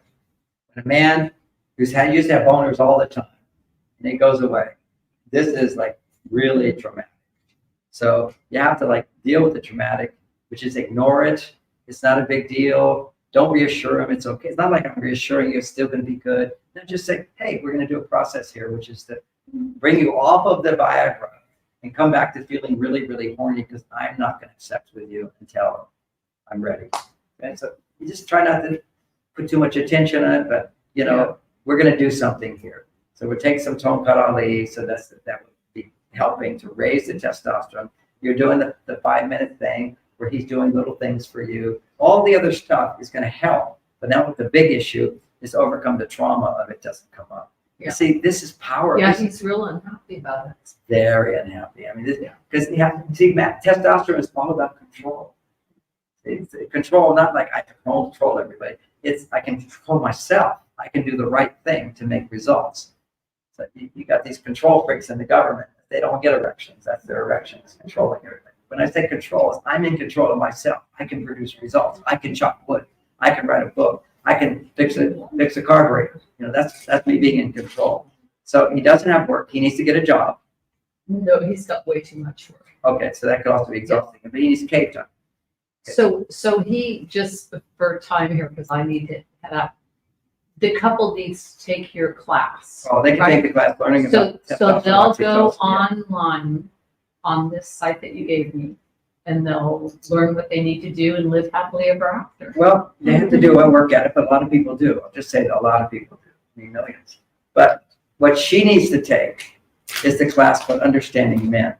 Because what she's done is feminized him in some way. If ever you ask a man how he feels, you're feminizing. You should never ask him how he feels. Never expect him to talk about his feelings. When you do the reassurance process, yeah, I can tell you, I love you, I care about you. Not that I'm so sad, I'm so disappointed, my business isn't working, I feel bad, I'm feeling depressed today, go chop wood, would you? Okay, it's as simple as that. Stop being a girl. Girls can do it, because if you're complaining, whatever, estrogen's going up. But when you complain, or share, or go to your therapist and talk, always go from negative to positive. If you go from negative to positive, you don't get addicted to negative. I never let a woman leave my office without realizing not only can she come back to feeling happy and feeling grateful and feeling enthusiastic, bring her back to positivity. Because if you feel the negative, you can easily go to the positive. That's a technique I teach. And always help her realize that she's in a relationship and she feels hopeless. It's because she doesn't understand men. If you don't understand men, you'll do everything wrong and you'll get bad results. Bring up the worst in you. So his wife needs to take the class online. That's an online class called Understanding Men. Online. Because what she's going to realize is she needs to give him a lot of space. It's not going to talk directly about sex. It's talk about how a man's testosterone, how you can help a man's testosterone go up without helping him. Because anytime you're helping a man, you're emasculating. When I'm helping you, I'm creating femininity. So, all right. So the next thing you do, slowly you start going from first base to second base. Then you start having him suck on her nipples. Sucking on a woman's nipples is the most powerful thing. But first she needs kissing and whatever, and kind of massaging her in the breast, whole body massaging. Then you start sucking on the nipples. We're talking 10 minutes. Sucking. And you go from one, then go to the other. Sucking on nipples produces huge oxytocin in a woman. When he produces oxytocin in you, now your estrogen is going to start to rise. Why? Because what he's doing. When your estrogen goes up in response to what a man's doing, that will raise his estrogen and testosterone, and then he will start to feel a little hardness starting. Then maybe you should never be naked with her. You should always have t-shirt underwear on, so you're not looking at flaccid penis. Okay? It's like too embarrassing. So the thing is, occasionally she can massage around this area, just as he's sucking on the breast, just occasionally just flicking around that area and then going away. No pressure on that. And we're not trying to have intercourse. The whole thing, the intercourse is not allowed. Okay? We're just doing breast sucking and kissing and loving. So you do that for a while. And never does he masturbate. Because he may not have an erection with her, but he does it on his own. So you don't know that's the case. But a lot of men, they watch porn, they can masturbate to porn, they can't get an erection with their husband. That's another thing. Never use porn, never use fantasy. Sex therapists say, oh, do fantasy, fake. No, we want reality. We want her body. The worst thing, it will. You can do vibrators, you can all this fantasy stuff, outfits, pretend this, watch porn. All this is using fantasy. And the more you use fantasy, you're producing fake dopamine. It's not real. You want real dopamine. And what does it get produced by? Polarity. So here's what happens to every man who's been married for a while. Okay. So this is the good news about marriage. This is the bad news. The good news is that when a man is in a committed relationship with his wife, when he has sex with her, when he is ejaculating, or if he's practicing sex without ejaculation, still, he's giving her orgasms. He's pleasing her. When a man has sex, but the research is when he ejaculates into his partner, what happens is his body will make prolactin. If I masturbate, I don't make prolactin. If I have sex with a stranger, I don't make prolactin. If I have sex with a computer, I don't make prolactin. If I have sex with a woman I love, I'm committed to, I make more prolactin. What does prolactin do? It inhibits a man's sexual desire. That's what nature did for men. And when you love a woman, see, women aren't theoretically going to have sex with you unless you're going to be there for me with a baby. So that's a monogamous man. So when you have monogamy, what gets produced in men, I love you, you love me, I'm committed to you, we have children, that even produces more prolactin. What prolactin does inhibits dopamine production. It also frees you from all addiction, but also frees you from the sex addiction.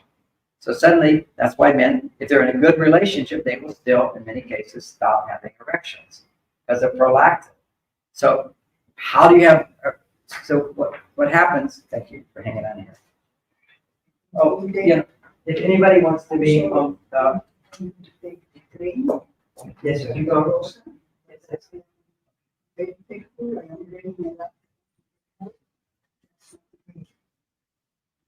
Okay. Okay, so you gotta go. Oh, I just got, this is the finish of that point. I know you gotta go. How do I'm filled with prolactin. I can't even be turned on by any woman walking naked around me. I'm not turned on by anyone. I'm only turned on by my wife. Why? Because I have so much prolactin. But what turns me on with my wife? She has way more estrogen. I have way more testosterone. That is those Indians in South America, the men have way more testosterone, the women have way more estrogen. What you have is something called polarity. Polarity is like two poles of a magnet, a positive pole, a negative pole. When they get, you don't notice it so much here, but when they get in bed and they start getting close to each other and some hugging, it's like two magnets coming together and they click. It's the spark. And it takes polarity to create that. And the older you get in a long marriage where you love your partner, you're there for you, you're faithful to them, there's no sex. But why there's no sex? Because he's become too feminized. She's taking care of him, which is her masculine side. A kind of a paradoxical thought, but when you're a mother, you're producing testosterone all the time. Now, why are you not stressed out if you're producing testosterone all the time? The mothers who are not stressed out have husbands who take care of them, and the husband produces estrogen, the child produces testosterone. So there you're in this amazing field of nurturing another, which is actually your male side combined with love. And you're able to keep your estrogen up because you've got a man helping you.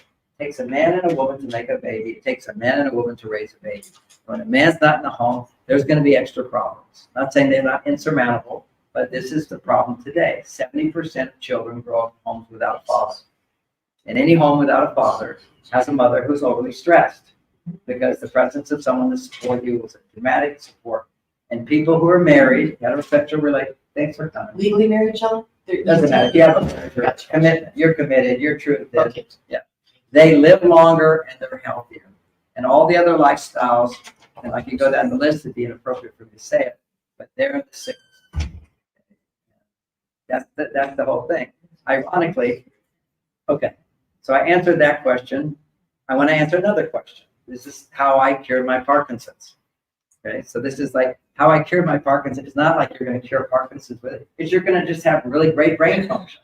You're going to free yourself from addiction, okay, which is this ADD type thing of Women's symptom of ADD is always the brain can't stop thinking. Rush, this problem, this problem, this problem. Your brain will always be thinking, but it doesn't have to be have to. It becomes more, I get to, I have time to do. And that feeling of no pressure. That's where these women and they who were doing feminine things all day. Because if you are out of balance in your own unique hormonal balance, for some women, they're just, happy to be there at home, raising their kids. That's personality. Some women are going to be, I want to run a company, whatever. And there's nothing wrong with that as long as she has someone in her life and she can anticipate coming home to high estrogen stimulation. And this is called love, romance, and longevity. Romance is the number one antidote for low estrogen. So you can work all time. If you come up to a relationship where a man is skilled and she is skilled in learning how to generate estrogen, that's what romance is, all these rituals we do.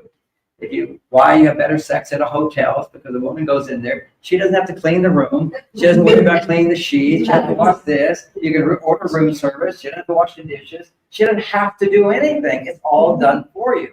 Great sex on a cruise.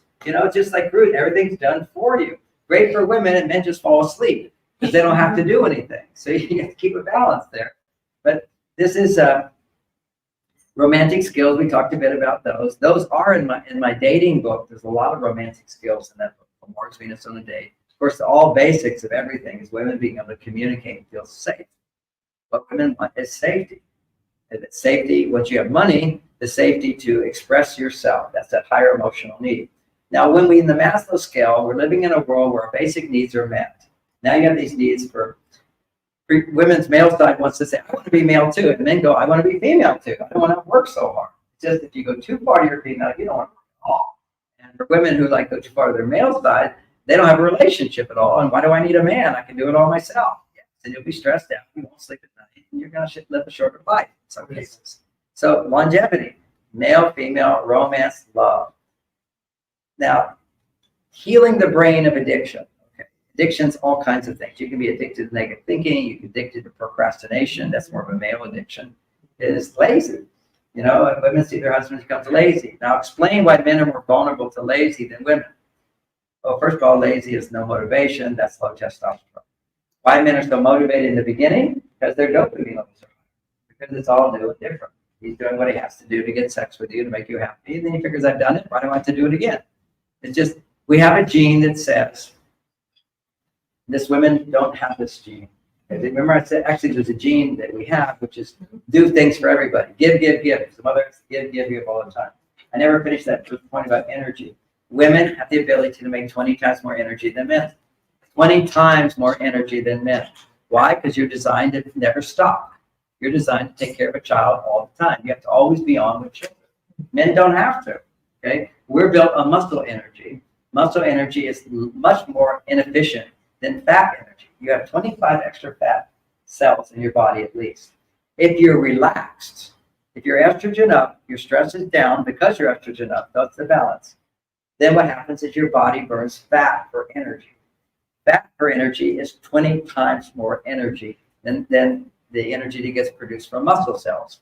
Now, if a woman is stressed, she can't burn her fat. She's going to seek carbohydrates and to get her energy, and it's the male side of her. The female side is just shut down. You can't burn your fat unless you relax and at ease. And for some women, if you're an endomorph, then you really put on the weight. If you're an ectomorph, you don't put on so much weight. Sometimes you get skinnier if you're stressed. So there are different reactions that our body types have. But women are designed with that extra fat that men don't have. If they're relaxed and they feel supported, then they can get that energy. Theoretically, that's what having a child actually produces a lot of hormones. If you have a male supporting you, it changes your hormones. I give an example of my daughter, Lauren, when she finally had a baby. She was in her 30s and she had a baby and the baby's there. She said, Dad, I don't want to work anymore. She doesn't have to work. She always wanted to work. She's like a workaholic. She makes me work more. She's like, we got to build this thing. She runs the website. She teaches all the courses. She writes all these blogs. She's like a massive result producer. She gets pregnant. She has a baby. Dad, I don't want to do that anymore. Because she doesn't have to do this other stuff. She's like, I don't know if I ever want to do this again. Because her hormones are like right up there, mothering hormones. Because you want to give everything to your child. Fortunately, she can't. Most women can't. You got to work. You got to go out in the world. She's just having the time of her life. She'd never been happier in her life. You know, being able to completely, I mean, she's reading all these books about parenting. That's how I learned about the book, but it's the Hunt, Gather, Parent. Oh my God, it's like a whole nother thing. And the sweetest thing is she's reading it to her husband, and he says to her, we've just dropped in a whole new world. Oh, just so sweet. They, you know, this huge alignment. It's like raising this child is this whole new experiment where the child is so happy all the time. That's amazing. Of course, she's lost a lot of her girlfriends because they have children. You know, her child is always never crying, never whining, radiating love, and there's her sick, and there's her this. And she says, well, you got to do this, you got to do this. Then she starts teaching them, and nobody wants somebody teaching you. Particularly, you should never teach a mother. It's like, I know what to do. She says, read the book. Okay, so back to brain function. Now, so what I did to heal my brain, which is I went to Mexico, did the process again. It's illegal in America. Now you can get similar processes every time. But it was for alcoholics and drug addicts. So it was a drug-free place. I figured that if somebody's going off of a drug and their body's shaking, well, I'm going off of the drug of being overstimulated all the time as a celebrity. I mean, wherever I went, Bonnie used to walk behind me. She says, everybody, who wants a book? Who wants a book? That's him. like these celebrities, you have no privacy at all. Anyway, that was that time. But that's a lot of stimulation. Big dopamine. Thank God I have a wife who said, you're so arrogant. You know, so then men's job is to climb the ladder. Wife goes too high, kick the ladder, knock it down. You know, so she did a good job. And so we worked it out. It was not always so easy, but I figured out how to do it. So, and all these ideas drove me to make all this stuff. But anyway, so I had this shaking, this involuntary shaking going in my head. You know, it's kind of like this. I don't even know what's happening. It's my wife would say, your head shaking again, head shaking again. So they wanted to give me the Parkinson's drugs. If you take the Parkinson's drug, it inhibits any healing. It will only get worse, but the symptoms temporarily go away. But if it gets worse, you have to get more medication, more medication. There's something in there that inhibits vitamin B6. You can't make dopamine with vitamin B6 without that. So anyway, so they had their treatments. I figured out my own. I realized, okay, I have some dopamine problem. So I went down. I realized drug addiction, they have a inhibited dopamine function, is what I'll call it. It's just out of balance. So this guy was getting results in Mexico, and I sat in a room with 8 or 9 people. We got an IV drip of amino acids for like 4 or 5 hours every day. And everybody went off their drug without any withdrawal.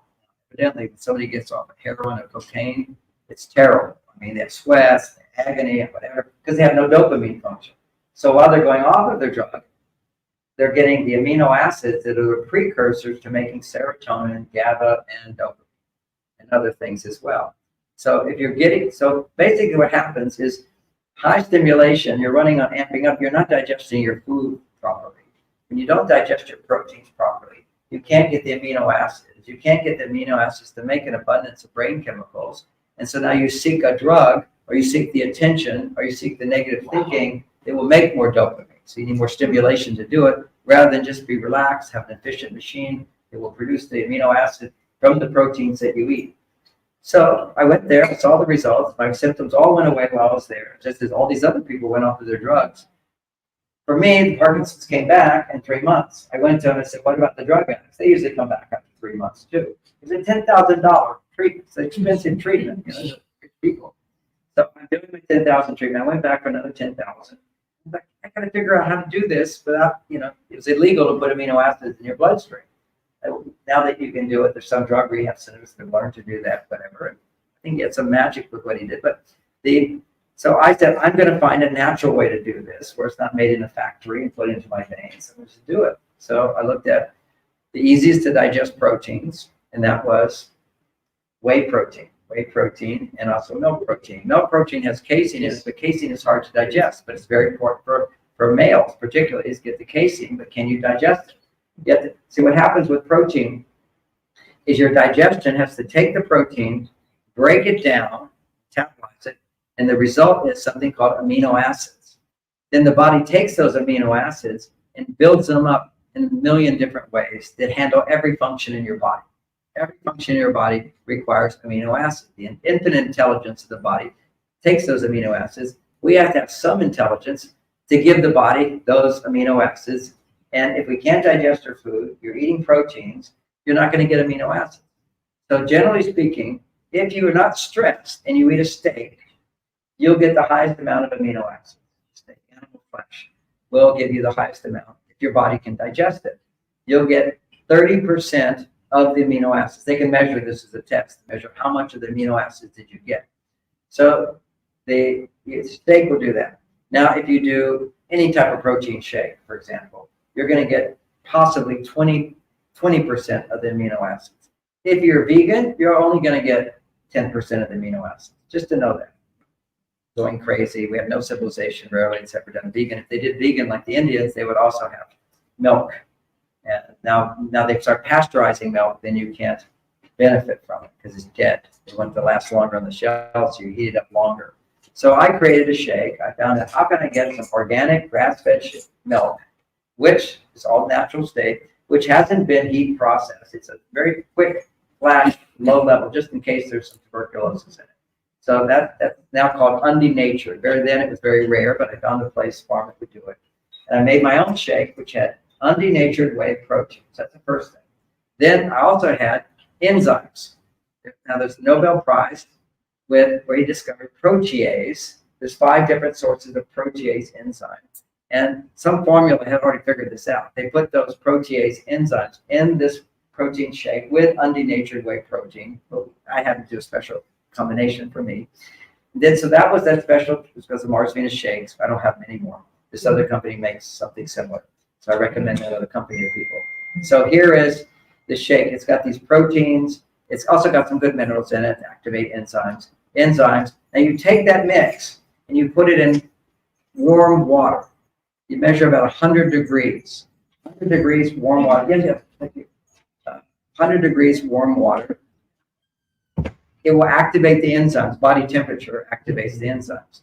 So the warm water with the shake, it activates the enzymes. And you let it sit for 45 minutes. The research showed if you let it sit for 45 minutes, when you take it into your body will absorb 95% of the amino acids in the protein.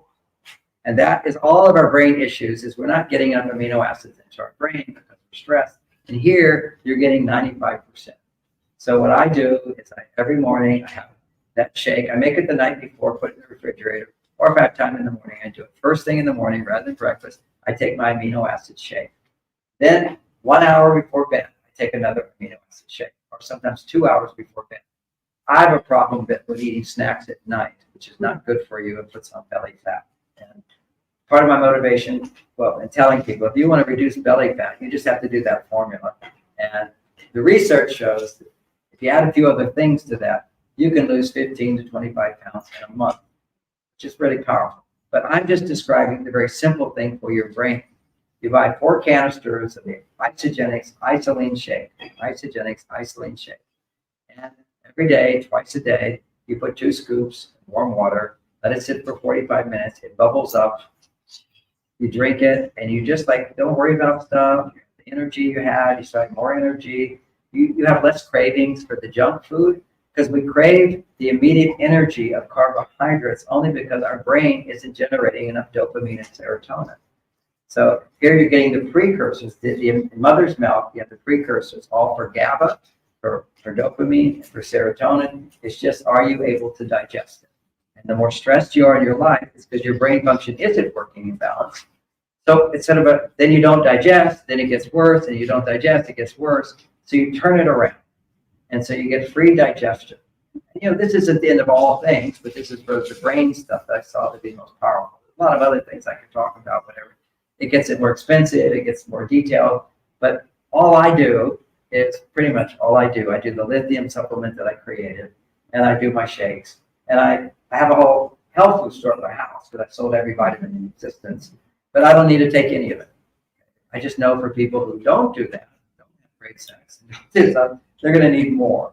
But, completely balanced, blood sugar's fine, I go to sleep, I fall asleep, I meditate for hours, I have a very good life. Not everybody can have that, I understand that, so I just keep it to the basics. Get more of your lithium in there, get your amino acids in there, And that will help you to eat better. Eating better is good. If you're just eating snacks all the time, and any type of snack that's packaged has bad oils in it. The big thing now, it's a big deal here, is seed oils. All your seed oils, basically, I think that's the cause of diabetes and so forth. And what I personally say, it's the new big thing. I don't think it's that important. I think it's really important.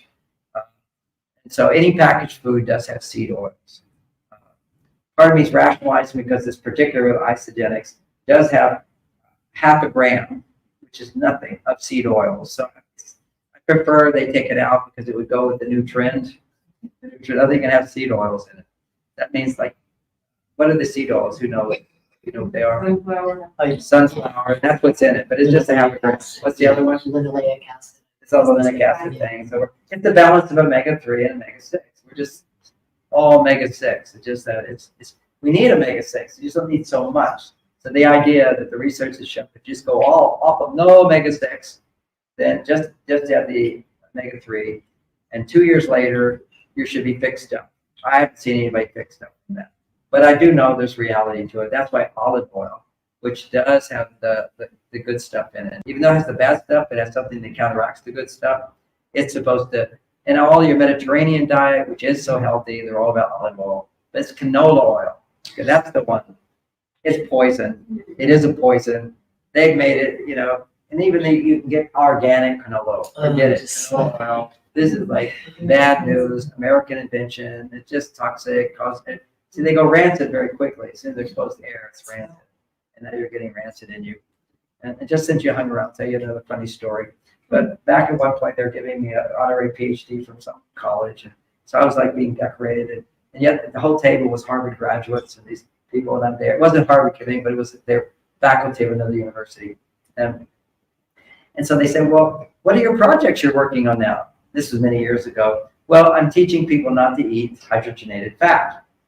And everybody just got silence. I said, why did everybody get silent? Well, right here, for so-and-so, for the last 6 years, have been researching the benefits of hydrogenated fat. And I said to them, oh, so it's taking you 6 years to do that? You still can't find a benefit? Well, we're working on it. Who's funding you're working on it? Hydrogenated fat? Of course. And finally, and they were all, everybody was stunned that I would like put this man in his place.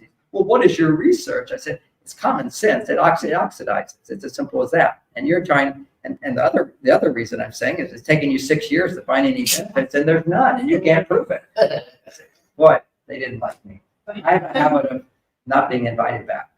On a table you want to eat. So I think I covered the protein thing. Now, if you want to do the protein thing, I feel sad that other people didn't get to hear that part, because I like in my little talks when I have time to talk about it. It's not like I'm talking about relationship or killing us, one or the other. But the protein powders that I suggest is Isolene Pro. Now you can just go to Amazon and buy Isolene Pro. Company Isogenics. It's a network marketing affiliate company. I get a little bit of it, so that's why I do get something from it. So if you order it through me. Okay, so you say thank you to me. So that's one. But two, if you order it through the company, then you get a huge discount compared to what it is on Amazon. When we're talking major, no, they make it really expensive to everybody else to buy it through the company. So if you want to do that, sign here, and my partner in this, Ellen, will sign you up. So if she signs you up, then I get credit in the company. You know, I have 250,000 people in my downline. You know, so, but I like to help my downline, so that's what I'm doing here. And so if you do that, I'm saying thank you to you. But also just get it. You can get it on Amazon. Pay more. Also, she'll give you a link so that she will get credit. I'll get credit. My team gets credit. Whatever. They all get a little extra support. Basically, what you get is you just get a discount. And that's all you have to do. And if you do it, you don't like it, you get 100% your money back. So it just changes your life. It's not going to do everything. It just did everything for my brain. I highly recommend. Who's interested wants to sign up? Okay, so there you are. 1, 2, 3, 4, 5, 6, 7, 8, 9. Remember, if you do this, you get a discount from what you could buy it. You can return it, get all your money back, and put it on. She'll tell you, it will automatically be on auto ship. And people go, well, I don't know if I want to keep going. They give you like 30% off just for auto ship. And she will take you off of auto ship. You can take it off of auto ship right away. Just do auto ship. You get more of a benefit on that.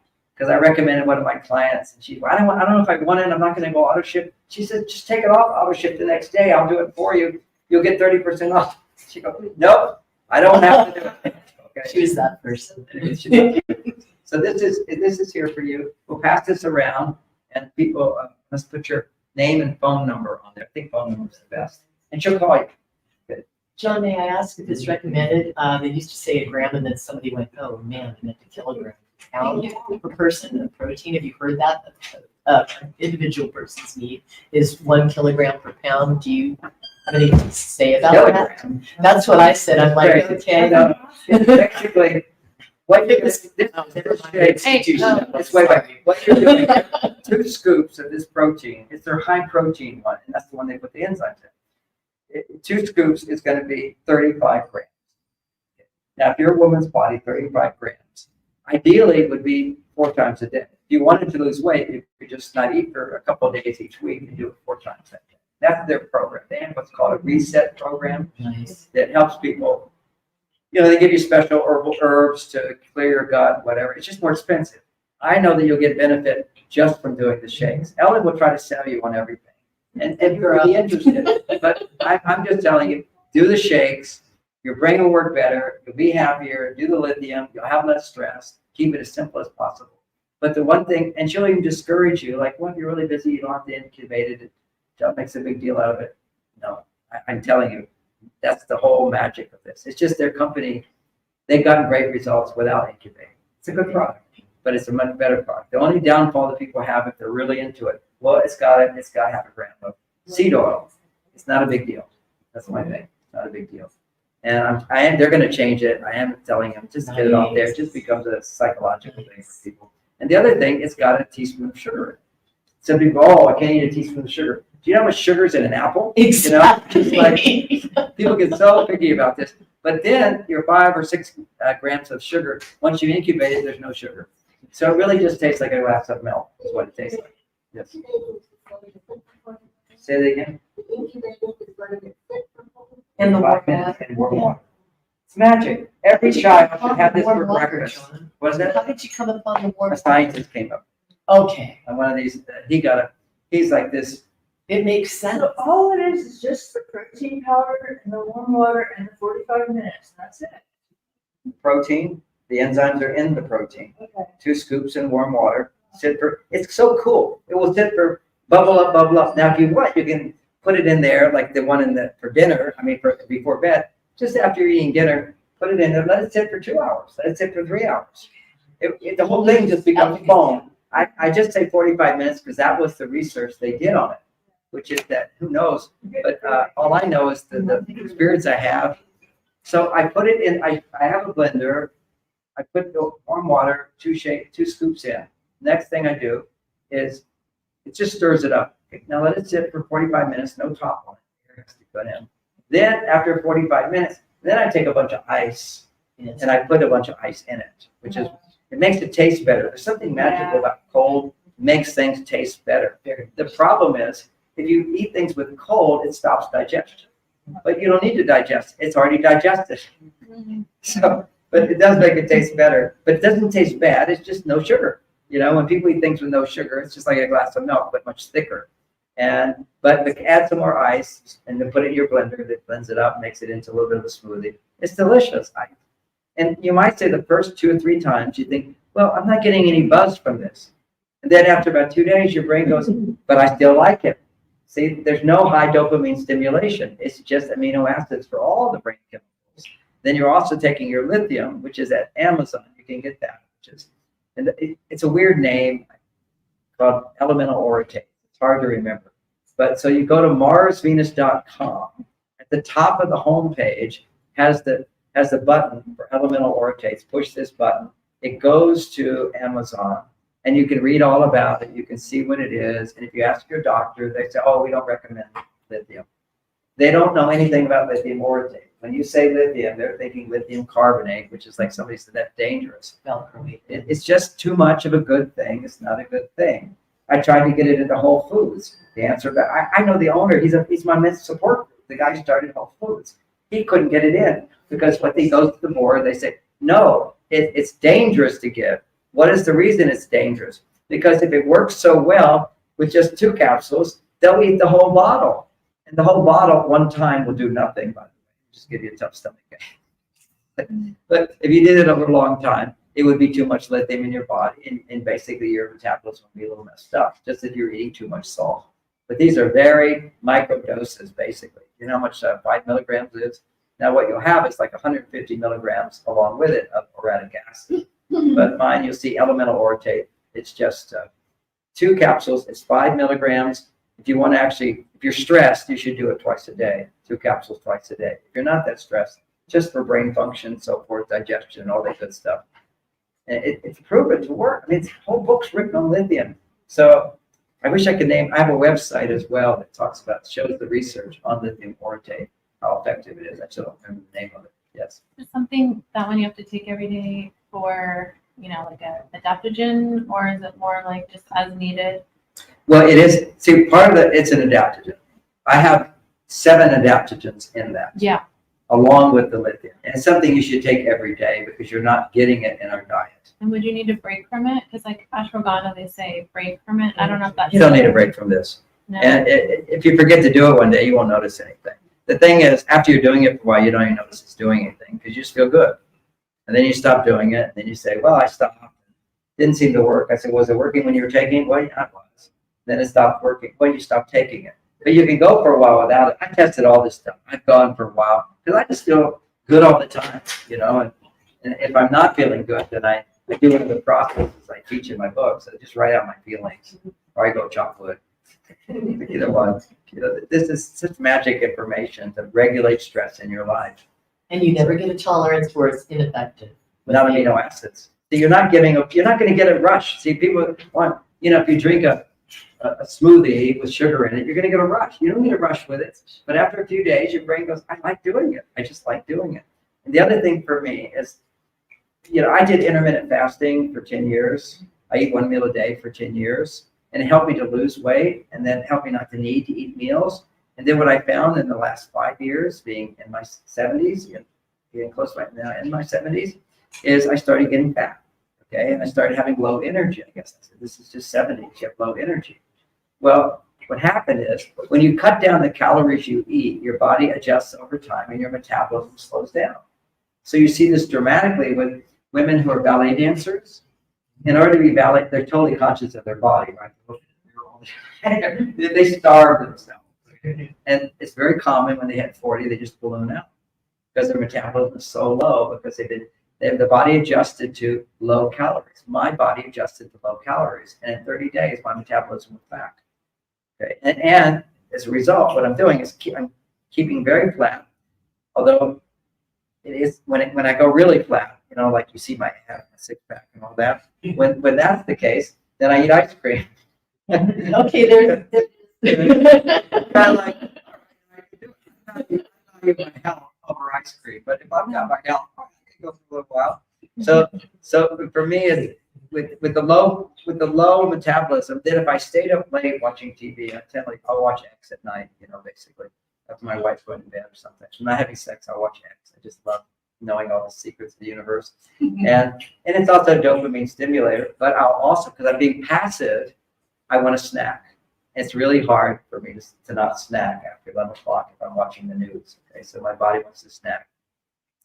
And I'm not snacking anymore because instead of like the snack around 10 o'clock, I'll have my shake and I go to bed at 11:30 every night. So the 10 o'clock thing is where that hunger starts to come out for me.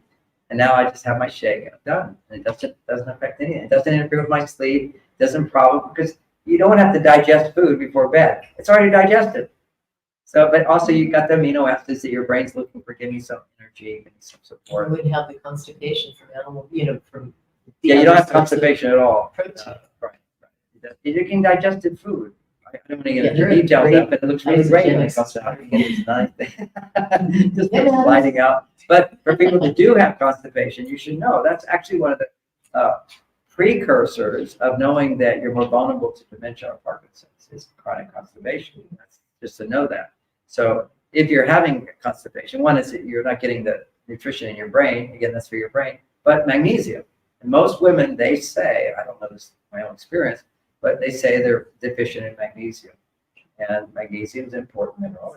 You're getting good magnesium in the mineral supplement, but not as much. If you're having constipation, get a good magnesium product. Magnesium citrate should do the job. You know, there's a lot of just magnesium. Just amp your if you're getting cramps in your body, take magnesium. Not and for women. I mean, I did 7-day wellness retreats at my ranch. I mean, I got so once I healed my Parkinson's, supplements are magic. I can't talk that much about it because I don't take them anymore. Because I just take my amino acid shakes. I take my lithium orotate with other adaptogens. I mean, it's a complicated formula. It's saffron inhibits food desire. It's known to be almost an antidepressant. You've got bacopa, which increases focus. You've got goji berries, which increases focus and motivation. All these sort of, and they're really good extracts. You know, extract can be really concentrated or not. These are highly, they're strong. They're good extracts. I'll put it that way. If you look at how many of the genocides are in it. You see, like ginseng, it's got ginseng, but how many genocides are in it? So you have processes that bring out the most genocides, the active ingredients. All in one. So it's all in one. So that's why I used to have just lithium orotate pills. I would sell them, and then I thought, oh, it'll work better if I gave magnesium orotate and zinc orotate. You know, because we need other minerals. And what's great about orotate is it carries it into your brain. Now, I've been promoting for 25 years, and now there's research actually showing just orotic acid itself is the only known substance that will go into your genes and provide a support for your repair genes. See, part of aging is your genes get stressed and then they get destroyed a little bit, and then they repeat every 3 months. All of your genes in your body duplicate themselves and they throw out the old ones. And so you get these mutations and these mutations and these mutations, and that's aging for some people. Well, orotic acid, when it gets to a gene, it's the fuel your genes need in order to self-correct. If you're self-correcting your behavior or your thinking, then it will actually, with that help, it will self-correct at the genetic level. And here's a good thing. When people are freaked out about this gene therapy that you all got if you took the vaccine, this is gene. They change your genes. They're trying to change the genes. You know, they want us all to be the Borg at some point. But anyway, so this genetic modification we don't want. But what happens is your genes do change. As you change, you can activate other genes that are dormant, so forth. Epigenetics. Epigenetics, right? The environment affects you. So all this stuff I'm talking about, relationships affecting your genes. Also, meditation affects your genes a lot because, and of course, they're talking about those the machines out there putting out some frequencies and everything. They're all talking about that causes gene repair as well. I just imagine. I'm going to talk to you about orotic acid along with doing that treatment because you can do the psychological things, the behavioral things. All this is influencing, but you have to have the actual materials in your body. Body has to, you can have the architect to build the house. We have an architect to build our body. That's our genes. It's the imprint, who we are. And that architecture, that's the plan. That plan gets distorted over time based upon abuse, based upon wrong diet, based upon wrong environment. But it's also lack of love and all the stuff I talked about at the beginning, punishment, criticism, of addiction. That all changes your genes around and makes them mutated. And how do you bring them back to, and then you're giving that to your children. It goes for 7 generations. If you traumatize a bird, their baby will have the same trauma 7 generations, even if they have no trauma. They'll always, man with a brown hat traumatizes a bird. The baby will be traumatized by a man with a brown hat. Even if he's offering food, they'll have a stress response. They won't take it. For seven generations. We have our parents' genes from 7 generations back. So trauma affects and it goes along. But you can change that. We're not birds. We can change that by changing our environment, activating these genes. But one of the most powerful things to do it is, now this is where you get into esoterics.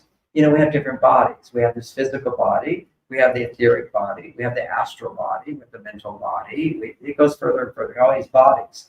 Now, I'm a meditation master of 9 years. I'm very much aware of all my meditations as I create these vortexes. Every body is a different size vortex. And then you get into the whole cosmos. But the reality is just having meditation, when you go into relaxation, you're activating your etheric field. The etheric field is right before the physical body. It's the blueprint. And it's not going to change based upon the drugs you take. you can get your birth blueprint. And that's what meditation does. Maybe that's what those machines over there do. They say it works with the genes. It's a field. You get a feel. So to a certain extent, like when you go swimming or you walk through nature, your body is resonating with the pure frequencies. When you resonate with purity, then what happens is you're connecting the purity of your own etheric body with your physical body. And if you do that consistently, then it will remind the genes of what is your pure form. And so, I think you need uric acid, which is in mother's milk, which is interesting when you're making a baby. It's the highest concentration of uric acids in mother's milk, which is allowing the child to, bring in their etheric body into this body and build the body. So this is just, my way of understanding it. But these are data that I've gathered. And I will give you an experience of your etheric body right now because you spent 3 hours with me. You're now resonating with me. So here's the experience of activating the connection between your physical body to your etheric body. Because I'm in that field. If you were playing tennis with me, if I was a professional tennis player, your game would improve automatically. You understand that, right? Absolutely. You with somebody who knows what they're doing. It'll rub off on you. It may not last, but you can continue practicing. And yeah, teacher does that. But here's how it is. So you'll see this in all spiritual groups, whether they're talking about it or not. Put your hands up like this. Put your hands up. And I assume all of you have a belief of God. So we're just saying, dear God, with your hands up in the air, our hearts are open to you. Come. Right now, energy is flowing into you, just because you had the intention. See, now, not for me, my whole body's tingling. It's a little tingling, a waking up. For some who've never felt this, some of you, you'll just take it right in. Dear God, our hearts are open to you. Please come. Fill us with your love and light. Now, that's another intention. So it increases. It's just intention. You're talking to God here. God, my heart is open to you. Come. Fill me with your love and light. So that's your intention. All those are intentions. And now your fingertips are tingling more. Think about your palms are tingling as if it's light tingling. Now let it go to your elbows. Let it go to your shoulders. And then we can add another intention on second, stacking intention. Dear God, our hearts are open to you. Please come. Fill us with your love and light. Fill us with your loving energy, healing our bodies. Just feel it coming in all the way from your fingertips to your elbows, to your shoulders, to your heart center. Feeling gratitude. And then what you would do at home is you would have a crystal or some water or a candle or a fire or the ocean. And you can all do it with your mind. Just imagine, or you can make an offering.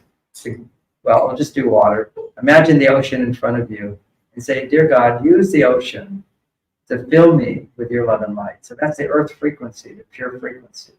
So everything is energy and frequency. Energy, frequency, then produces vibration. That's this big quote from Tesla. The guy who says, I never want a woman in my life because she control my energy. That means he didn't know how to control his ejaculation. And he knew. When I started ejaculating, I have to keep feeling the energy. Can you feel the energy? Raise it high if you can feel it. Just like, see, it's just a symbol. This is how we touch with our hands, what we feel. It's like raising up to God. After a while, just relax, but you can bring them down to your side like this. Just be there. In the beginning, this is just activating the channels. So you're just feeling all this good energy and talking to God. So fill us with your love and light. And use the ocean frequency. And you just think about swimming or being by the ocean or being by the Ganges River. People go to the river, the Holy River, because you use that frequency. So using that frequency, send your healing energy. And now it starts coming in like you're sucking it in through a straw. With every intention, using some frequency. Using the roses. Oh, this is a really beautiful. Oh, feel that. How a shift with roses. Roses are healing. It's why when people are sick, you give them roses. It's a rose frequency. You women wear these little rose, they use flower essences. Smell your body frequencies. You wear jewelry, gold. Another one you can imagine. This is my abundance meditation. These are all free. They're on YouTube, John Gray, SoulSearch meditations. They'll all come up. I've got a whole bunch. But my gold one is fun. Imagine 44 gold bars. Right with your eyes closed. Imagine 40. You're making an offering. Dear God, use these 44 gold bars to fill me with your love and light. Use the frequency of abundance. 44 gold bars. How fun is that? So now you're offering it. So now you have to put your hands like this. So you put your hands out like you're offering. See, every tradition, they'll sit around fires and they'll throw things into the fire. They're making offerings. Everything was offerings. Now, if you have a belief in a being that's non-physical, you can also say, "Dear God, my heart is open to you. In the name of Jesus Christ, come to me and fill me with your love and light." And now you make an offering. Here's these gold bars, Jesus, or here are these flowers, Jesus, or here's this water, natural frequencies. Using these natural frequencies, fill me with your love and light. And then you put your hands like this. See this movement here? And that just right now, using this offering through the name of Jesus, or whoever you think is on the other side helping you, in the name of Jesus, using these frequencies, send your healing angels to fill me with your love and light. So right now, I don't have to do anything. So you go in a state of, I don't have to do it, it's just happening. You just feel it happening.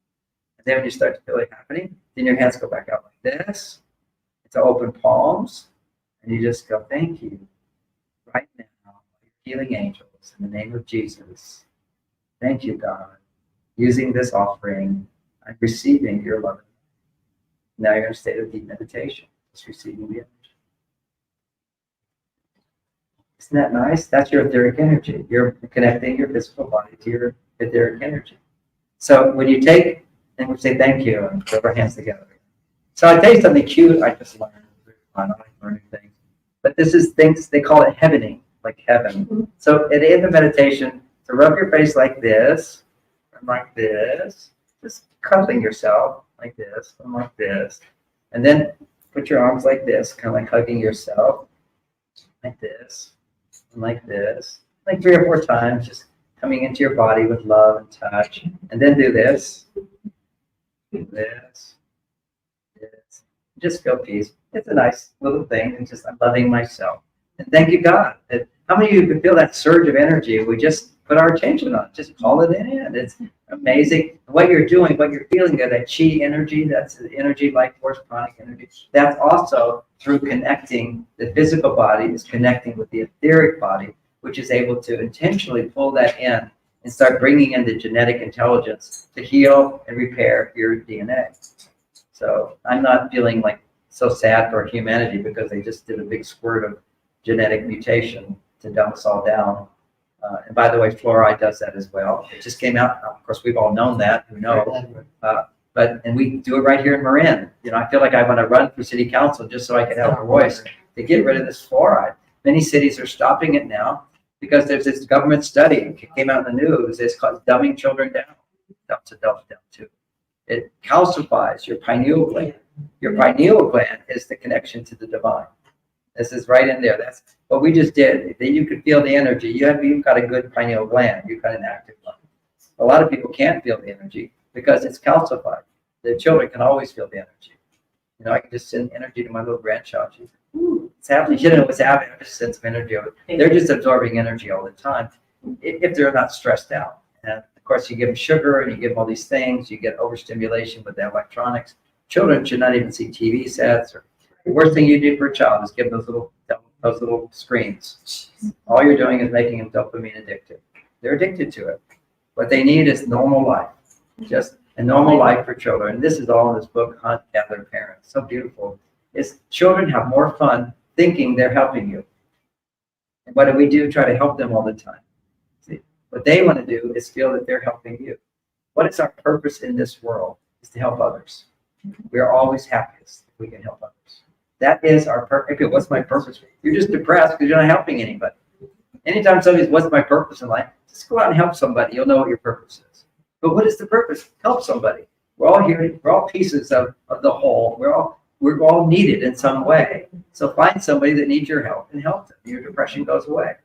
I had one client who was like really overwhelmed and all this stuff. You know, she's bored with life. Her husband has all this money. She just complains all the time. She's depressed. I said, go to that place in San Francisco with a soup line and start giving soup out to the poor people. Then she got to see it, poor people. Then she started to appreciate the wealth in her life. And she also was doing something for them. All depression went away.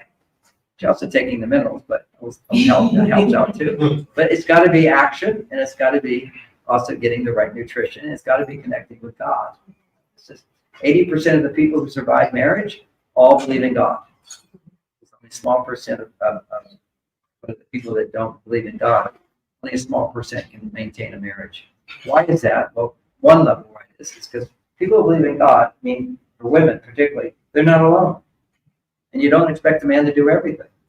If you don't have God, God's kind of an idea of perfection. There's a perfect universal intelligence. If you don't have a connection and a belief in that or an experience of that, then what will happen is you expect your partner to be perfect. And you're like always upset that they're not perfect, or you expect yourself to be perfect. I just teaching my class, everybody's like, you're so vulnerable. I tell them all my mistakes. I tell them everything I did wrong, what I did wrong this morning, and then how are you doing that? But they still love me because I am worthy of love. I know I'm worthy of love. Every one of you is worthy of love, but you have to be 100% authentic in the right place in order to be loved. Even that one woman who did not want to hear about how evil the world was, she was so happy to be here when she made it through. Friends, just stay, just stay. Nice treatment too. What was that? That was well handled too. Oh, thank you. Keep going. She's losing weight. She actually. What did you experience? How much weight did you lose? I've done 15 pounds so far. They're just doing the protein shake. Yeah, that's good. Well, they're all going to be on protein. I couldn't even fit into this dress before. Yeah, I couldn't fit into this dress. And by the way, she wasn't always overweight. It's when she started this company, she started being overweight. Yeah, exactly. I used to be very thin, actually, like thinner than this. But then just all the travel, the nonstop doing events and being on the road and cortisol. And then John was like calling me, hey, he's like, I don't think you need to lose weight, but if you want to fall out. But I had to for my back. But it was a godsend. It was a godsend. I had surgery when I was young, and now I have this rod. So like when I get over 210, it's like crippling, and then I get exponentially, yeah. But then once I get, so I had to get below that, which I'm right there right now, but another 10 or 15 pounds to be back where I feel. No, and then you're getting ice cream again. Do it all over again. It's been really great for our lifestyle and just having the shakes. They feel really good when you have them. Like they're very energized. There's a lot of nutrition. It's amino acids. Yeah. There's also nutrition in it, but the key thing, they put some vitamins in it and everything. It's the amino acids. It's the getting those pre-digested amino acids. And it's not a rush. It's not a hot. See, everything's stimulant. It's just your brain likes it. You notice you have energy. You notice your brain's working better. John, what do you think about monk fruit for a Monk sweetener? fruit's a good sweetener. Okay. Probably one of the best alternative sweeteners. I'll turn you on to an ice cream company. All right. I absolutely will. Because now they're finding the sugar alcohols are not good for your gut. That was now everything is really good. They find out later it's not so good. Everything, but monk fruit is really just a natural fruit, and you have to find exactly the right balance of monk fruit and stevia. If you get the right balance, stevia is also bitter, but you don't get the perfect balance of it. And as far as I know, there's no negative side effect of stevia either, because not everybody likes it. Right. But if you combine it with monk fruit, people are learning the right mixtures of it. So I'd like to know about ice cream. Absolutely. But the other thing is to know that you can make ice cream, and you can even make ice cream out of the shake. Okay, so that's another thing. Is that you go on ice. I'm not going to.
Are you ready for healing, empowerment, and transformation? Join us at the SoulSearch Enlightenment Expo October 5th and 6th at the San Rafael Embassy Suites. Free to attend with advanced registration. Meet psychics, mediums, energy healers, astrologers, and more. We will have an EES Systems scalar wave technology experience for your healing, as well as relaxed saunas and detox foot baths.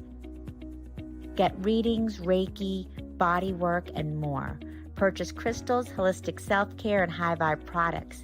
Don't miss out on the free transformational talks. We still have booths available. To register, please visit soulsearch.io/San Rafael Expo.